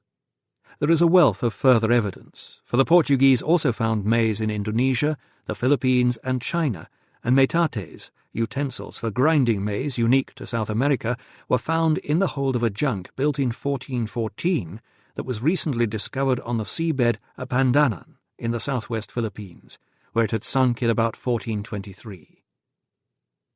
There was now not a scintilla of doubt in my mind that the Chinese fleet had been in South America in 1421 and had surveyed the lands shown on the Piri Reis map a century before Magellan. But they were sailing on this epic voyage to bring the entire world into the Chinese tribute system. Why should they have taken such inordinate trouble to chart this part of inhospitable Patagonia, a land of driving snow and bitter cold, occupied only by unsophisticated, naked people with nothing to trade and with little natural wealth save for Burberrys and fish? Could the Piri Reis map provide a further clue? At first it seemed only to deepen the mystery, for it showed a series of spokes extending from the Patagonian coast and intersecting in a hub, at the centre of a compass rose, in the wastes of the South Atlantic. These spokes are what navigators call portolan lines, used in portolan navigation, also known as triangulation. Comparing the Piri Reis with a modern map, I identified the prominent points on the Patagonian coast from where each portolan line was drawn.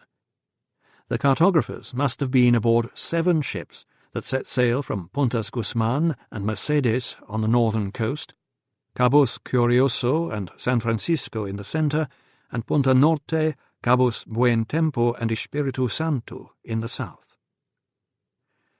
Knowing the scale of the Piri Reis map, I could now readily identify the true location of the centre of the compass rose.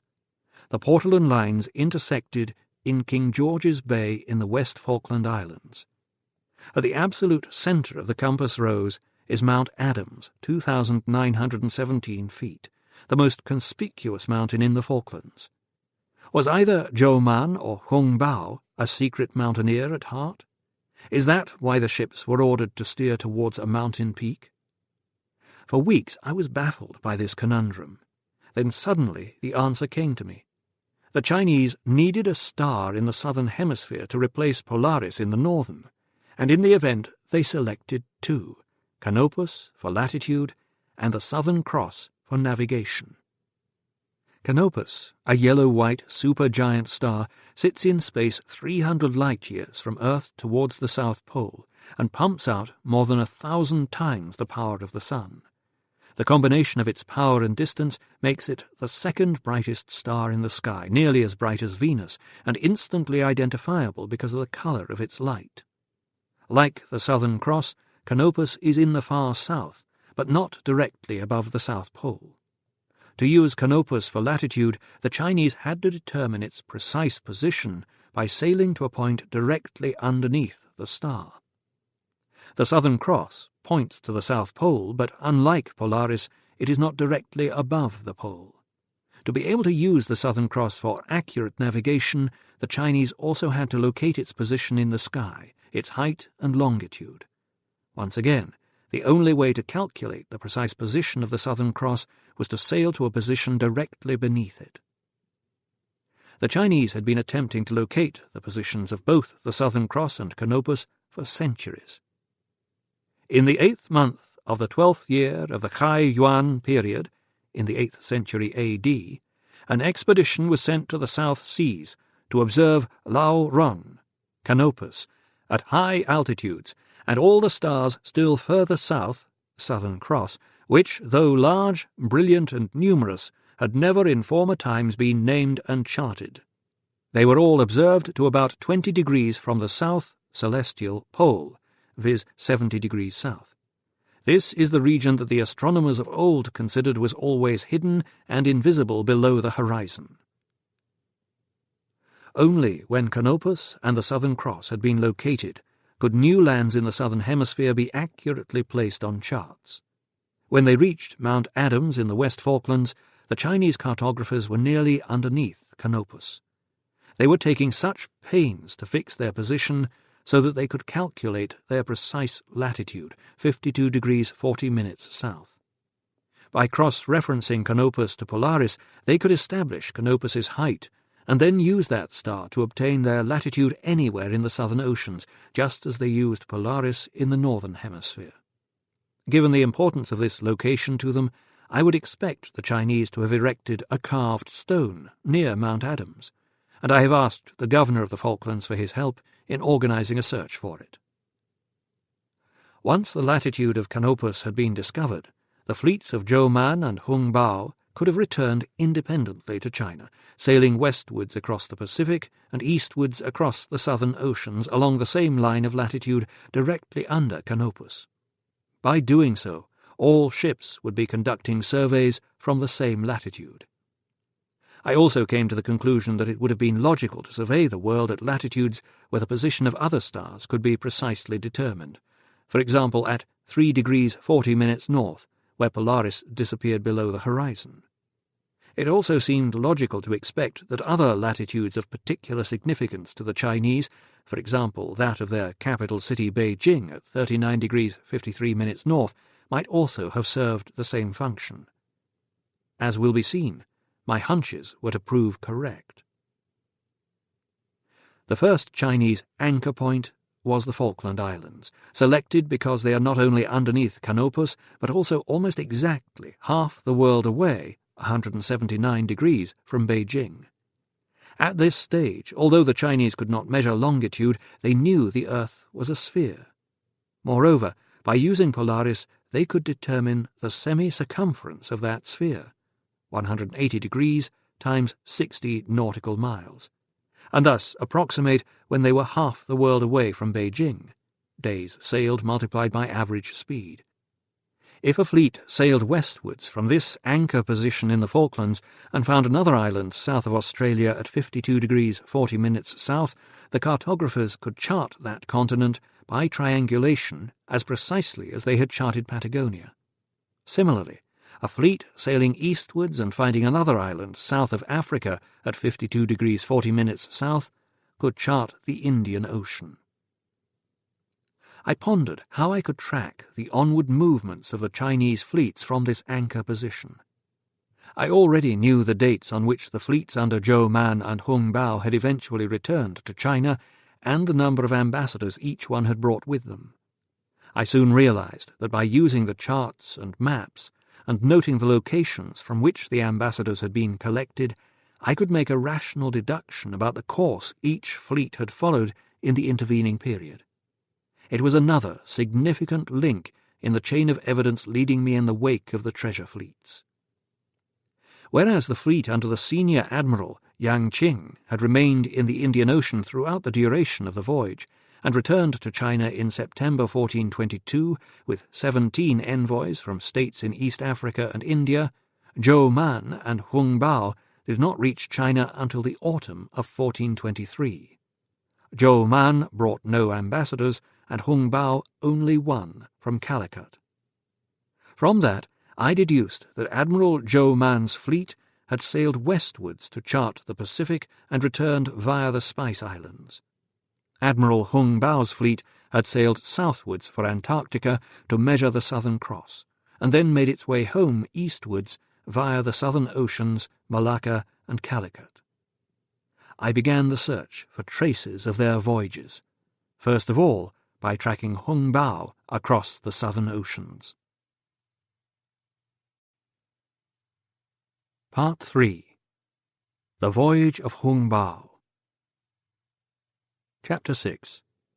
Voyage to Antarctica and Australia.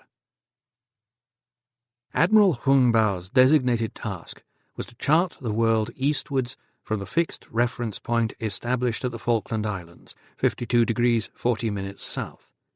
But by now the rice in his container ships must have been running low, and the bean shoots growing in tubs would all have been eaten.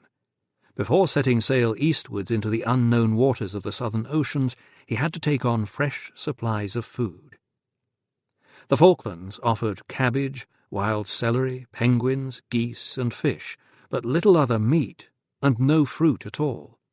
The only mammal ever discovered on the Falkland Islands was the warrah, an indigenous fox described by Charles Darwin. There is no other instance in any part of the world of so small a mass of broken land, distant from a continent, possessing so large an aboriginal quadruped, the warrah, peculiar to itself. Within a very few years after these islands shall have become regularly settled, in all probability this fox will be classed with the dodo, as an animal which has perished from the face of the earth. There is something curious about this creature which, as Darwin predicted, was wiped out in the Falklands by the 1870s. Darwin and other naturalists remarked on the warrah's extraordinary tameness. The British biologist Juliet Clutton-Brock has analysed the animal's physical characteristics from specimens in the Natural History Museum in London, and concluded that, like the aboriginal dingo, the warrah had once been domesticated. It was a cross between the South American fox and a feral dog brought across the sea to the Falklands before the Europeans arrived. The most plausible explanation of its origins is that the Chinese left some of their dogs on the Falklands. They bred them on the junks for food, which then interbred with the local foxes. A request has been made to the Natural History Museum in London for DNA samples from the now extinct warrah so that they can be compared to the DNA of Chinese food dogs. Results will be posted on the website. If the Falklands offered a very limited food supply, Patagonia, 300 nautical miles to the west, resembled an enormous larder, as later explorers were to find to their delight. Enough fish to feed the whole fleet could be netted in a morning. Mussels the size of crabs littered the shallow pools. Guanaco, waymill, and hares as large as dogs were almost tame. Only snarling mountain lions stood between the sailors and limitless meat. Berberries and wild apples, rich in vitamin C, were also plentiful. Perhaps taking advantage of one of the periods of calm weather frequently found in the Antarctic summer, Admiral Hung Bao returned due west from the Falkland Islands to Patagonia to replenish his supplies. Still underneath Canopus at 52 degrees 40 minutes south, he would have found what appeared to be a safe anchorage in a large bay just south of Cape Virgenes. Unknown to him, the bay was the entrance to a strait leading to the Pacific. As he entered the bay, a ferocious current running at up to 6 knots would have dragged his fleet southwestwards through the strait like water down a plug hole. By the next morning the fleet had been sucked halfway through the strait. At last, out of the current, they found themselves off the Brunswick Peninsula, the southernmost tip of the South American mainland, clearly identifiable on the Piri-Reis map. By now the fleet was south of Canopus, and Hung Bao would have wished to sail north to get underneath his reference point once again, the latitude from which he was to chart the world to the east. The strait becomes narrower and narrower, leading into the Canal Geronimo, less than a mile wide and far too narrow for his huge ships to manoeuvre, their turning circle being nearly a mile. As a result, the fleet was forced to reverse its course, and hence the cartographers drew the Canal Geronimo as a river, just as it must have appeared to them. Back off the Brunswick Peninsula, the fleet took the Canal Magdalena southwestwards for the Pacific, entering the ocean near Isla Aguirre, a small uninhabited island, but one of the few out of the hundreds lining the coast to have been named, even today.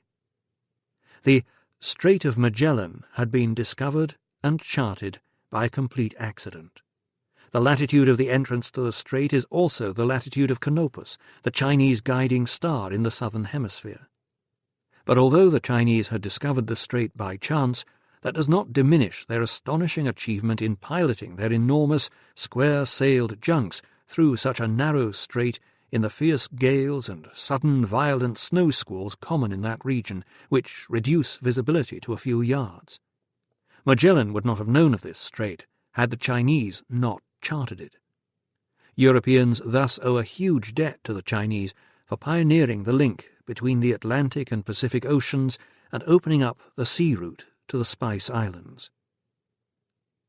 Not without reason was the remote, inhospitable land on either side of the dreaded strait named the uttermost part of the earth by the earliest European explorers. Despite the near-endless snowstorms, often driven horizontally across the land by the force of the wind, Tierra del Fuego has an enthralling grandeur. I have seen glaciers tumble vertically into the ocean, and ice-bound mountain peaks glistening like diamonds against the pale skies. Today, as for centuries past, navigators dread the violent currents that seem to start and finish without warning or apparent cause, and the westerly gales that spring from nowhere and whip the seas into a boiling cauldron within minutes. Until the 19th century, its howling gales and bleak terrain discouraged settlement, leaving the Yagan natives who inhabited this grim terrain to live in peace, huddling around the fires that led Magellan to name the region Tierra del Fuego. The Yagan seemed to Darwin among the most abject and miserable creatures I ever saw, the difference between them and Europeans being greater than that between wild and domestic animals. The discovery that the Chinese had made the first ever voyage through this daunting region was a tremendous moment for me. I wondered if Hung Bao had also realized its remarkable importance and significance. I returned to the British Library to see if the diaries of the Portuguese explorer Ferdinand Magellan and Antonio Pigafetta, who sailed with Magellan's fleet, could offer any further verification of this ground-breaking voyage of a century before.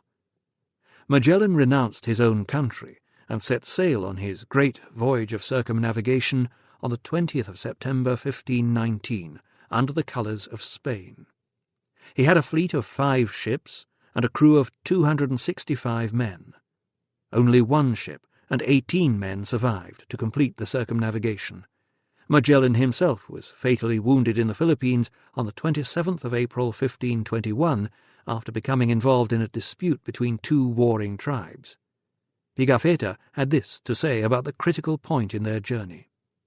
After going and setting course to the 52nd degree towards the said Antarctic pole on the festival of the 11,000 Virgins, 19th of October, we found by a miracle a strait near what we called the Cape of the 11,000 Virgins, today Cape Virgenes, which strait is in length 110 leagues, which are 440 miles, and in width somewhat less than half a league.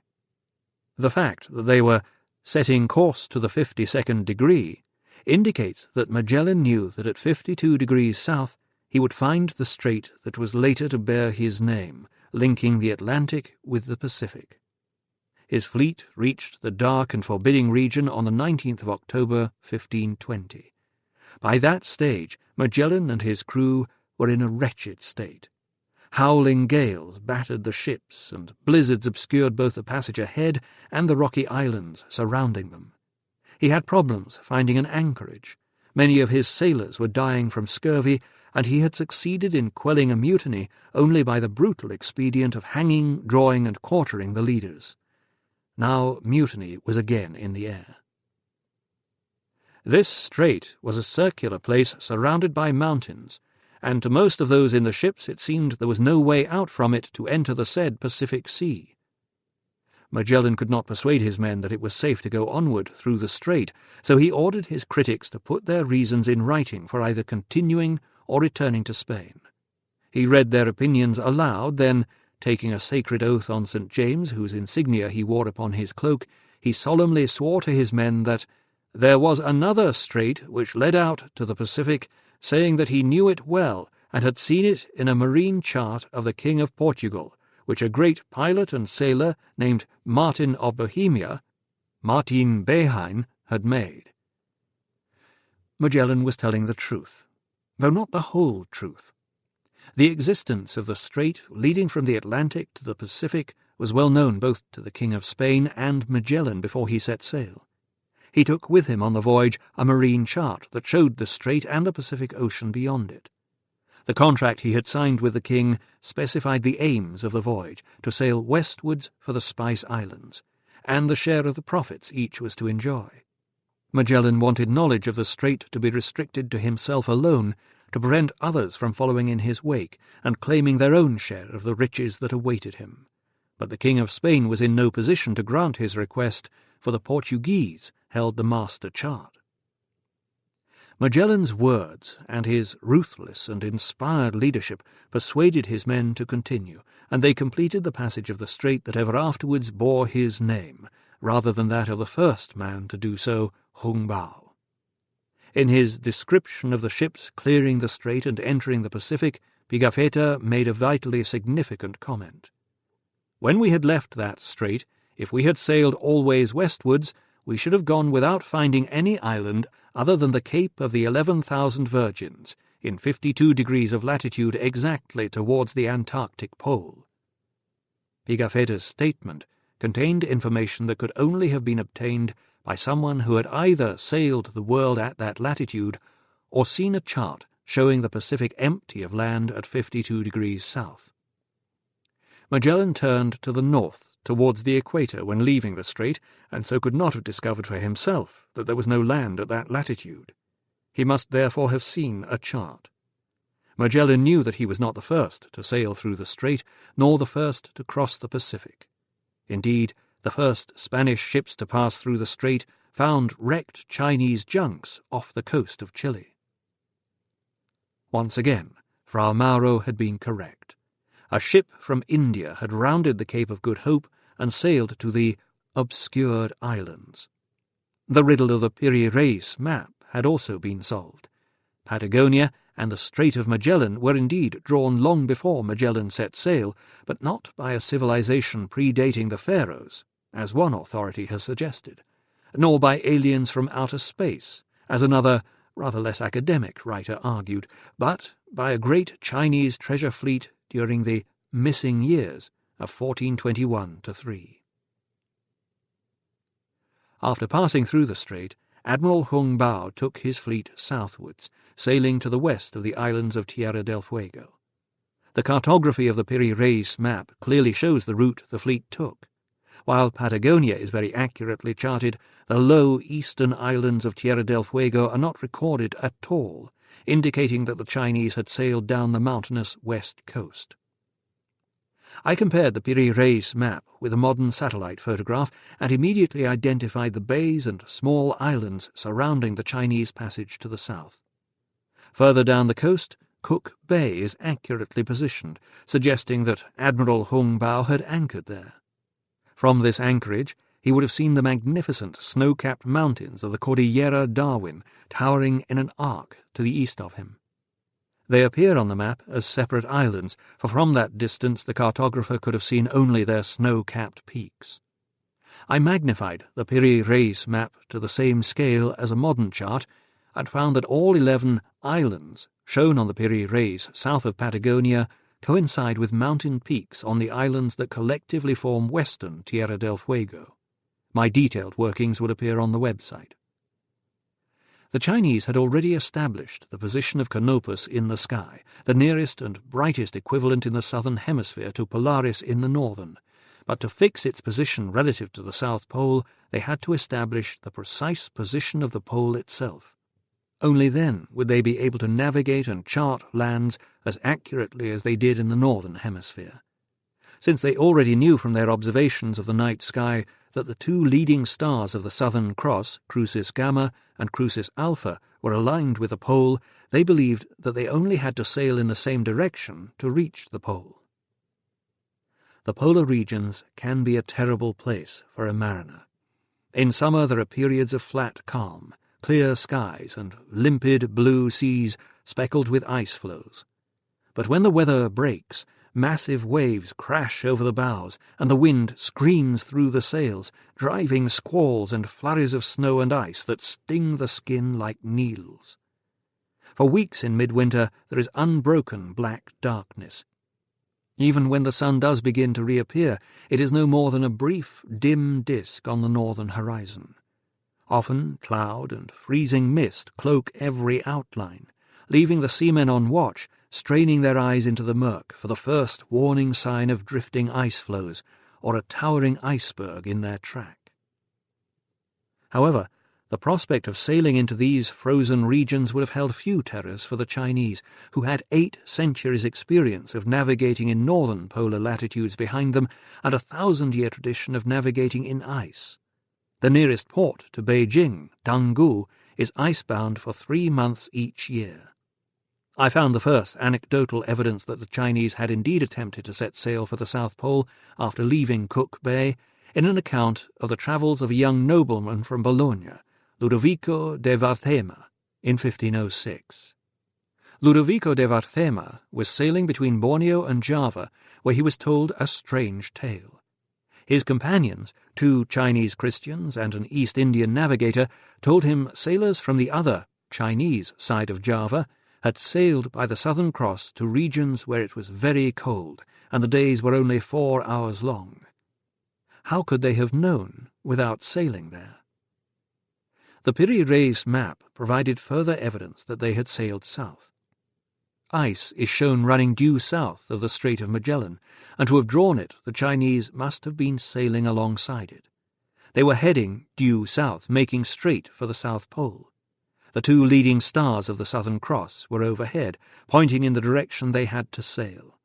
Some 200 miles south of Tierra del Fuego, they met the first drift ice, which had begun to curve to the east, drawn as a C-shaped arc on the Piri Reis map. They attempted to continue southwards around the ice, but were unable to do so and were obliged to alter course, first to the east and then to the southeast, all the time trying to find a way to continue towards the pole. After sailing another 200 miles south, they met pack ice that continued all the way down to the Antarctic peninsula. The ice depicted on the Piri Reis map corresponds with the normal maximum limits of drift and pack ice in midsummer. Admiral Hung Bao was now approaching the Antarctic Circle. At this latitude, strange things happen. At the South Pole itself, longitude has no meaning. It becomes a dot. There are no directions other than north. In midsummer, December, The sun is always in the north, and it is light all day. In winter, it is permanently dark. The navigational difficulties are exacerbated by magnetic anomalies caused by the South Magnetic Pole, far removed from the true South Pole. This would have played havoc with the Chinese magnetic compasses.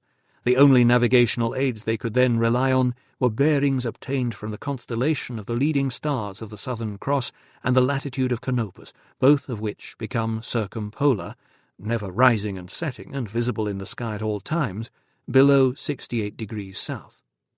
The intensity of its light and the clarity of the Antarctic air often make Canopus visible in daylight.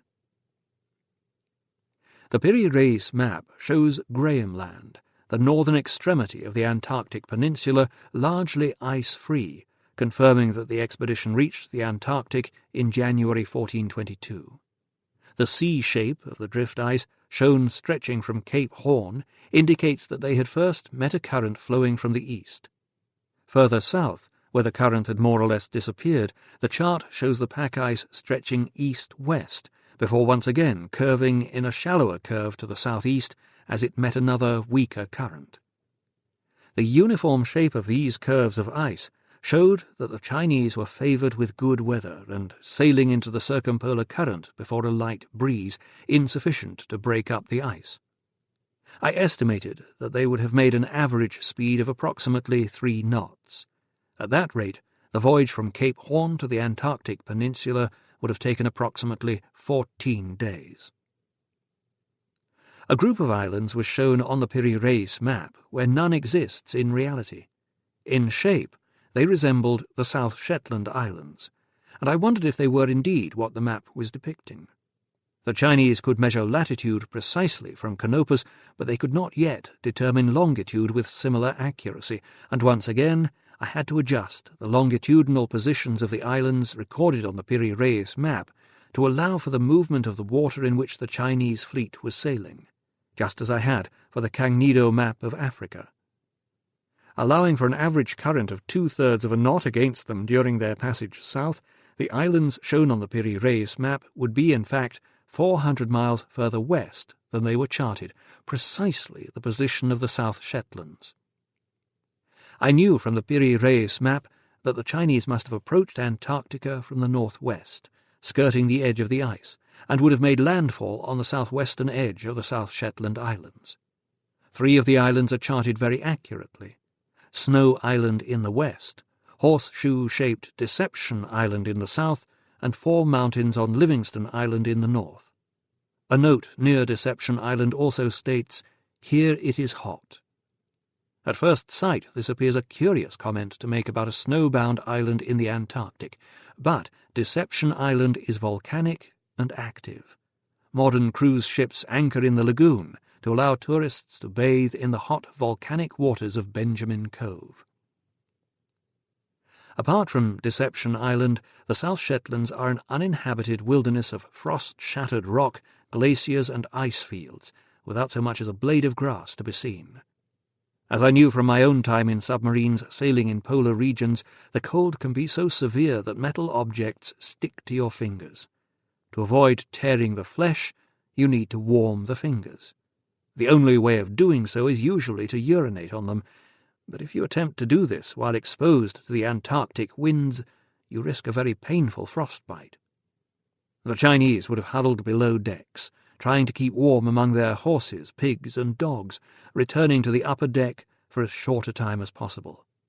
Their rice supplies would have had to be carefully covered and insulated to prevent the intense cold causing permanent damage to the grains, and the flooded sections of the holds where they kept their supplies of fish and their trained otters would have had to be emptied to prevent the water expanding as it froze and forcing apart the seams of the hull.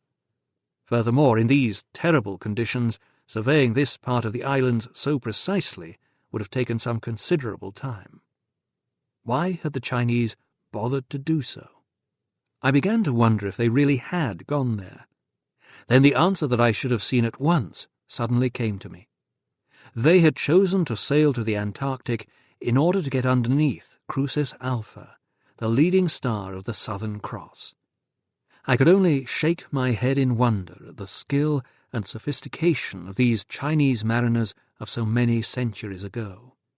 The Chinese astronomers' determination of the positions of Canopus and the Southern Cross in the sky was a pivotal moment in the history of man's knowledge of the globe. Because they knew the circumference of the earth, they could now calculate the true position of the South Pole. By observing the difference between the true bearing shown by the Southern Cross and that shown by their magnetic compasses, they could determine the position of the magnetic South Pole and therefore make the necessary corrections to their compasses. In 1421-3, the stars of the Southern Cross and Canopus could be observed as far as 28 degrees north, the latitude of the Canary Islands, where Polaris was also clearly visible. A cross-reference to check latitudes could be obtained by comparing the latitudes derived from Canopus and Polaris. The Wu Pei Che confirms that this was indeed a practice of Chinese navigators, whereas the Portuguese did not adopt this method of calculating latitude for another 50 years. The Chinese could now steer a completely accurate course in the southern as well as the northern hemisphere and determine exact latitudes. Only the problem of longitude remained to be solved. Once true latitudes in the southern hemisphere could be calculated, Chinese charts could be drawn in a readily comprehensible form, not as a table or as a long strip of sailing directions such as the Wu Pei Che, but as a recognizable geometric depiction. A note appended to the Piri Reis map confirms this change.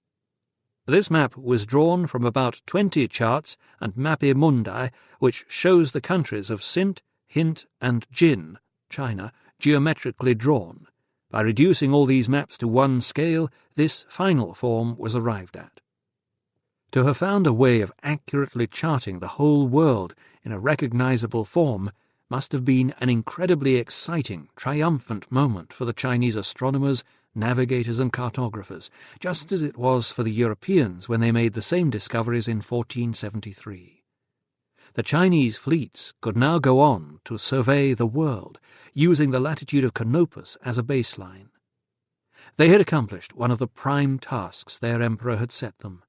They could now brave the biting cold of the air to enjoy a hot bath in the lagoon inside Deception Island, gather up penguins for food, and cut off blocks of ice for fresh water. This would have been the moment to enjoy a cask of rice wine and feast on some of the pigs, before setting sail once again to explore the Antarctic mainland further south. As the junks sailed through the strait separating the South Shetlands from the Antarctic peninsula, the islands would still have been visible 35 miles away to the northwest, with the mainland 20 miles to the south. At that range they would have seen only mountains, but they located them with just a very small error. Their charting of mainland Antarctica was equally accurate. I was able to identify 63 prominent features of the Antarctic mainland on the Piri Reis map. My detailed working drawings will appear on the website. Only one thing seemed out of place. A strange serpent shown resting on the ice of Elephant Island. But the leopard seal resembles a serpent as it slithers across the ice, and, like serpents, leopard seals have fangs. East of Elephant Island, the Weddell Sea was shown as solid ice, and it is indeed icebound throughout the year. It is remarkably accurate cartography. There was no longer the slightest shred of doubt in my mind. There was no need to summon ancient Egyptians or space aliens to explain how the Piri Reis map could have depicted Antarctica with such accuracy 400 years before the first Europeans arrived there. The information came from surveyors aboard Admiral Hung Bao's fleet in 1422, who had been charting the precise position of the Southern Cross. The Piri Reis map also showed another, smaller compass rose southeast of the Falklands and northeast of the South Shetlands. The centre of this secondary rose corresponds to Bird Island, the northwest island of South Georgia. As its name implies, Bird Island is populated by millions of seabirds using it as a launching platform for feeding forays into the plankton and fish-rich Antarctic Ocean. It is a tiny island 2 miles long and nowhere more than half a mile wide, fringed by sheer 1,000-foot cliffs on its north side, but with sandy beaches to the south. The compass rose showed that Bird Island was used as a pivotal point by the Chinese cartographers. Having established the course and distances the fleet had sailed from the South Shetlands and the Falklands to Bird Island, they could reduce longitude errors by cross-referencing the three. I applied the same scale as I had worked out for measuring Patagonia and discovered that the distance shown on the Piri-Reis map from Deception Island in the Antarctic to Bird Island was correct. The only mistake was that both the South Shetlands and South Georgia were shown further east than they should be. Once again, the circumpolar current accounted for the longitudinal error. After he had reached and charted Bird Island, Admiral Hung Bao would have had no choice but to continue eastwards, sailing beneath Canopus, for around these latitudes, as the name implies, the roaring forties would have driven his ships before the wind to the east. These are winds to test the courage of the bravest sailor. They howl over towering seas, great walls of green water capped with foam, hurling spume through the air. Seamen would have worked frozen and soaked to the skin, and shouted themselves hoarse in a vain attempt to be heard amid the shrieking of the wind through the rigging, the creaks and groans of timbers as the hull flexed and twisted in a swell like none other on earth, and the roar and hiss of waves breaking over the bows and foaming away through the scuppers. The prow would have dragged itself free of one giant wave, only to bury itself immediately in the next. There would have been little respite for the men below decks, their clothes permanently sodden, and the pitching and heaving of the ship so severe that sleep would have been all but impossible. Driven eastwards by the relentless winds, Admiral Hung Bao would not have anchored until he next found land along 52 degrees 40 minutes south, enabling him to conduct another detailed cartographic survey just as he had in South America. But travelling eastwards at this latitude there is no substantial land mass, only a few scattered islands. At last, after a voyage of some 5,000 miles across the southern oceans, all the time with the brilliant yellow-white Canopus directly above him, the increasing numbers of seabirds, albatross, terns, skua and petrels, would have alerted him to the fact that land was nearby, and at last his lookouts would have spotted the volcanic Mawson's Peak on Herd Island, silhouetted above a group of smaller islands just 15 miles to the south. Now he could begin a survey to establish another anchor position for his cartographers. Herd Island would have seemed a far from inviting prospect to Hung Bao and his men. It is heavily glaciated, and much of the coastline is covered by ice cliffs. There are a few isolated patches of tussock grass, moss and lichen, but 80% of the island is permanently ice-bound.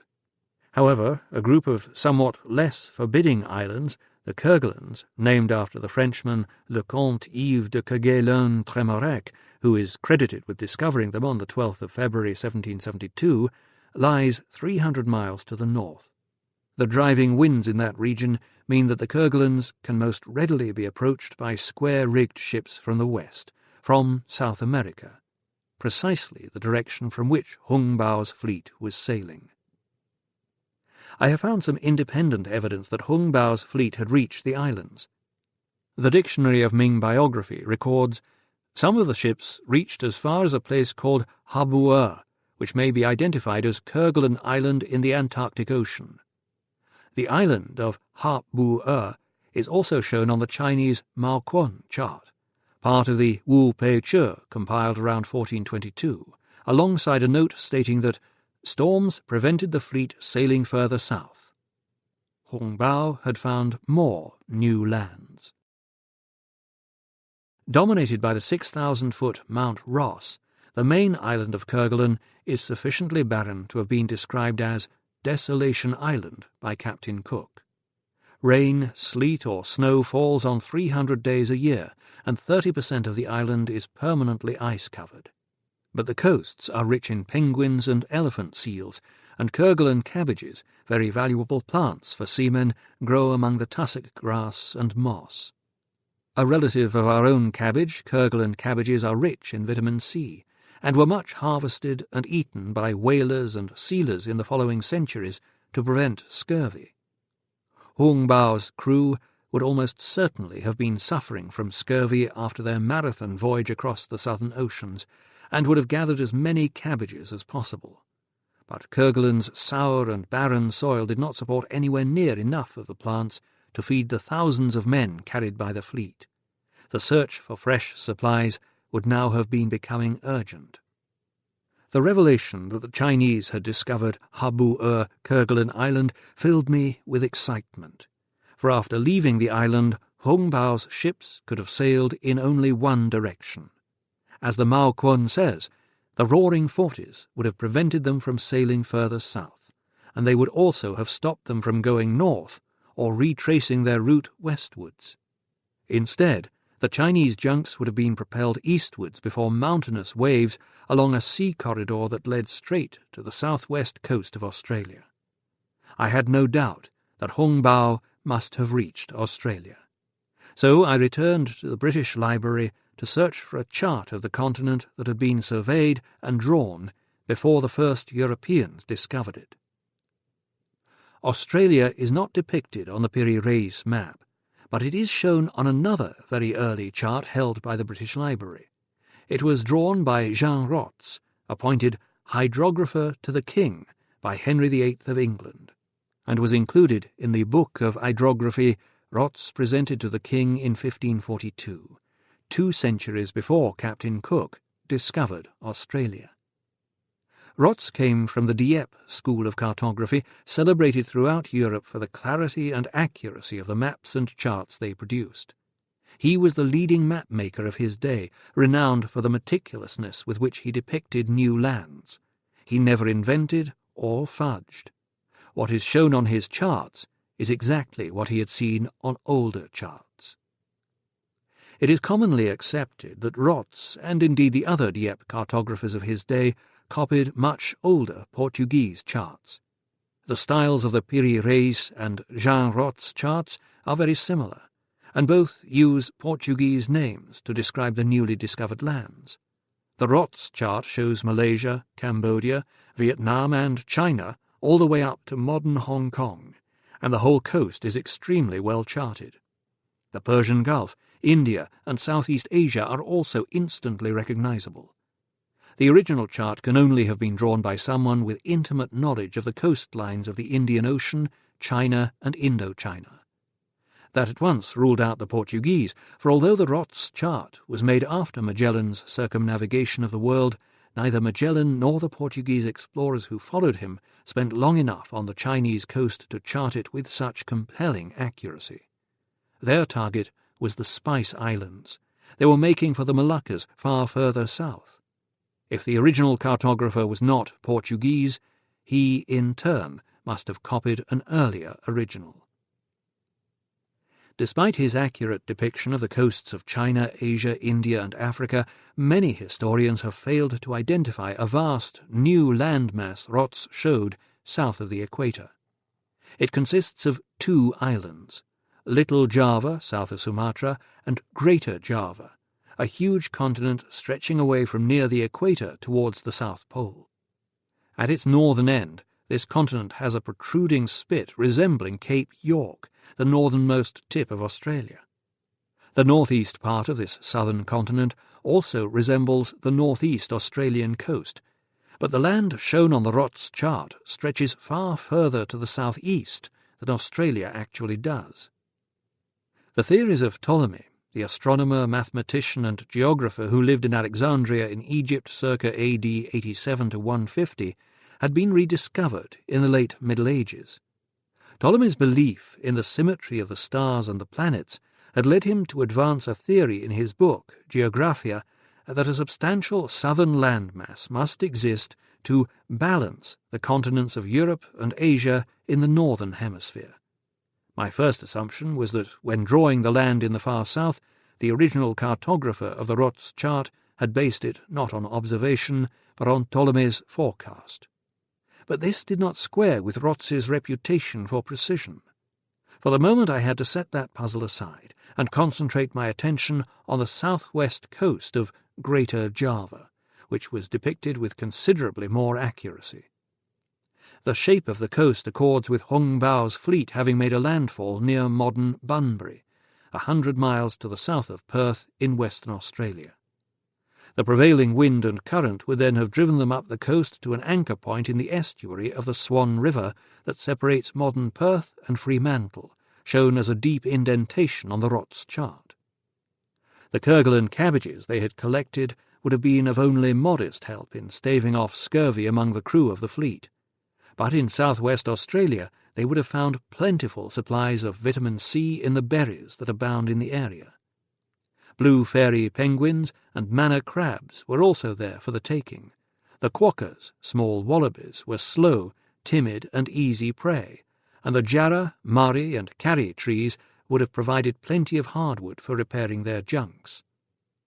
Although the Rots chart also shows the eastern and northern coasts of the Australian continent with great fidelity, the west coast is drawn no further south than Bunbury, where it ends abruptly.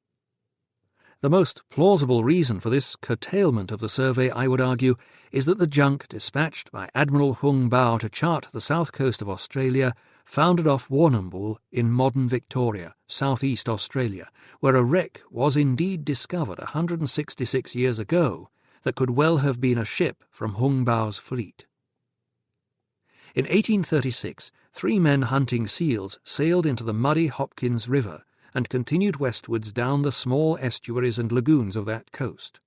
Where the Merry River joins the sea, they came across the wreck of a very old ship, known from that day to this as the mahogany ship, because of the timber used in its construction. 7 years later, Captain Mills, a local harbour-master, inspected the wreck on behalf of the government. He was astonished at the hardness of the wood. When he tried to cut a piece, his knife was useless, like glancing off iron. European ships were not then built of mahogany, the contemporary name used for any of a variety of reddish-brown hardwood trees, for there were no such trees in Europe. But Chinese ships were built of teak, a reddish-brown hardwood from the forests of Annam. Captain Mills was also baffled by the ship's origins. She struck me as a vessel of a model altogether unfamiliar, and at variance in some respects with the rules of shipbuilding as far as we know them. As regards to the nationality of the wreck, I do not profess to be a judge. I should say the wreck in question is connected with neither Spanish or Portuguese build. 20 years later, an Australian woman, Mrs. Manifold, examined the wreck, one of a further 25 people to record their impressions of it. She was impressed by the internal bulkheads, stout and strong. I am confident that this is probably a missing ship from Hung Bao's fleet. The aboriginal Yangari tribe, who then lived on the mainland close to the wreck site of the ship, have a legend that yellow men long ago settled among them. Since then, many observers have commented on the distinctive colour and facial characteristics of Aborigines who come from this small area of southern Australia. Pending carbon dating of the material to establish the date of the wreck, at the very least it is arguable that sailors aboard the ship detached by Admiral Hung Bao to chart the South Australian coast were shipwrecked, and that some of the men and their concubines managed to reach the shore and settled among the Aborigines. Professor Wei Chu Xian goes further, believing that the men wrecked at Warrnambool rode on horseback up the valleys of the Murray, Darling and Murrumbidgee rivers to what is now Cooktown, leaving traces of their journey along the route. Professor Wei's theory seems to be corroborated by Toscanelli's map of 1474, which shows the rivers explored by the Chinese cavalry. By March 1423, the Chinese fleets had been at sea for 2 years and had sailed the nethermost reaches of the oceans. Admirals Hung Bao and Zhou Man had accomplished the major part of their mission, locating Canopus and the Southern Cross and going on to chart the southern hemisphere. But one aspect of the voyage had not gone according to plan. After leaving the Indian Ocean, the admirals had expected to greet foreign potentates and present them with fine silks and porcelains, bringing their countries into China's tribute system. Yet the people they had met along the route were unused to trade and appeared to have no kings. The Bantu in South Africa, Aborigines in Australia, and naked men in Patagonia had no use for silk or porcelain, and places such as the Antarctic and Cape Verde Islands were uninhabited. Life in the lands the Chinese had discovered was far more primitive than they had expected, and as a consequence the holds of their surviving ships must still have been full of their treasure of porcelain and silks. But as he set sail from the west coast of Australia, Hung Bao would have known that he still had the opportunity to trade his goods before making for home, for the Spice Islands and the great trading port of Malacca were well within his reach. The Rott's chart depicts Western Australia, Sumatra, the Malay Peninsula, Indochina, and the west coast of Borneo with considerable accuracy. This suggests that, having sailed northwestwards from Perth, the remainder of the fleet under Hung Bao circumnavigated Sumatra, berthed at Malacca, one of the prime trading ports in the Indian Ocean, and then returned home through the South China Sea, sailing along the west coast of Borneo, the east coast is not charted, and to the west of the Philippines, before eventually arriving home on the 22nd of October 1423. Admiral Hung Bao's fleet had been the first voyagers ever to sail through the Strait of Magellan. They had discovered the Antarctic continent and reached southern Australia over 2 centuries before Abel Tasman, 1603 to circa 1659, who discovered the island of Tasmania that bears his name. Taken in isolation, Hung Bao's voyage would have been more than worthy of modern commemoration. He had made one of the epic journeys in the history of mankind's exploration of the planet, and his name deserves to be remembered and celebrated. But that was not the end of the Chinese achievements. As Hung Bao prepared to return home in triumph, another Chinese fleet under Admiral Zhou Man was also sailing along southern latitudes, making for Australia from the opposite direction, crossing the Pacific a century before Magellan. Part 4. The Voyage of Zhou Man. Chapter 7. Australia. The designated task of Zhou Man was to survey the world west of South America. Like Admiral Hung Bao, who had sailed eastwards, Zhou Man would have needed anchor reference points at 52 degrees 40 minutes south as he crossed the oceans beneath Canopus. But as his fleet entered the Pacific, the square-rigged junks would have met the cold Humboldt current and been swept northwards up the coast of what is now Chile. Magellan, Carteret, Bougainville, and countless other explorers following in the wake of the Chinese had the same experience. The depiction of the Andes on the Piri Reis map gives clear evidence that this had also happened to Zhou Man's fleet. But I did not yet know how far north the Chinese had travelled, and whether they had reached Peru or met the Incas, one of the great civilizations of pre-Columbian South America.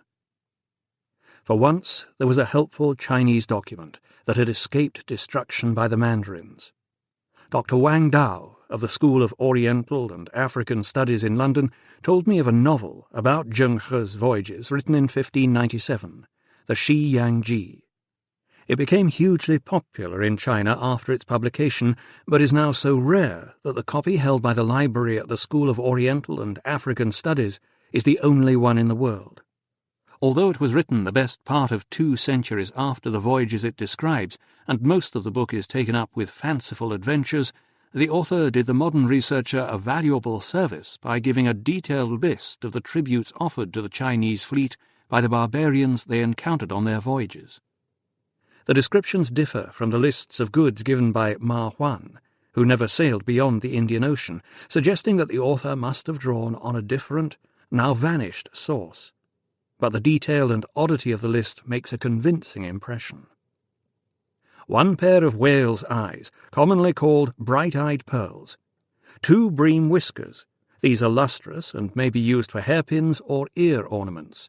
The price is very high. 1 pair of camels that go to 1,000 li, 400 miles, possibly a reference to the distance the animals could travel without water. 4 boxes of dragon's saliva, ambergris. 8 boxes of frankincense. 4 pairs of landscape porcelain bowls. In these is a landscape. By pouring water into the bowl, the mountains become blue and the water green. 4 pairs of porcelain bowls with representations of men and things. By pouring water into them, there is gradually a picture of men saluting each other. 4 pairs of porcelain bowls with flowers and plants. In these are flowers and plants. By pouring water into them, they appear to move and wave. 4 pairs of porcelain bowls with feathers. In these are feathers, and by pouring water into them, they appear to fly. Clearly, these bowls greatly impressed the Chinese, who had prided themselves on making the world's finest and thinnest porcelain. These bowls must have been even finer. They became translucent when filled with water, allowing scenes painted on the undersides to be seen through the porcelain. It was beyond the capacity of any Indian, African, or Islamic states of that or any earlier era to produce ceramics of such quality, and Europeans did not discover the technology to produce fine porcelain until the early 18th century. The only porcelain of that thinness at the time came from Cholula in modern Mexico. The Aztec Emperor Montezuma II, 1480 to 1520, was eating off Cholula ware when the Spanish conquistadors encountered him. It was literally eggshell thin, extremely expensive, and much sought after, and was exported from Cholula to the Pacific coast and South America. At the time of the Chinese voyages, Cholula was in its prime, producing huge quantities of this renowned porcelain and building pyramids more colossal than those of Egypt. Assuming that the pair of camels were llamas, camelids, then everything in the tribute list, including the ambergris from small whales called cachalots, could have been found in northern Peru. Asiatic hens were found there when the Spanish first landed, and at the very least it is arguable that they could have been left by Joe Mann's fleet after an exchange of gifts with the bird-loving Incas. I was later to find overwhelming evidence of pre-Columbian voyages between China and the Americas in Mexico, Guatemala, Colombia, Ecuador, and Peru, as will be discussed later. I returned to the task of tracing the course taken by Joe Mann. After leaving Peru, his fleet would first have been carried by the equatorial current as far north as Ecuador, where the current turns due west and carries mariners across the Pacific, the route along which explorer after explorer was swept in later centuries.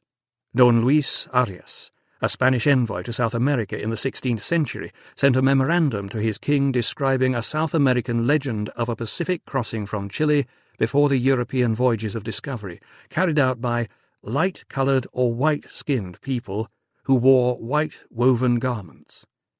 The course followed by the fleet would have taken it through the Tuamotu archipelago, 4,000 miles west of South America.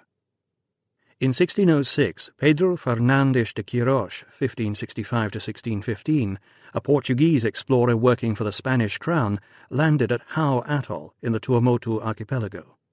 There he encountered an old lady wearing a gold ring set with an emerald. He offered trade goods for it, but she greeted his offer with disdain. It was far too valuable.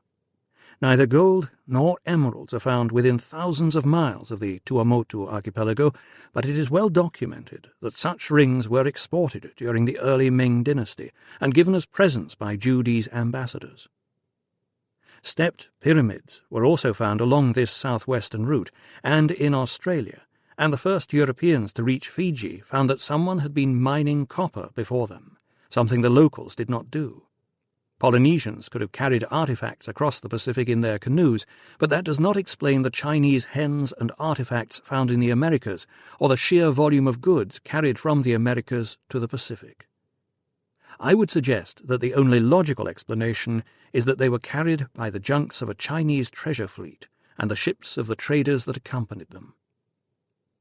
When those legendary voyagers reached the mid-Pacific off Samoa, they found that the south equatorial current split there, just as it does today. The northern part carries on towards the Carolines, New Guinea, and the Philippines.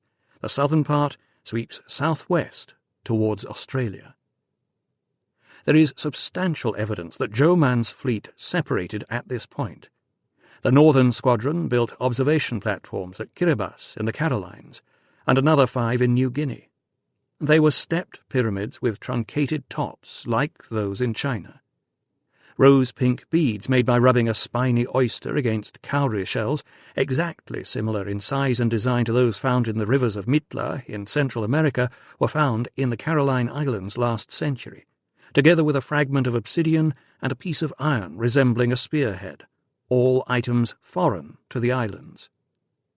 Chinese hens were found in Peru by the first European explorers. Maize, indigenous to the Americas, was found by the first Europeans to reach the Philippines. Metates, tools used to grind maize, were in the holds of the junk found on the seabed in the Philippines in 1993, which was believed to have sunk about 1423. All of this is consistent with the Chinese sailing with the wind up the west coast of South America, shown on the Piri Reis map, and then across the Pacific. The southern squadron swept on to chart Norfolk Island and, still carried westward by the current, made a landfall on the east coast of Australia just north of where Sydney is sited today. The great voyage across the Pacific had covered more than 7,000 miles and taken around 3 months. The current turns to the south when it meets the Australian coast, and Joe Mann's fleet would have been carried with it towards the latitude of Canopus, their reference point. Admiral Hung Bao's voyage to Australia has been described in Chapter 6. Admiral Joe Mann knew of Australia's existence before he landed there, for since Sui dynasty times, AD 589 to 618, the Chinese had known of a great landmass peopled by men who threw boomerangs 100 days sailing south of Asia. In the Shanhai Jing, classic of mountains and seas, Chinese historians of that era described an animal with the head of a deer that hopped on its hind legs and had a second head in the middle of its body, the baby in the pouch. By the time Marco Polo reached China in the 13th century, Chinese charts were showing 2 Javas, the island we know today as Java, and Greater Java, the source of the trepangs or sea slugs the Chinese ate with such relish. They remained a lucrative catch for fishing vessels and are still a highly prized delicacy in China. After his visit to China, Marco Polo called Greater Java the largest island in the world. And even before his time, there were kangaroos in the Imperial Zoo in Beijing. Kangaroos, of course, are unique to Australia.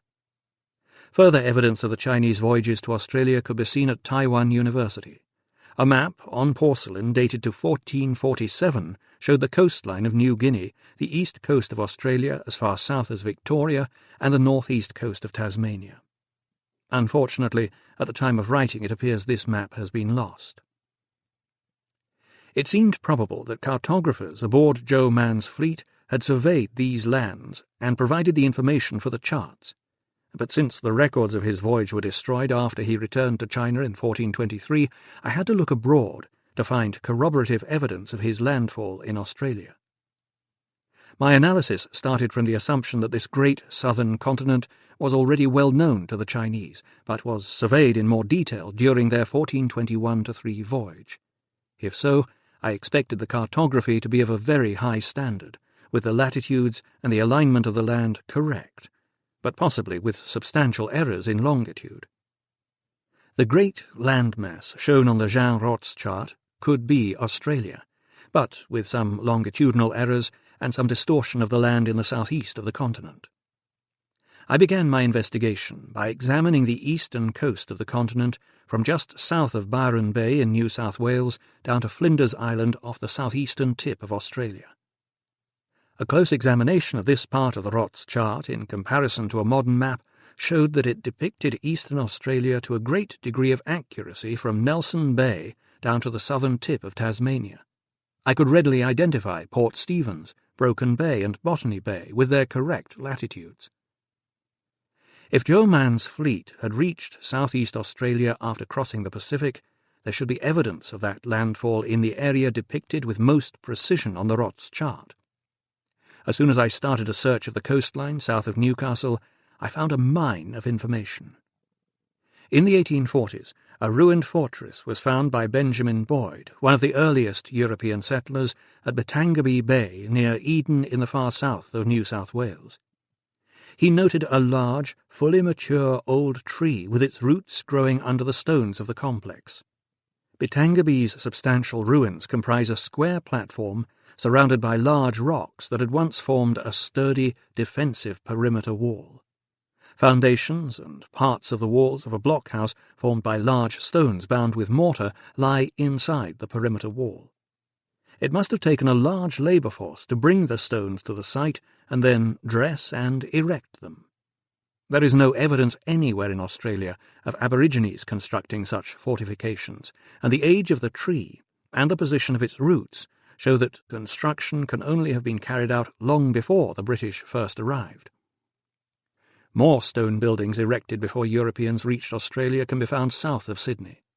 A group of 20, like a small village, are set beside the coast, and there are well-built paths leading from a reservoir to a 15-metre stone wharf beside the sea. Similar stone dwellings are found at Newcastle. Further indications that visitors had landed in Australia were found in ancient Aboriginal rock carvings depicting a foreign ship similar to a junk on the Hawkesbury River north of Sydney. There are similar carvings further up the coast at Cape York, Gympie, and in Arnhem Land. This does not, of course, guarantee that the foreigners were Chinese. They might have arrived on an unknown Portuguese voyage, but rock carvings near the Hawkesbury River show people wearing long robes, which narrows the choice to Asian or Chinese people. Furthermore, an Aboriginal tradition from the Tweed River area tells of strange visitors attempting to mine metals in the Mount Warning area southwest of Brisbane, many generations before the British did so. The most compelling evidence for the date of these foreign visits came from shipwrecks, especially one found near Byron Bay in northern New South Wales. 2 wooden pegs were unearthed, provisionally carbon-dated to the mid-15th century, but with a potential error of plus or minus 50 years.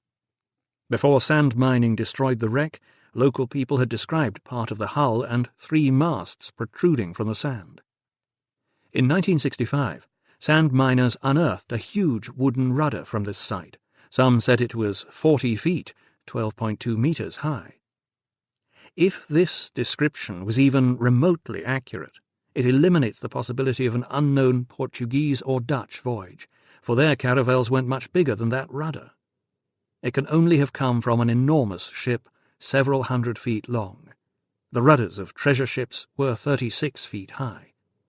The wreckage of another ancient ship was found at Wollongong on the coast south of Sydney, and 2 more were found in swampland near Perth. An ancient Chinese stone head depicting a goddess has also been found at Ulladulla, south of Wollongong, and a similar votive offering was unearthed on the Nepean River. The mahogany ship at Warrnambool, the similarities of the 3 wrecks at Perth and Wollongong, the age of the wooden pin, and the size of the huge rudder in Byron Bay point to a Chinese origin.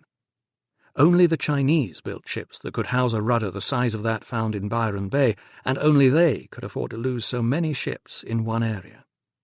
The addition of the findings from the wrecks to the Aboriginal legends and carvings depicting foreigners in robes arriving by ship, the groups of stone buildings, and the votive offerings produces powerful, if not yet conclusive, evidence that a large Chinese fleet visited southeast Australia in the 15th century. South of Batangabi Bay, the original cartographer of the Rots chart drew the southern curved part of Tasmania. But the chart also shows what appears to be a great landmass running first eastwards, then southwards. This has always baffled professional cartographers, but when I compared the Jean Rots and Piri Reis charts at the same latitude, I saw at once that what appears to be land south of Tasmania is in fact ice. It is drawn in identical fashion to the ice shown on the Piri Reis map, and the line drawn on the Rots chart corresponds to the northern limit of pack ice to the south of Tasmania in midwinter, June, in 1421-3. At a stroke, this would have solved the mystery of the apparent landmass to the south and southeast of Australia were it not for 2 rivers shown on the Rots chart flowing eastwards out of the ice. These 2 rivers are shown well south of New Zealand. There are none there, of course. There appeared to be nothing but ocean at those latitudes, but when I examined a large-scale map, I discovered 2 small islands of which I had previously been ignorant, Auckland Island and Campbell Island, at a similar latitude to Tierra del Fuego. Both have identical long, thin bays lying east-west, precisely as drawn on the Rots chart and at the same latitude. The two islands were shown at the edge of the normal limit of the pack ice that links them in midwinter. This explains the apparent anomaly on the Rots chart. The Chinese could not possibly have known that they were islands rather than part of an ice-bound landmass, because continuous ice lay between them and stretched away north to Tasmania. Once again, they had drawn precisely what they saw. They were sailing to Campbell Island to fix the position of Canopus, 52 degrees 40 minutes south, precisely the latitude of the southernmost tip of the island. They had their reference position, and they could now start a detailed survey of this part of the world. I found further indications that Joe Mann's fleet had reached Campbell Island in the accounts of the early Europeans who explored the island, discovered by Frederick Hasselberg, the captain of a sealing ship, in 1810.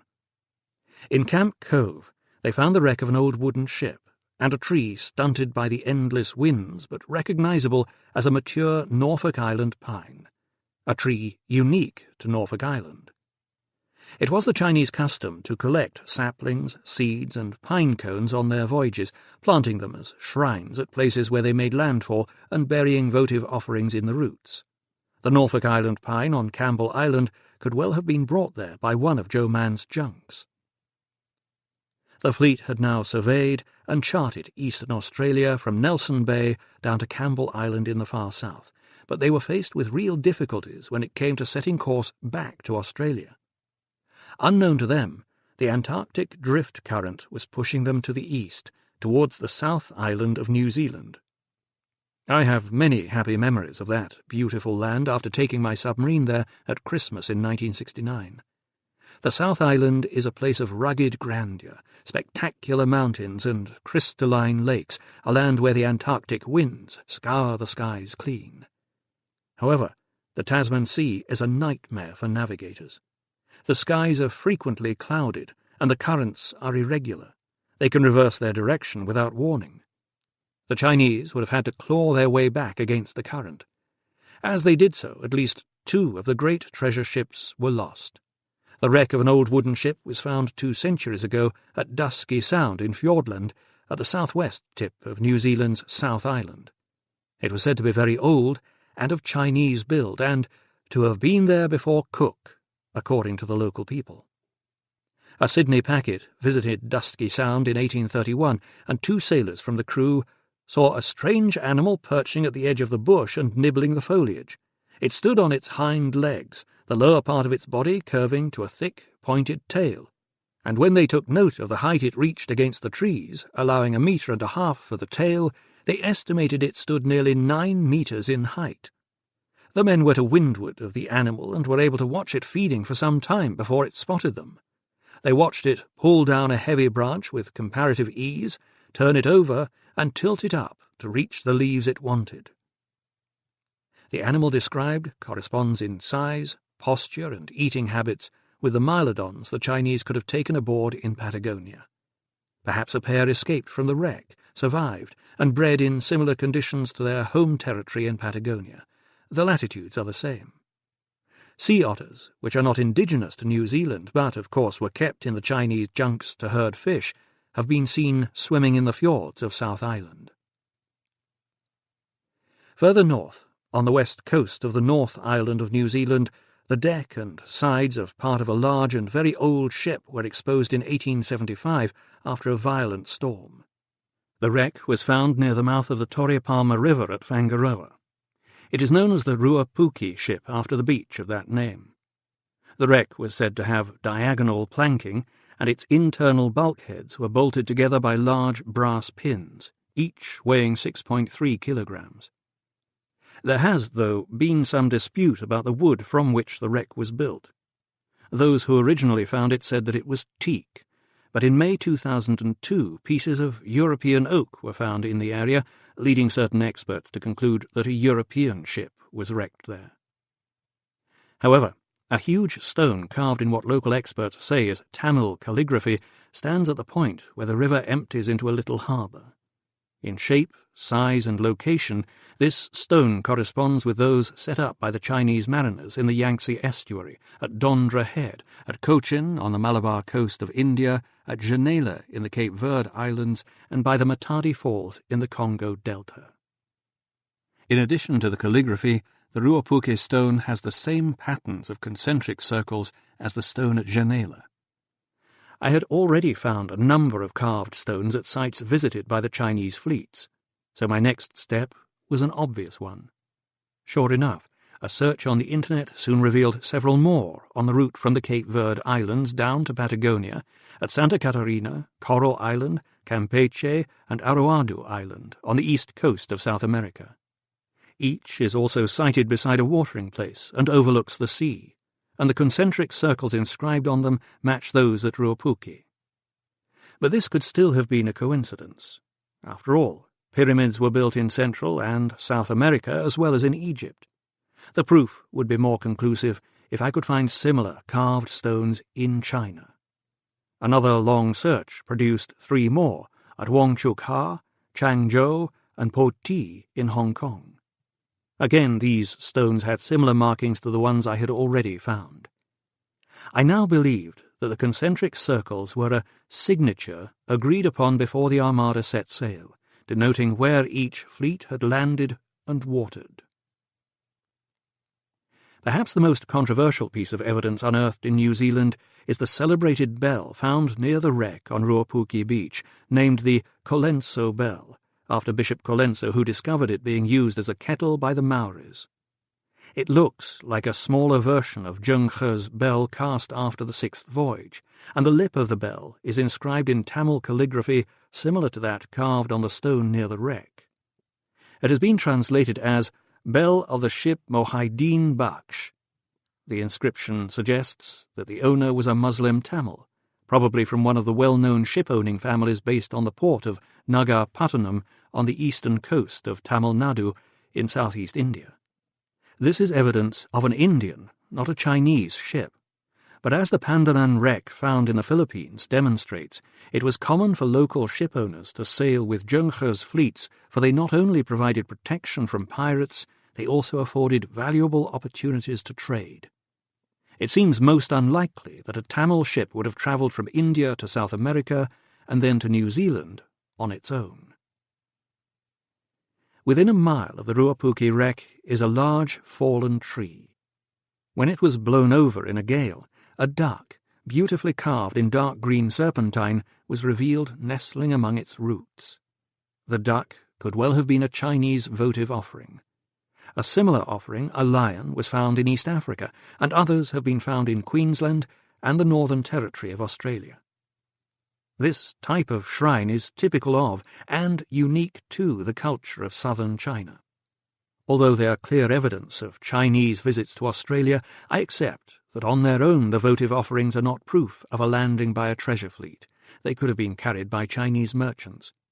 However, the collective evidence, the ship, the votive offering, the bell, the stone, and the carving, leads me to the conclusion that the ship at Ruapuke was almost certainly the wreck of a Tamil junk attached to the Chinese fleet. The final piece of evidence is another votive offering found on the banks of a tributary on the Waikato River some 30 miles north of the Ruapuke wreck. The find was made in the late 1800s by Elsden Best, the distinguished historian and then curator of the Dominion Museum in Hamilton. The small oriental figurine was found under singular and interesting circumstances at Maukei near Auckland. The lands around the place of discovery have been uninhabited since the arrival of Europeans until 20 years ago, and since then merely occupied by farm employees. Nor have these lands ever been ploughed. In pre-European times, however, natives occupied the place, as shown by the remains of old settlements. The figurine is undoubtedly Oriental in design and workmanship, having the grotesque aspect so common in Oriental designs. Some form of turban-like headdress is depicted, also a loose cloak or wide-sleeved garment. Altogether, this snub-nosed Tartar-looking figure represents an interesting discovery when the conditions of that discovery are noted. The Chinese fleets were losing ships with almost every landfall.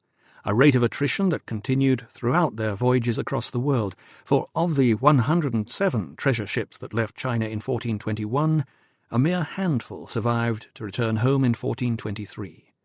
As the mandarins complained, myriads were lost. Those huge losses increased the likelihood that the wrecks at Ruapuki and elsewhere on the Chinese route were ships from the treasure fleets. If the ship at Ruapuki is a wrecked treasure ship, then tales of the shipwrecked crew must exist in local legends, just as they do in Central America and Southern Australia near wreck sites. When I investigated, I found that Maoris living near Ruapuki had just such a legend. The strangers who settled among them were called Patupairehe, or pale-skinned, almost supernatural people. Another meaning of the word is fairies. They wore white woven garments and also differed from the Maoris in having no tattoos and by carrying their children in their arms. Some married Maori women. I believe this local legend is true, and that the first non-Maori settlers in New Zealand were not Europeans, but Chinese. Subsequent DNA analysis has only strengthened my belief. Chapter 8. The Barrier Reef and the Spice Islands. Once back in the Tasman Sea, Joe Mann's surviving ships entered a counter-clockwise circular current that at last propelled them back to the Australian coast. The shape of the southeast Australian coast, coupled with the location of Campbell Island on the Jean Roth's chart, and the wrecks in the southwest and northwest of New Zealand, are all consistent with the junks being swept before the winds and currents from the Australian coast down to Campbell Island, and then in a loop with the wind back to New Zealand. Continuing before the wind would have caused them to make their second landfall on the Australian coast just north of Brisbane. Assuming an average speed of 4.8 knots, reduced to 3.8 by the current and storms, the journey down to Campbell Island and back again would have taken at least 10 weeks. The coast around Brisbane is shown on the Roth's chart with incredible precision, and that chart was not the only one of Australia to be drawn by cartographers of the Dieppe school, all of them drawn centuries before Europeans reached Australia.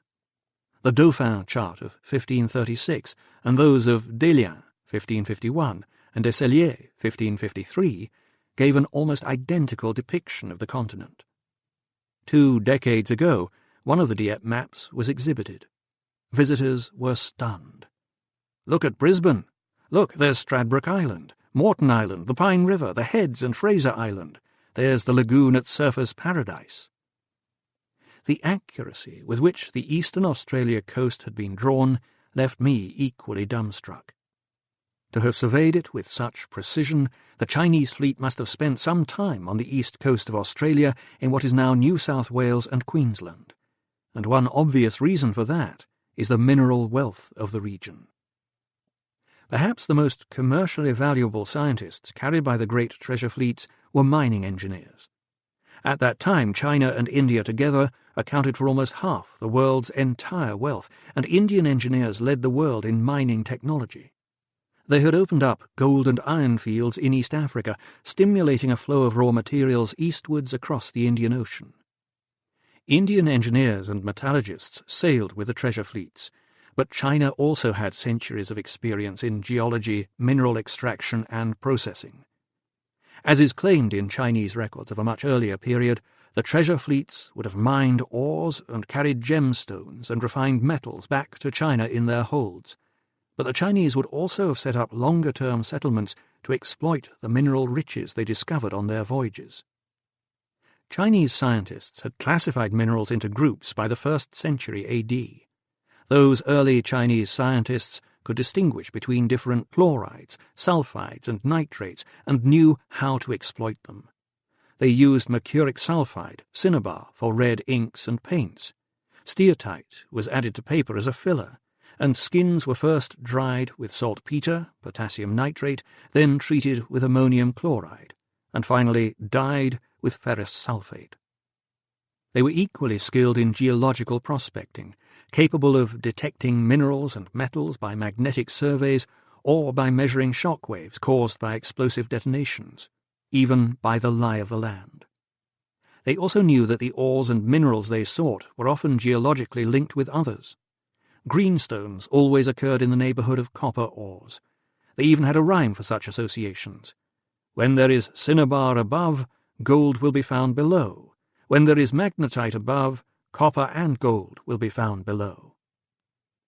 Similarly, iron was associated with hematite on the surface, and both sulfur and iron pyrites signified alum. Chinese chemists had also deduced that certain plants thrived on particular minerals, to the extent that they changed colour and taste when growing near them. Cibuli onions signified silver, shallots gold, ginger, copper and tin. Western scientists did not establish until the 18th century what the Chinese had known for centuries, that some plants can indeed signal the presence of gold and other metals. The Rots chart of Australia and the wealth of wrecks and Chinese artefacts found in and around that country show that, by luck or design, the great Chinese fleets had discovered the location of some of the most varied and rich mineral seams in the world. They had done so accompanied by horse ships. The Chinese took inordinate care in the selection of their horses. Their favourites were the famous blood ponies of Tajikistan, so named because they supposedly sweated blood. The red markings on the skin were actually caused by a skin parasite. Blood ponies were bred in the high, rolling valleys of China's Tianshan, Heavenly Mountains, where they galloped through the walnut forests that cloak the slopes. They were incredibly swift, but also hardy and strong enough to make their way through dense snow and survive the worst weather. Zhu Di imported millions during his reign, placing such a strain on the imperial treasury that a special tea for horses bureau was established to barter tea for the animals, thus avoiding further payments in silver. Thousands of horses for the Chinese cavalry were carried on the horse ships accompanying the treasure fleets. They were fed on mashed, boiled rice, necessitating 3 gallons of water per horse per day. There is evidence that the Chinese took them ashore. Horses were then unknown in Australia, but they are beautifully depicted in drawings on the Vaillard chart of the Dieppe school, although not, it must be said, on the Rots chart. There was good pasturage for them around Sydney, from where an easy trail led up the Nepean and Hawkesbury valleys into the interior. A huge range of minerals, including gold, silver, gemstones, coal and iron, can be found within 200 kilometres of Sydney. Further up the coast at Newcastle, also clearly identifiable on the Rots chart, there was an equally spectacular array of riches.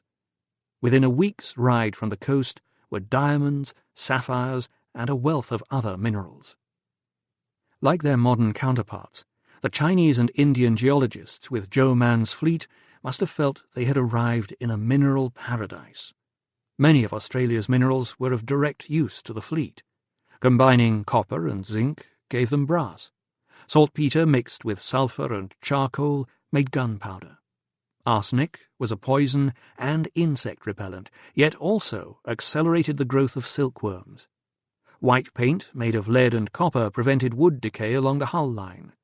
Kaolin was available for ceramics, while oxides of cobalt, copper and lead served for colours and glazes. Alum was particularly useful for making hides supple, for making drinking water potable, and for its astringent properties. Asbestos has been used for fire protection since the 6th century BC. When King Mu of the Zhou dynasty made an expedition to the Western people, fireproof cloth was cleaned by being thrown into a fire. When taken out and shaken, it became as white as snow. Local Aboriginal legends mention foreign people coming to these parts and mining materials while dressed in stone clothes. There is further evidence in the accounts of Franciscan missionaries to China in the 16th century who spoke of Chinese expeditions to Australia recorded on copper scrolls dating from the 6th century onwards, together with maps of the continent. These early Chinese records, which have since disappeared, described voyages carried out by gigantic fleets of massive junks, 60 to 100 ships, each carrying several hundred men, with the aim of gathering minerals. The wrecks on the coast and the stone buildings ashore, Aboriginal rock carvings and paintings depicting foreigners in their long robes, and the carved votive offerings are all signs of a Chinese presence in the mining areas of New South Wales. A beautiful carved stone head of the goddess Ma Tzu, the protector of mariners at sea, was recovered from the beachfront at Milton, New South Wales in 1983. It is now in the Kadumba Nature Museum in Katoomba. Each of Zheng He's ships had a small cabin dedicated to her. However, the most direct and persuasive evidence of the Chinese visits to Australia comes from Gympie, a mining area further up the coast 2 hours' drive north of Brisbane. In 1422, a creek connected Gympie to Tin Can Bay and the Pacific. According to ancient Aboriginal tradition, a race of culture heroes sailed up this creek and into Gympie's harbour in ships shaped like birds. They later returned to their ships carrying rocks. While ashore, these mysterious people built truncated pyramids, one of which was discovered by a local researcher, Rex Gilroy, in 1975 and subsequently photographed.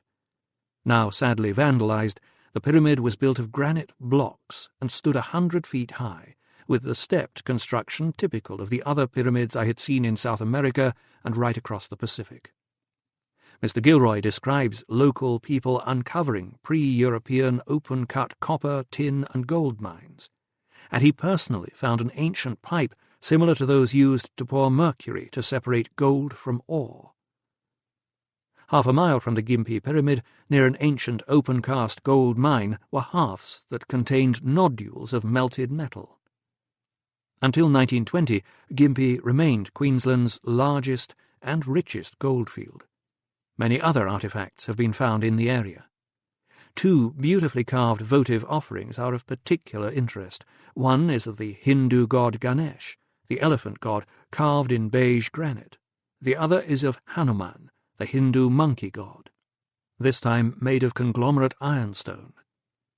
Ganesh and Hanuman are 2 of the most important deities of Hindu worshippers in southern India, whence the fleet sailed and where they embarked Hindu priests, mining engineers and geologists. 2 equally fascinating carved animals can still be seen in the Gold Museum at Gympie today. The Gympie ape, dug up in 1966, is a monster with a head much larger than a human's. Its snout has been broken off, but a photograph of the second animal, it has now disappeared, shows the snout, nose and mouth of a beast closely resembling a mylodon. Whether through intent or happenstance, animals were collected and carried from one continent to another.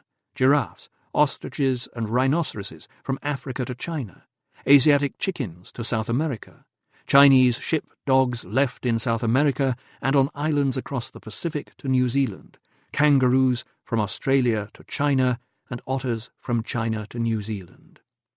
A number of mylodons might well have been captured and taken aboard the Chinese ships in Patagonia. One pair might have escaped in New Zealand, and another pair landed in China.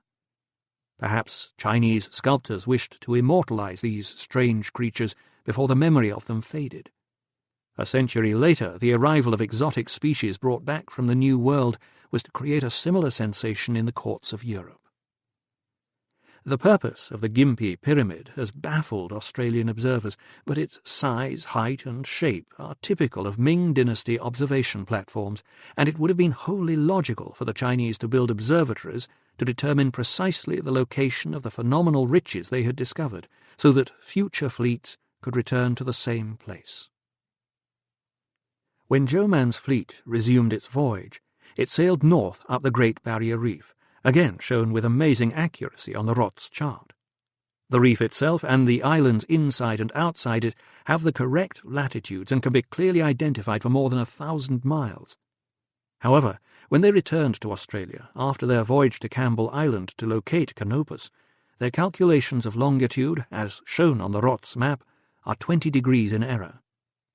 Why should they have believed they were 1,800 miles further west than they really were? The answer, of course, was that they had been in the Antarctic drift current during their 10 weeks in the southern oceans. The body of water in which they had sailed was itself moving eastwards, and Admiral Zhou Man as yet had no means of measuring longitude accurately. I realized that the coastline of Australia on the Rots chart north of where Joe Mann's fleet returned had to be adjusted to the east by 1,800 miles. As soon as I did this, the result was electrifying. Australia was laid out before me.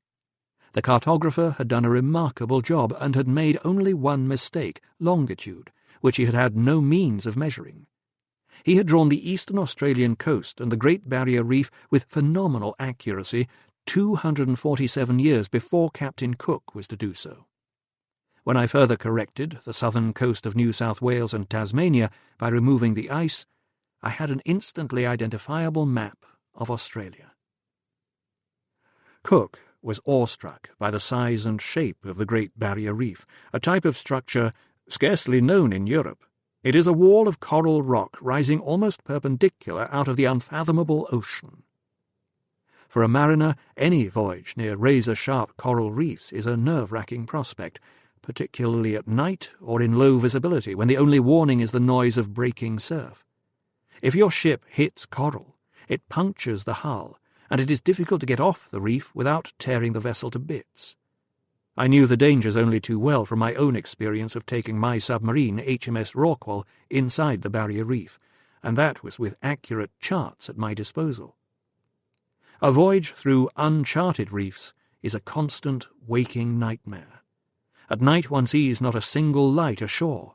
By day, nothing but an unbroken belt of grey-green jungle, as if man had never penetrated this beautiful but forbidding region. The Barrier Reef stretches for more than 1,500 miles, from Hickson Bay south of Brisbane up to Cape York in the north. Captain Cook narrowly escaped death after striking it, and like me he had a chart to help him. It is inconceivable that Joe Mann's fleet could have made the passage through those uncharted waters without suffering severe damage or loss of ships. To have got through it at all was an incredible feat. The Rots chart shows the Great Barrier Reef, the islands between the reef and the coast, and yet more islands in the ocean beyond the reef. In many places, once inside the reef, it is not possible to leave it. I remember very well how my submarine was hemmed in by the reef, and the relief I felt as I escaped from the straitjacket where the reef ends off Brisbane. The wealth of detail on the Rots chart indicates that several Chinese ships must have been charting the coast, reef, and islands. They would have been more or less in line abreast as they sailed north, some inside the reef and others in the ocean outside it. I estimate that there must have been at least 6, probably 10 or more ships to have gathered such a mass of information. The Barrier Reef itself, the coastline and the islands both inside and outside, are particularly accurately charted around what is now Cooktown, indicating that the Chinese had spent some time surveying there. Captain Cook later used some of the maps of the Dieppe school to get to Cooktown, where he beached his ship, HMS Endeavour, after it hit a reef that was also shown on the earlier charts. The detail and precision of this part of the Rots chart suggests that the Chinese might well have been forced to make a similar halt for repairs. The Barrier Reef ends abruptly north of the Cape York Peninsula. The nightmare was over, and those Chinese junks that had survived the hazardous passage, and there must have been several casualties, could at last set course to the northwest for China. What an incredible sense of relief the eunuch captains and navigators of the surviving Chinese ships must have felt as they rounded the northern tip of Australia and sailed on past Cape York and the islands to the west. Here the junks entered the Torres Strait, separating Australia from New Guinea, where the current flows from the east, sweeping the mariner westwards across the Gulf of Carpentaria. The gulf is shown on the Rots chart narrower than it should be. Once again, the Chinese underestimated their change in longitude as the body of water in which they were sailing moved westwards across northern Australia. After publication of the hardback, it was pointed out to me that Zheng He's charts show the Barrier Reef and northern Australia. In the folio of charts he presented to Henry VIII of England, Jean Rots included another map of this part of Australia, drawn in greater detail and to a much larger scale. He drew the island of Lesser Java, the Chinese knew it as Little Java, separated from Greater Java by a narrow channel, though some of his contemporaries in the Dieppe school showed it as a river. It was a simple matter to determine who was right. I compared it with a modern map at the same latitude and saw at once that the channel Rots had drawn was the Victoria River in the west and the Roper River in the east. Lesser Java on the Rots chart is Arnhem Land, part of the mainland of Australia. The shape of northeast Australia was now instantly recognisable. A number of descriptions in medieval Portuguese were written on Rots's more detailed chart. The names are easy to translate, and all of them correspond to what is found there today. Canal de Sonda, narrow sea ford in medieval Portuguese, is marked where the long, narrow Apsley Strait bisects Melville and Bathurst Islands. Aguada de Lin, waterway leading to inland sea, corresponds to the Dundas Strait that does indeed lead into the Van Diemen Gulf. Agarsin, translated as "Yes, indeed, water is here," is inscribed beside the yellow water billabong in the Kakadu National Park, designated by the United Nations as Wetlands of International Importance. Nungrania means no farmland. There is none there, and Lingrania means lime trees, which still grow there today. The Gove Peninsula, the eastern tip of Arnhem Land, is Fin Java, or the end of Java. Only one inscription had me baffled: Shunbao, or lead. The west coast of Arnhem Land is drawn with great fidelity. Rots showed the main coastal features at their correct latitudes right up to 10 degrees south, beyond the northern tip of Australia, and drew a mass of fishing stakes straddling Trepang Bay, as its name implies, the centre of sea slug fishing. The first Chinese map of Australia was drawn by fishermen centuries before Europeans reached the continent, and Chinese boats still fish this part of the coast today for the much-prized trepang. All this remarkably precise information predates the arrival of the first Europeans by over 2 centuries. The chart also shows details of the interior, the Finnis River wending westwards, and trees recognisable as eucalyptus and blackwood pines, both common in Arnhem Land. A tall rock is also depicted on the chart by what is now the Noarlangi Anbanbong Billabong in the Kakadu National Park. The original cartographer must have seen the rock to have drawn it so accurately. As I studied the modern map of Arnhem Land, I realised I had found the answer to the mystery of the word Shunbao. Lead is still mined in substantial quantities at the huge Jabiru Ranger mines. It is the natural derivative of uranium-235 as it breaks down through the process of nuclear decay. Uranium is, of course, highly radioactive and lethal to touch or ingest. The Jabiru Ranger mines contain one of the world's largest deposits of uranium-235. Not realizing the danger they were placing themselves in, the Chinese must have been digging uranium out of the ground alongside the lead ore they sought. This may help to account for the appalling loss of life among Zhou Man's fleet, for only 1/10 of the original 9,000 men remained alive when it finally reached home in October 1423. To discover the lead, the Chinese had to penetrate well into the interior of the country. At that time, as now, Aborigines had made Arnhem Land their spiritual home. They were skillful artists, painting beautiful frescoes in caves, and I hoped to find evidence of the Chinese visit depicted in their cave art. George Grey, later the Governor of South Australia, led an expedition to Arnhem Land in 1838. When they entered a group of caves 20 miles upstream from where the Glenelg River pours into Collier Bay, they saw a group of paintings, prominent among which was the figure of a man 10 feet 6 inches in height, clothed from the chin downwards in a red garment which reached to his wrists and ankles. Captain Gray's description accords with the picture drawn by the native Mexican tribes at Jucutacato of the Chinese arriving in their red robes reaching to their ankles. Gray's find also accords with Aboriginal law, which records that, long before the Europeans, a honey-coloured people settled northeast Arnhem Land. The men wore long robes, and the women pantaloons. They went far inland for freshwater prawns, sandalwood and tortoiseshell, grew rice, and lived in stone houses, unlike the Aborigines, whose dwellings were of wood. The women wove silk dyed with local herbs.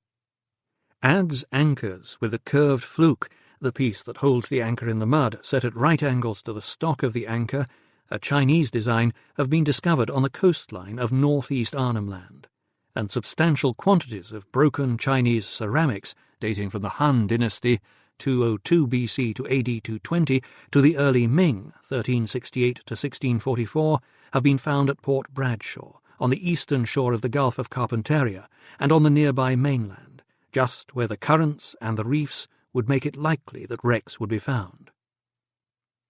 Even with horses, the Chinese would have needed several months to carry out the detailed survey of the coast and interior lands depicted on the Rots chart. For this, they would have needed a base in a protected anchorage with fresh water. I expected to locate it on the most accurately charted part of the coast. The Beagle Gulf, off the northwest part of Arnhem Land, is very well drawn, and Darwin, at the southwestern end of the Gulf, has a splendidly protected anchorage. Today, a hotel, the Banyan View Lodge, stands on Doctor's Gully, shaded by a magnificent banyan tree. The stream running through Doctor's Gully is now paved over, but in those days fresh water would have been available from it. The lodge is a popular haunt of backpackers drinking lager, oblivious of the history that surrounds them. Late in the 19th century, a figure of a Taoist immortal, Shu Lao, was found buried beneath that banyan tree. It is now in the Chinese collection of the Technological Museum in Sydney. Although very valuable, it had been deliberately wedged deep down in the roots. Dated by one expert as early Ming, late 14th century, the figure sits upon a deer, and in its right hand carries a peach, the symbol of longevity. It is made from very fine pinite, and is beautifully carved and polished. Shu Lao is one of the triad of gods of long life in the Taoist pantheon. Unlike Buddhism and Confucianism, Taoism is a religion peculiar to China, and was never disseminated overseas. Moreover, the banyan is foreign to Australia and must have been imported. This one was already several hundred years old when the statue was discovered over a century ago. In southern China and Burma, shrines were often built in cavities between the spreading roots of large trees such as banyans, which are holy trees to Theravada Buddhists. The shrine at Darwin was almost certainly built by a Chinese centuries ago, and in structure and location it resembles the one at Ruapuki in New Zealand.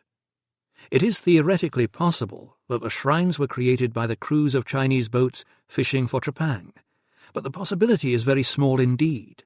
No fishing boat would carry such a valuable statue. It would be worth a lifetime's wages to the crew. It is far more likely that it belonged to a wealthy Chinese captain or admiral from a great ship. By far the most plausible explanation is that Zhou Man's fleet used Darwin as its base and created a shrine in which the figure was placed in thanks for having survived a long voyage. I am strongly inclined to believe that the Venetian Niccolò da Conti was telling the truth when he informed the papal secretary Poggio Bracciolini that he had landed in Greater Java on a Chinese junk and had spent 9 months there with his wife. Perhaps she was one of the women in pantaloons. When Europeans eventually arrived, they were not sailing blindly into a great unknown. The Dauphin chart, one of the other charts from the Dieppe school and almost identical to the Rots chart, came into the possession of Edmund Harley, Earl of Oxford and First Lord of the Admiralty, in the mid-18th century, and became known as the Harleian. It was later acquired by Joseph Banks, the young scientist who sailed in the Endeavour with Captain Cook. At the time Captain Cook sailed, the British government therefore had access to both the Harleian and Rots charts, since the latter was at that stage owned by the Admiralty. Cook's orders from the Admiralty were to search down to 40 degrees south, the latitude of South Australia shown on both charts, where they had good reason to suppose the southern continent existed. They certainly did. They already had 2 charts showing such a continent at 40 degrees south. As they left Australia, like Hung Bao's fleet before them, Zhou Man's ships were still laden with porcelain and silk. But the fabled Spice Islands lay between Australia and home, and spice was then an extremely valuable commodity in China. Even when the fleet had been reduced to a few ships, their holds could still carry thousands of tons of ceramics, and by sailing for the Spice Islands, Joe Man would at last have an opportunity to exchange them for goods of real value, such as nutmeg, pepper, and cloves. If the Rots chart was based on an earlier map drawn by cartographers aboard Joe Man's fleet, it should show the Spice Islands. It does. The importance of Ambon, then the collecting centre for the two Spice Islands of Ternate and Tidore, so tiny one can walk around them in a couple of days, is emphasised by its being coloured red. In the Middle Ages, Ternate and Tidore were the hub of the spice trade, far and away the most productive islands. They were legendary and had been fought over for centuries, for virtually all spices could be obtained there in huge quantities. To this day, the distinctive scent of cloves is detectable far out at sea, long before the islands themselves are sighted. Further north, at a latitude of 10 degrees north, the Rots chart shows the channel between the Philippine islands of Mindanao in the south and Leyte in the north, but Rots drew only the south coast of Leyte, leading to the obvious conclusion that the cartographer was in a ship passing down the middle of the channel.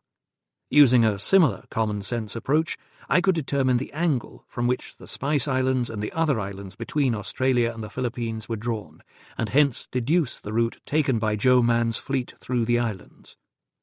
Along the way, now sailing in calm and sunny seas, Joe Man would have had many opportunities not only to obtain spices, but to barter his porcelain for batiks, artifacts, fresh water, fruit, and meat. There would once have been plentiful examples of the silks and porcelain Joe Man's fleet had exchanged for spices and supplies, but would any traces remain today? How could I find such evidence after an interval of nearly 600 years? I wondered if Magellan had also sailed this way on his circumnavigation of the world. If so, his account might throw some light on the question. When I went to the British Library and consulted a copy of the detailed map of Magellan's route produced after his death, I was staggered to discover that his course from the Pacific through the Philippines and down to the Spice Islands, a distance of well over 1,000 miles, was identical, but in the opposite direction to the track of Joe Man's fleet I had just reconstructed. It was as if the two were using the same passage drawn on the same chart. The chances of this being a coincidence are microscopic. I surmise that Magellan's chart showed Joe Man's route. As well as Pigafetta's description of Magellan's voyage, I found that the British Library also held an account by the Genoese pilot who sailed with Magellan. He described Magellan's landfall in the Philippines and how he found a strait leading from the Pacific to the Spice Islands, the same strait between Mindanao and Leyte shown on the Rots chart. Magellan passed through this strait and anchored at the first island, Limasava, where the king greeted him. Pigafetta described the king and queen wearing Chinese silk and eating off Chinese porcelain that had been buried for 50 years to increase its value. Their houses had silk curtains and porcelain ornaments, and their trading currency was Chinese coins with square centres. The same story was repeated on island after island, visited by Magellan's ships en route to the Spice Islands. Joe Man must have emptied his holds of porcelain as he went along, a century before Magellan. Pigafetta also recounted Magellan's meeting with the king of Limasava. Magellan showed him the marine chart and the compass of his ship, telling him how he had found the strait to come hither, and how many months, he had spent in coming. Also, he had not seen any land, in which the king marvelled. Magellan showed the king a chart depicting the strait and the empty Pacific. There was also a letter from Sebastian Alvarez, the king of Spain's factor, a merchant buying and selling on commission, to his king. From Cape Frio until the islands of the Moluccas, throughout this navigation, there are no lands laid down in the maps they, Magellan's expedition, carry with them. Taken together, these accounts can mean only one thing. When Magellan sailed, he had with him a chart that not only showed the Strait of Magellan, but also the Pacific at 52 degrees south, and an empty ocean from there to the Spice Islands on the equator. Someone must have sailed through the Strait of Magellan and across the Pacific before Magellan to make that chart. Who else but the Chinese, the yellow men wearing long robes? Fortunately, the evidence from Magellan's visit to the Philippines was further confirmation of a Chinese voyage between 1421 and 1423. Chinese porcelain, silk, and coinage of Zhu Di's reign, seen by Magellan in the Philippines, might have been the result of Chinese trade before Zhou Man's voyage, but Magellan noted substantial quantities on island after island. Clearly, huge amounts must have been exchanged, and that in turn must have resulted in Zhou Man taking aboard a vast quantity of traded goods, principally the greatly valued pepper. If so, that pepper would appear in the records of the Chinese stockpiles of the spice soon after he returned to China in October 1423. I searched among copies of the few Chinese records that exist and found that my deductions were absolutely correct. By 1424, there were such massive stocks of pepper in the imperial warehouses that on his accession that year, Emperor Zhu Gaozhe ordered much of it to be given away. To each banner-bearer, housekeeper, soldier and guardsman 1 catty, half a kilo, of pepper. To each first-degree literary graduate and licentiate, district police chief, prison warder, astronomer and physician, 1 catty. To each resident of the city and the environs of Beijing, each Buddhist or Taoist priest, artisan, musician, professional cook, 1 catty. The population of Beijing in 1423 certainly exceeded 1 million, and the soldiers of the imperial army and their dependents accounted for another 600,000 people. The weight of pepper distributed is likely to have been more than 1,500 tons. When Magellan's ship returned home, he had less than 26 tons of usable pepper aboard. It was sold at 10,000 times the price he had paid for it in the Spice Islands, sufficient to generate a profit for the entire voyage. Contrary to the claims of the Chinese mandarins, the voyages of the treasure ships brought substantial, tangible rewards, for the pepper, added to Chinese stockpiles late in 1423, was of colossal value on the international market. Pigafetta's account of Magellan's voyage yielded still more evidence that Zhou Man's fleet had sailed from the Americas to the Spice Islands and the Philippines. Pigafetta described maize growing in the Philippines and Magellan's crew loading it. Maize is not only unique to the Americas, but a crop that can only be propagated by man. Furthermore, some of the surviving Chinese records state that Zheng He's fleets brought back maize from their voyages. Not only had junks brought porcelain, silk, and currency from China and carried pepper back there, they had also brought maize from South America to the Philippines. Chapter 9. The First Colony in the Americas. Although he was now little more than 1,000 miles from the Chinese mainland, Zhou Man's remarkable voyage was still far from over. I next had to track his fleet as it sailed onwards from the Philippines to reach the coast of yet another new land. After leaving the Spice Islands with his rich cargo, the most direct route home for his fleet would have been to continue north, sailing west of Mindoro in the Philippines. From there, the prevailing summer wind would have blown him north towards China. Yet the manner in which the islands were drawn on the Rott's chart suggests that Zhou Man had chosen to alter course to the east, passing south of Leyte and re-entering the Pacific. Assuming that he had left Darwin at the beginning of the southwest monsoon in late April, he would have entered the Pacific by early June. I knew that Zhou Man had arrived in Nanjing on the 8th of October 1423, carrying no foreign envoys. What had he been doing, and where had he sailed in the 4 months he had been in the Pacific?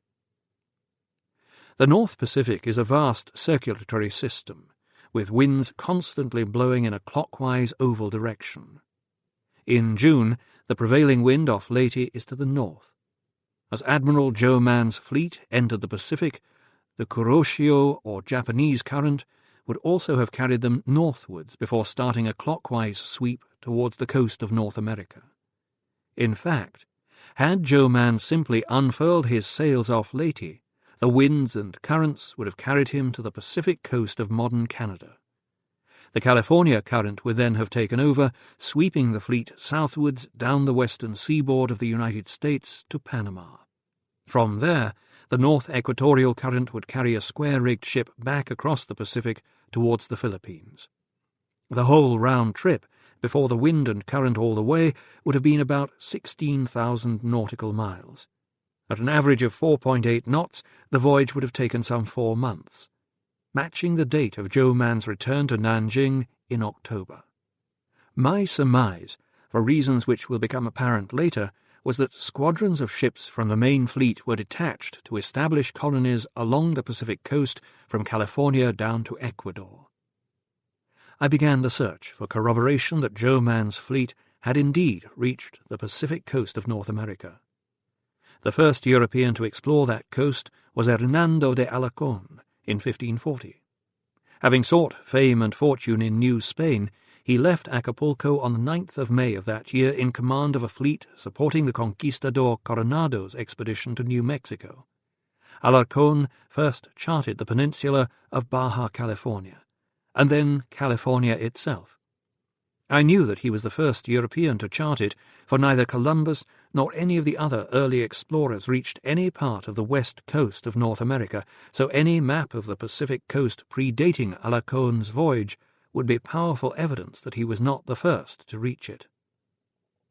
Such evidence does exist in the form of the Waldseemüller world map published in 1507, the first to chart latitude and longitude with precision. Originally owned by Johannes Schöner, 1477 to 1547, a Nuremberg astronomer and geographer, it had long been thought lost, and was only rediscovered in 1901 in the castle of Wulfegg in southern Germany. It remained there in relative obscurity until 2001, when, in a blaze of publicity, the U.S. Library of Congress acquired it from Prince Johannes Waldburg Wulfegg for $10 million. The man who drew the map, Martin Waldseemüller, circa 1470 to 1518, was German-born and one of the foremost cosmographers, combining the study of geography and astronomy, of his era.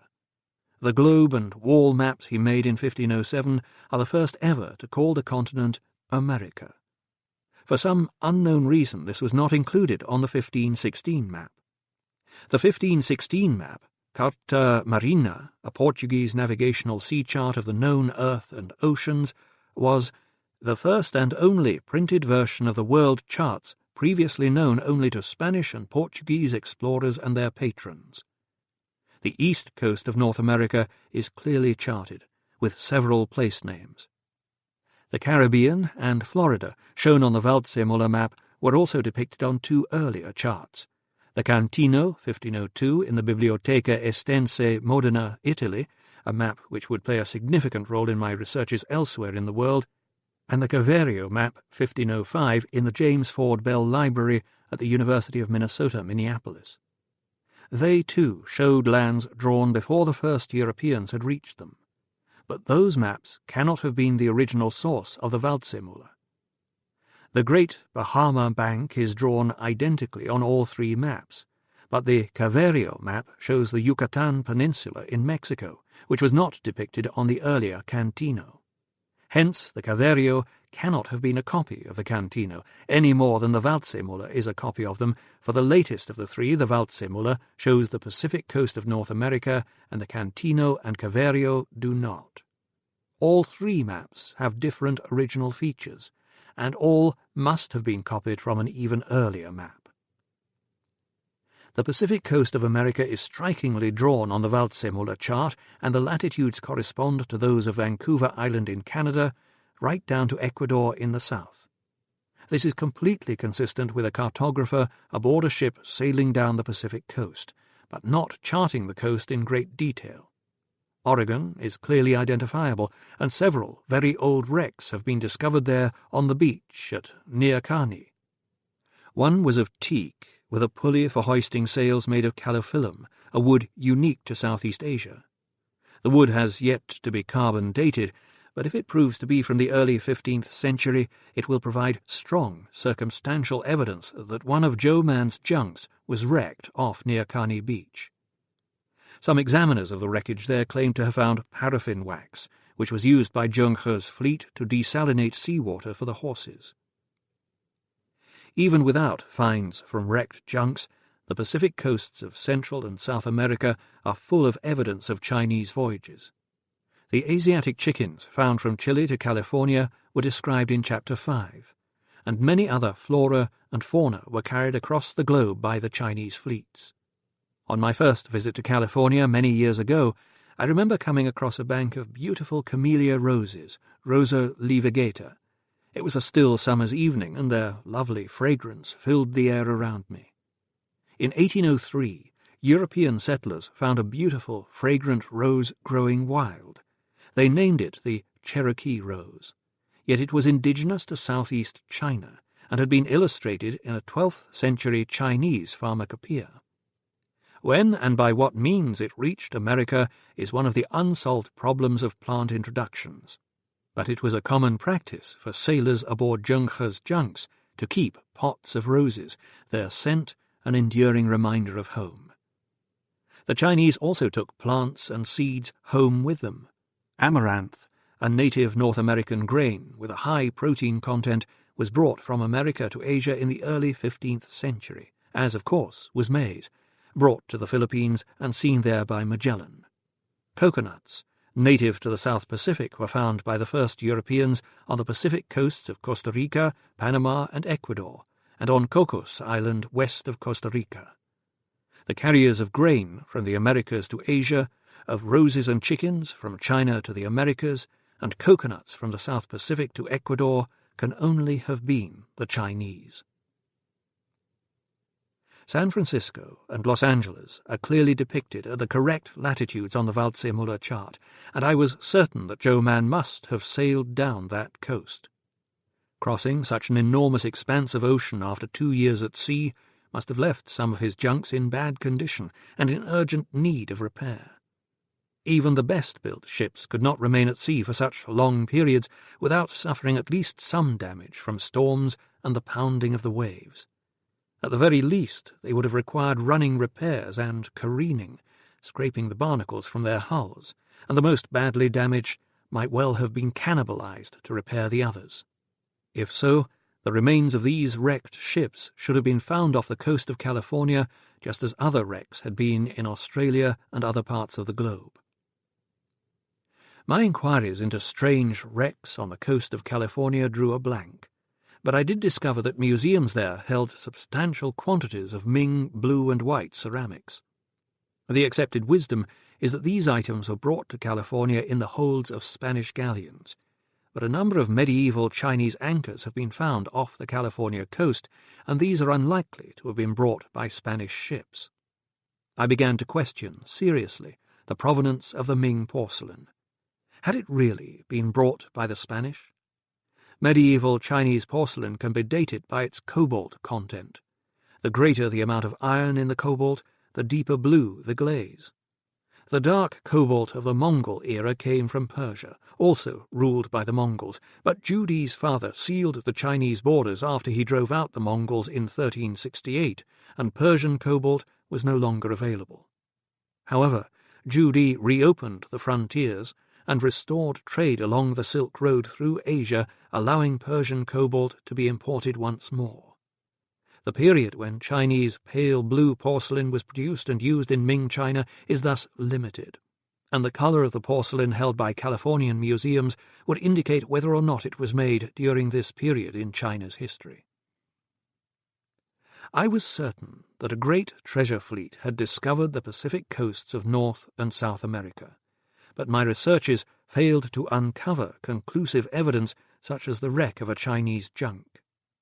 In the hope that others might have found traces I had missed, I decided to go public on the issue in a lecture at the Royal Geographical Society in London in March 2002. It was broadcast around the world. Within 48 hours, reports began to come in from California, drawing my attention to the wreck of a medieval Chinese junk buried under a sandbank in the Sacramento River off the northeast corner of San Francisco Bay. My first reaction was to discount the reports.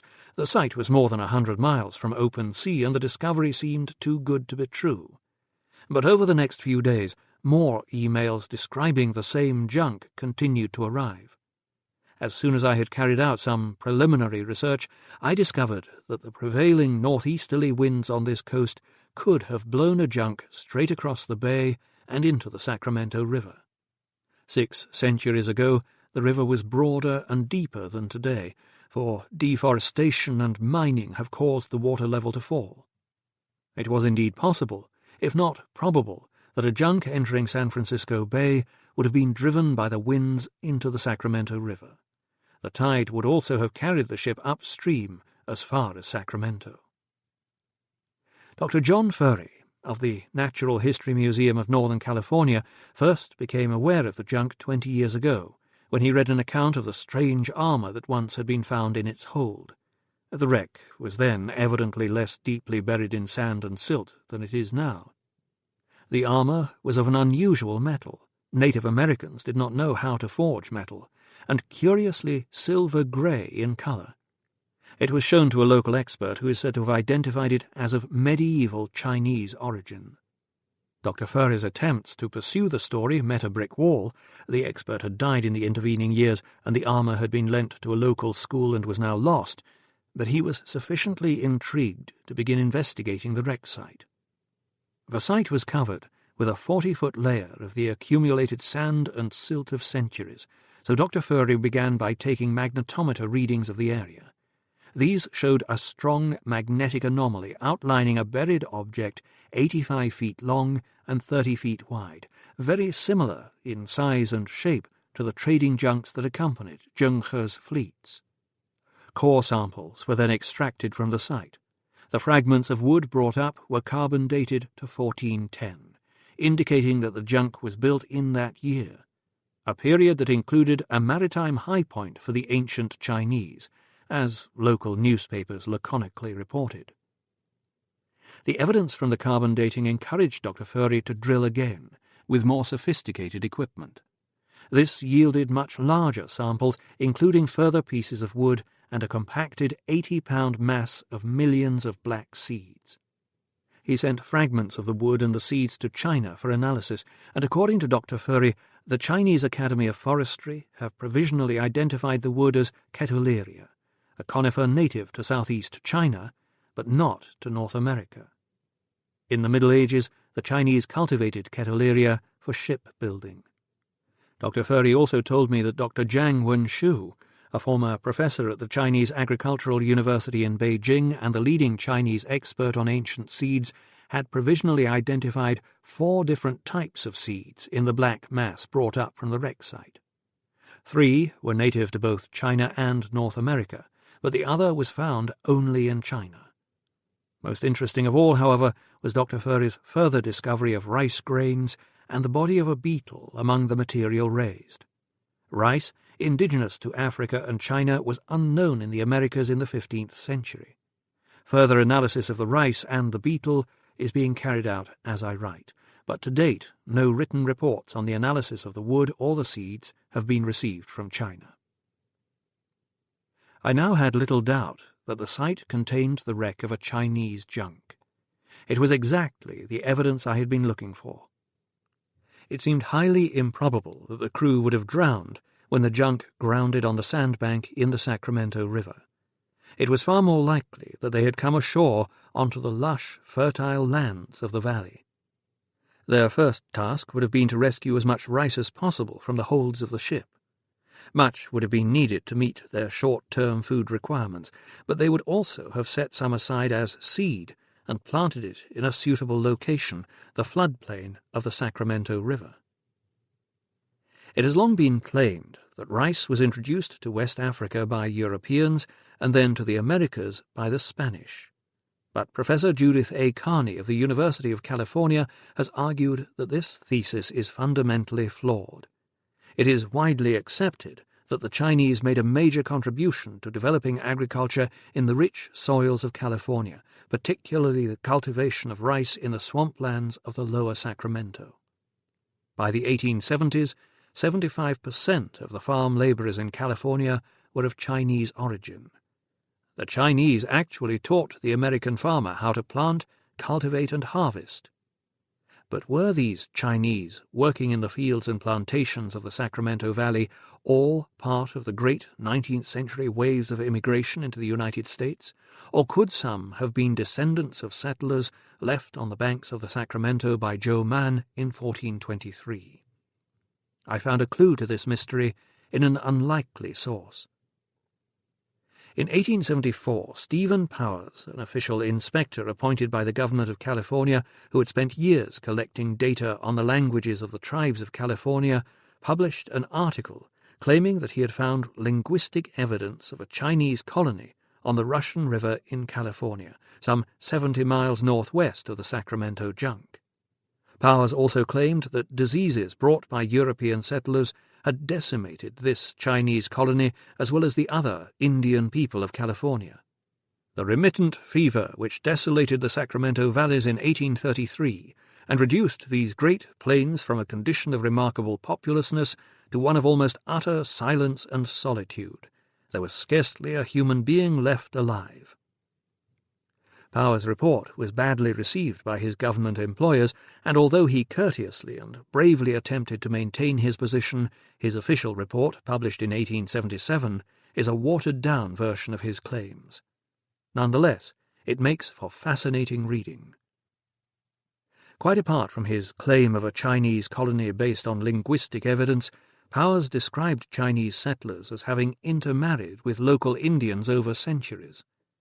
Their descendants were paler than the people of the coast, and unlike other Indian tribes, the older generation had magnificent beards, while the women are as proud of their black hair as the Chinese.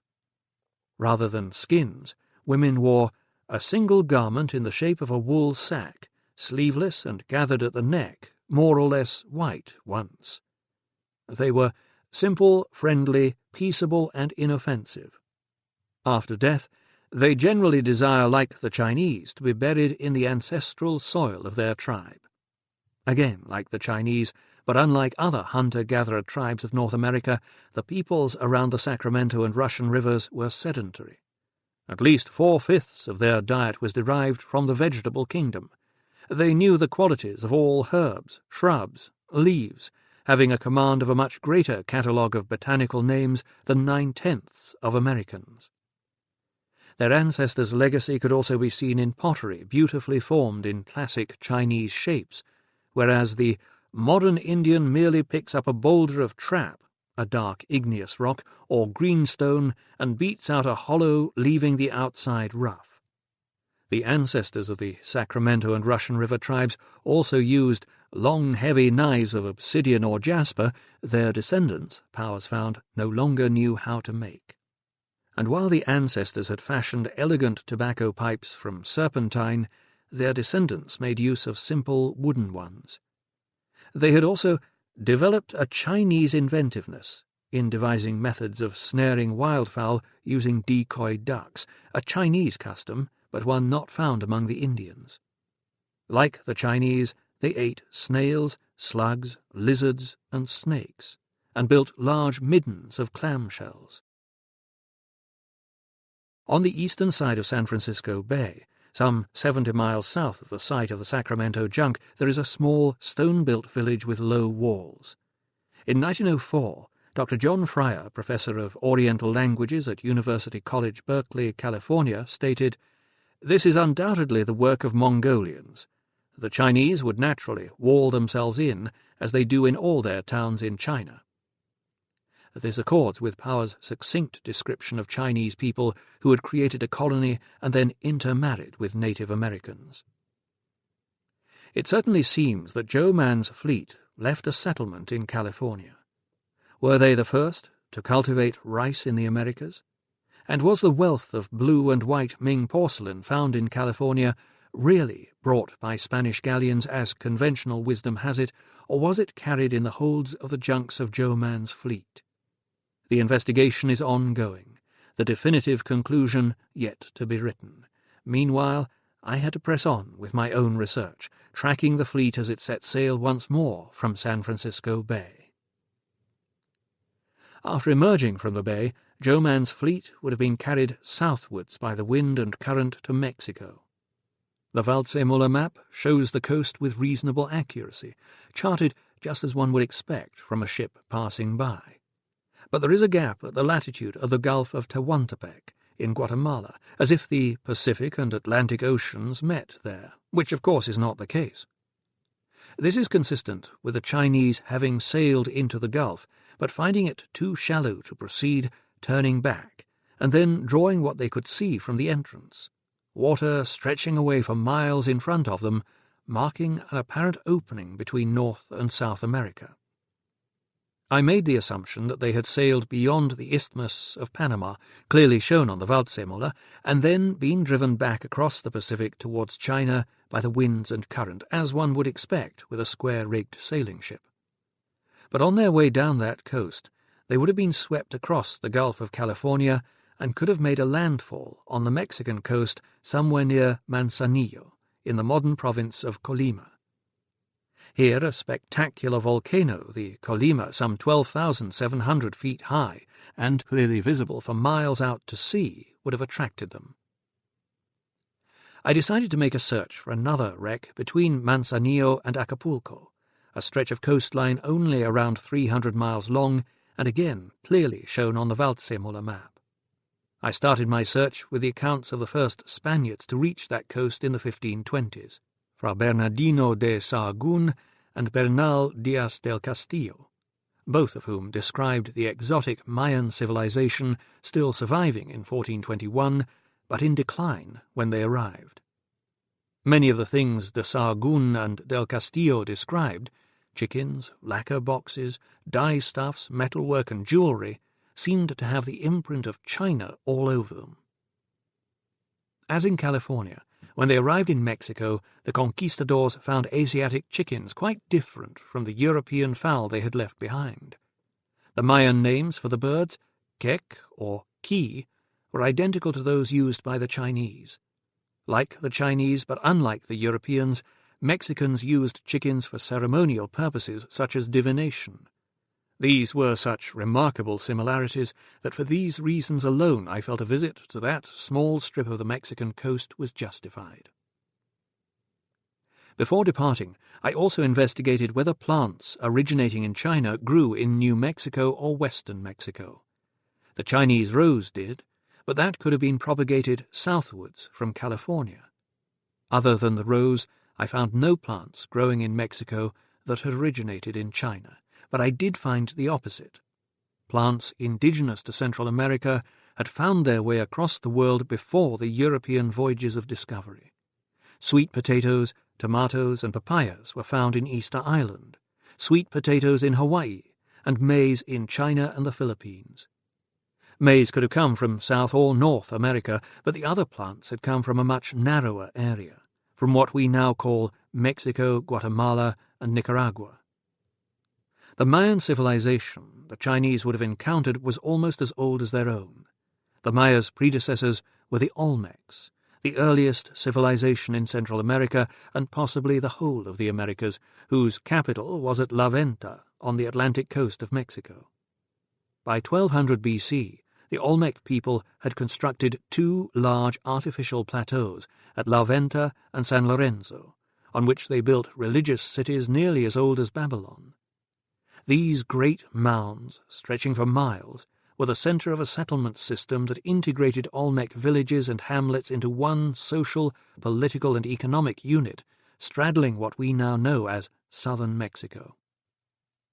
They set up extensive trade networks with the peoples to the south, importing obsidian, basalt, greenstone and iron ore, and exporting pottery, jaguar pelts, coca, and wonderfully expressive sculpture. Examples can be seen to this day in Parque La Venta. Mischievous stone monkeys hang from trees, stone dolphins, so lively that one can almost see the water splashing off their bodies, leap between ponds. A man crawls out of the entrance of a tomb carved out of basalt. A distraught mother cradles her dead child in her arms. It is fabulous sculpture, the work of a truly amazing people. But around 300 BC the Olmecs vanished for reasons that remain unclear. They were followed by the Maya, who created a trading empire spanning Central America. The Mayan epoch was already coming to an end by 1421, and civil war had broken out in Yucatan.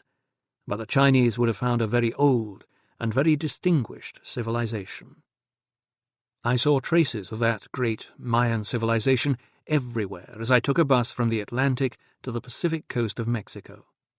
The Atlantic coast is littered with mooring posts, each of which seems to have its own sentinel pelican watching over a sea teeming with fish.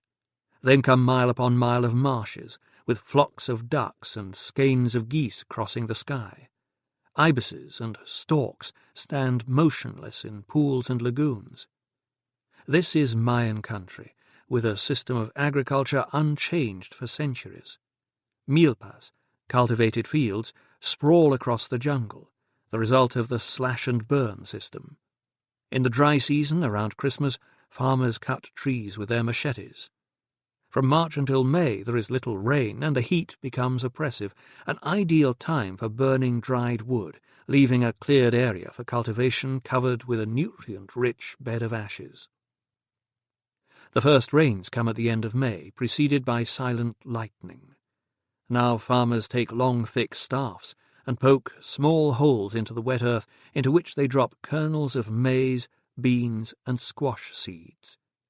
This marvellous trio has provided the healthy diet on which the peoples of the Americas, Olmec, Maya, Toltec, Inca, and Aztec, have sustained themselves for millennia. As the corn grows, the beans wind around the stems, and the squashes spread across the ground. By July the sun is blistering, but there is abundant rainfall, and in September it is time for harvest. The Chinese would have found such rich agriculture spread right across the land, together with a sophisticated irrigation system and raised fields supporting a far higher density of population than is found in the Mexican countryside today. It rivaled their own. Beehives are scattered along the fringes of the forest. Honey was important to the Maya for sugar, as a basis for wheat-fermented alcohol, and as a cash crop enabling the farmers to buy shoes and the cotton cloth their wives embroidered in traditional patterns. To this day, the children wear smocks exquisitely embroidered in vivid colours, identifying family and village, very similar to those painted in the frescoes of long ago. The traditional Na houses peep out of the rainforest, unchanged for millennia. The foundations, an oval platform of rocks, are bound together by limestone cement. Horizontal beams are lashed to the uprights with rope made from fibres of the agave plant. Smaller bamboos complete the framework, and the roofs are of dried fan palms. This traditional construction is still used in hotels and resorts throughout southern Mexico and Guatemala. The Maya still sleep in hammocks, and their everyday greeting remains, "Have a hammock." The jungle of Central America provides a rich and varied diet. Man only needs to hunt, fish, and gather fruit for 2 or 3 days each month, and in the sultry heat he needs few clothes. Building materials, vegetables, medicines, coca, coffee, edible birds, and animals of all descriptions surround him. The jungle is never silent. Night is punctuated by cries, whistles, screams, muffled roars, and croaks. In this rich jungle environment, the Maya built glorious stone cities. Nothing I have seen on this fabulous planet, not even Machu Picchu or the Acropolis, has equaled the Mayan city of Palenque in Chiapas, Mexico, rising out of the white mist of a perfect summer's day. The city was built by the Maya in their glorious Golden Age, circa AD 325 to 925, and lay hidden under its cloak of jungle for 1,000 years. Constructed on a series of adjacent hills overlooking the plains, it spreads over 3.5 square miles. Each hill group comprises a cluster of buildings, pyramids, temples, and palaces. Within each group, white stone palaces surround an enchanting central plaza with a backdrop of verdant, bottle-green jungle. The buildings have been superbly positioned to accentuate the natural features of hill and valley, while a placid river wends through the middle of the site. When the Chinese met the people of Mexico, it is highly probable that they would have been shown Palenque, the finest Mayan city. At the time, Palenque would have appeared to the Chinese as the work of a people whose talent equaled their own. It is the complete Mayan city, suddenly abandoned with its treasures intact. Here there is everything the archaeologist or historian could wish for: the fabulous tomb of a pharaoh of the jungle filled with treasures, palaces of kings and priests covered in hieroglyphics telling the story of the site, observatories, temples, ball courts, and, perhaps most important of all, the houses of ordinary people. Every aspect of art is here, from masks, statues, jewellery and ceramics to the humble pots and pans, fishing hooks and spears used by ordinary folk to hunt game. The extraordinary white pyramid of King Pakal dominates the site. The Cuban scholar Alberto Ruz Luille spent years digging down a secret stairway into the chamber at the very bottom. In 1952, his team wrenched aside a huge stone and entered a darkened vault. Out of the dim shadows emerged a vision from a fairy tale, a fantastic ethereal sight from another world. It seemed a huge magic grotto, carved out of ice, the walls sparkling and glistening like snow crystals. The impression, in fact, was that of an abandoned chapel. Across the walls marched stucco figures in low relief. Then my eyes sought the floor. This was almost entirely filled with a great carved stone slab in perfect condition. Ours were the first eyes that gazed upon it for more than 1,000 years. In feverish excitement, Alberto Ruz Luille and his team jacked up the huge lid and peered inside. My first impression was that of a mosaic of green, red, and white. Then it resolved itself into details: green jade ornaments, red-painted teeth and bones, and a fragment of the mask. I was gazing at the death face of him for whom all this stupendous work, the crypt, the sculpture, the stairway, the great pyramid with its crowning temple, had been built. This, then, was a sarcophagus, the first ever found in a Mayan pyramid. The most spectacular of the exotic treasures that accompanied Pakal to the next life was his burial mask of jade, with shell eyes and obsidian irises. It must be one of the finest works of art ever made by man, of incalculable value. The dead king's wrist, neck, fingers, and ears were adorned with exquisitely carved jade jewellery. Here were objects to rival or even eclipse the finest products of the Chinese or Japanese craftsmen. The beautifully proportioned pyramid, with its simple, smoothly faced stone, the hidden stairway, the interior crypt, and the superb mask and jewellery are the work of a people of immense architectural engineering and artistic talent. A walk down river from Pakal's pyramid brought me to a museum filled with Mayan decorative art, mostly symbolic plants and animals, jaguars, serpents with fangs and claws, birds with their feathers and scales, so lifelike they appear to leap out of the display cases. It is an astounding cornucopia of artistic treasure. At last, after years of sailing the storm-tossed oceans, the Chinese had met a civilization nearly as old and as fine as their own. They had found jade jewellery as exquisite as theirs, and Cholula ware even thinner than the best Chinese porcelain Jingdezhen from Jiangxi province. At long last, they could exchange their silks and blue and white ceramics for wonderful works of art. Chapter 10. Colonies in Central America. I found some of the strongest signs of Chinese influence when I arrived in Uruapan in the mountains of western Mexico. It lies approximately 200 miles upriver from the Pacific, with the river and the sea to the south and the mountains to the north. The town owes its name to the Spanish monk Fra Juan de San Miguel, who was so impressed by the lush vegetation when he arrived in 1533 that he christened the area Uruapan, Eternal Spring. To this day it is renowned for its avocados and fruit, and for the beautiful lacquer boxes and trays that delight tourists. Lacquer, known in Mexico as maque, and in China as qi, is a highly unusual, complex, and time-consuming method of decoration. The lacquer tree occurs in a wild state in China, regarded as the original birthplace of lacquer, and is also cultivated in plantations. The Chinese recognized the protective qualities of sashimi, the resin extracted from the branches of the lacquer tree at least 3,000 years ago. They introduced it through Southeast Asia. The Chinese and Japanese lacquering processes are essentially the same.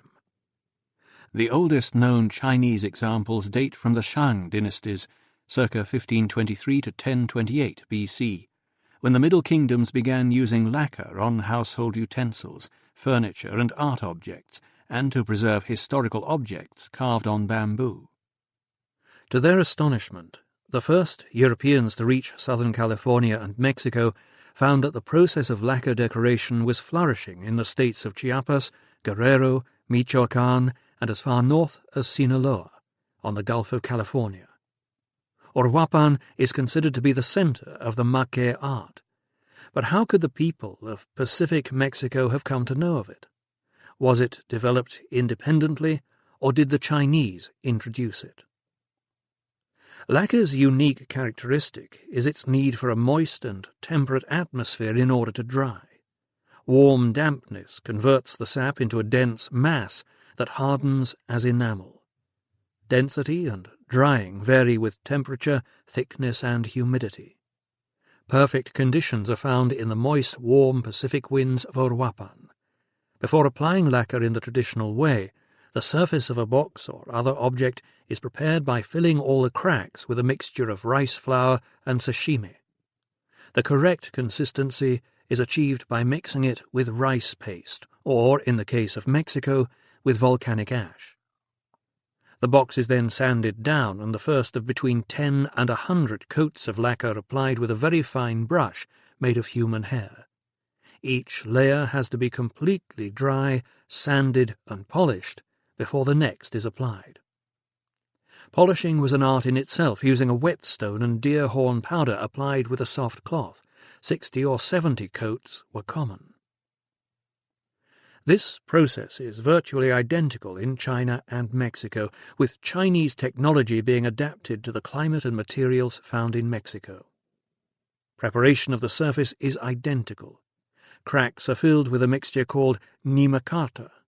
The object is sanded until completely smooth, and as many coats of nimacarta as necessary are applied, each one dried, sanded, and polished with a whetstone. Although the process is the same, the ingredients in Mexico do vary. The maque is a semi-liquid paste formed using a mixture of animal and vegetable oils and natural refined clays. The principal animal ingredient is grease, extracted from the aje insects, Coccus lacquer, bred by the local people around Uruapan. The insects are gathered during the rainy season and dropped alive into boiling water until their bodies release a hard, waxy substance that floats to the surface. When the water cools, the substance is collected, washed, and reheated to remove any water. It cools like slabs of butter. The second ingredient, chia vegetable oil, serves to thin the aje mixture. The oil is extracted from the seeds of the sage plant, a native of Mexico. Chia oil has a high glycerin content that quickly absorbs oxygen from the air, forming a hard, elastic surface when dried. The third ingredient, finely ground dolomite called teputsuta, a mineral clay, gives body to the maque mixture. The decorative techniques and colors used in Mexico and China are also remarkably similar, with spectacular reds incised into a deep black background. In both countries, the traditional color is black, obtained from the fine powder of burnt animal bones or burnt corn cobs. Decorative maque techniques used in today's states of southern Mexico are the same as in China and Japan. The design is carved using the point of a sharp cactus needle inserted in a turkey quill. The soft plume of the feather is used to brush off the excess clay or maque as it is carved off. The fine incised lines are then filled with contrasting colours, one colour at a time, with plenty of drying, scouring and polishing after each application. The end result, the wonderful decorated plate or box, is so similar in Uruapan and China that it is almost impossible for those who are not experts to differentiate between them. Theoretically, if very implausibly, this elaborate and time-consuming process could have evolved simultaneously in China and Mexico, countries thousands of miles apart. But lacquering is not the only congruity when it comes to the artwork of Western Mexico and China. Both also have extraordinarily similar and highly unusual methods of obtaining the dyes used in their artwork. Madder red, indigo blue, scarlet, and shellfish purple are obscure dye-stuffs producing brilliant colours but requiring complex procedures to extract and fix them. Again, I would argue, too large a coincidence to be probable. Madder is a red dye derived in China from the roots of shrubs of the Rubiaceae family. The dye is prepared by digging up, drying, cleaning and pulverizing the roots, then soaking the mash overnight and steeping it for a short time at about 150 degrees Celsius. The fabric is first mordanted or fixed with an aluminium sulfate before being boiled in the dye bath. It is then rinsed in water mixed with wood ash. In Mexico, the roots come from relatives of the Rubiaceae, R. relbunium and R. nitidum, small subtropical shrubs found as far south as Argentina. The New World mordant includes aluminium, oxalic acid, and tannin. The brilliant blue indigo, used for millennia throughout Southeast Asia, is the oldest of all the natural dye-stuffs and requires the most complicated technology. The plant must be very carefully cultivated. The fresh-cut leaves, whole or ground, have to be steeped in hot water for 9 to 14 hours, during which time the leaves ferment and produce the most unpleasant smell. The resultant liquid is clear, but yarn or cloth soaked in it turns a vivid blue upon oxidization with the air. The process used for dyeing in pre-Columbian Central America was almost identical, save that ash and lime were employed as solubility enhancers. Vermilion dyes obtained from tiny insects scraped off oak leaves were extensively used in Southeast Asia. The insects were drowned in a vinegar bath, giving them a reddish-brown colour, and when crushed they yielded a dye that was dissolved in alcohol and then fixed with alum or urine. The other red dye that occurred throughout Southeast Asia was lacqueic acid, obtained from wild or domesticated kermes or lac insects parasitic on various trees. The twigs were broken off, dried in the sun, and dropped into a hot soda solution from which the liquid was evaporated and the residue made into cakes. Both Ma Juan and Niccolò da Conti described them on sale in Calicut. The New World equivalent made use of another scaled insect, the cochineal, parasitic on cactus plants. The insect envelops itself in a cottony white film and when crushed produces a spectacular scarlet colour 10 times richer than the kermes and lac of Asia.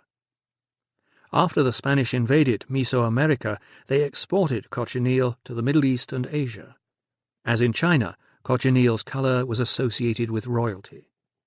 True Mexican cochineal had reached southern Asia before Columbus set sail. The final dye was royal Tyrian purple, obtained from marine snails. This was the most celebrated of all colours used in the Old World. It was so expensive that only the wealthy could afford it, and purple robes became synonymous with high rank. The rulers of Byzantium were brought up in purple rooms and clothed in purple robes. In the New World, shellfish purple was produced from the region of Michoacán, the province surrounding Uruapan, and as far afield as Ecuador, and was very widely used on the Pacific coast. As early as 1898, this method of extracting shellfish purple was considered a possible indicator of pre-Columbian transoceanic trade. In many areas where the step of applying these substances as colorants might have occurred, it didn't, and sophisticated application of them to fibre is so involved that it seems remarkable that it developed at all, not to say multiple times. Thus, when we find several of these dye-stuffs, together with use of mordants, shared by distant regions, we must consider the possibility of historical contact, and rather intimate, repeated contact at that, especially in light of a host of other shared and often arbitrary traits. It is inconceivable that these dyeing processes could have been accidental, independent discoveries. A common source of the two civilizations must therefore be assumed. But the links between Mexico and China do not end with natural dyes, lacquerwork, hens, and plants. Lake Pátzcuaro, upriver from Uruapan, is surrounded by mountains rich in copper ore. To this day, lakeside towns such as San Cristobal sell beautiful copper artifacts to swarms of tourists, and the museums are filled with treasures from the past. In Michoacán, as in China, metals were separated after they had been mined, stored in different warehouses, and catalogued according to the quality and type of the metal and whether it was to be used for religious offerings or as tributes. The Florentine Codex, Fra Bernardino de Sahagún's great book, completed in 1569, describing pre-Hispanic civilizations in Mexico, illustrates the processing of the metals by blowing oxygen through them to separate impurities, an advanced process not used in pre-Columbian North America. The metals used by the Michoacans were copper, gold, silver, and metal alloys. They were particularly adept at casting bells, which took up nearly 60% of the metals fabricated. The resonance of a bell is determined by the type of metal alloy used, just as in Asia the proportions were carefully measured to give the correct resonance. Metal bells using these same alloys were important symbols in the Buddhist religion, and visitors to Thailand, Burma, China, and India are still charmed by the sweet notes of such bells through the day, as I know from dreamy afternoons spent in monasteries in Burma and Tibet. Metal achuelas, burial offerings in the shape of a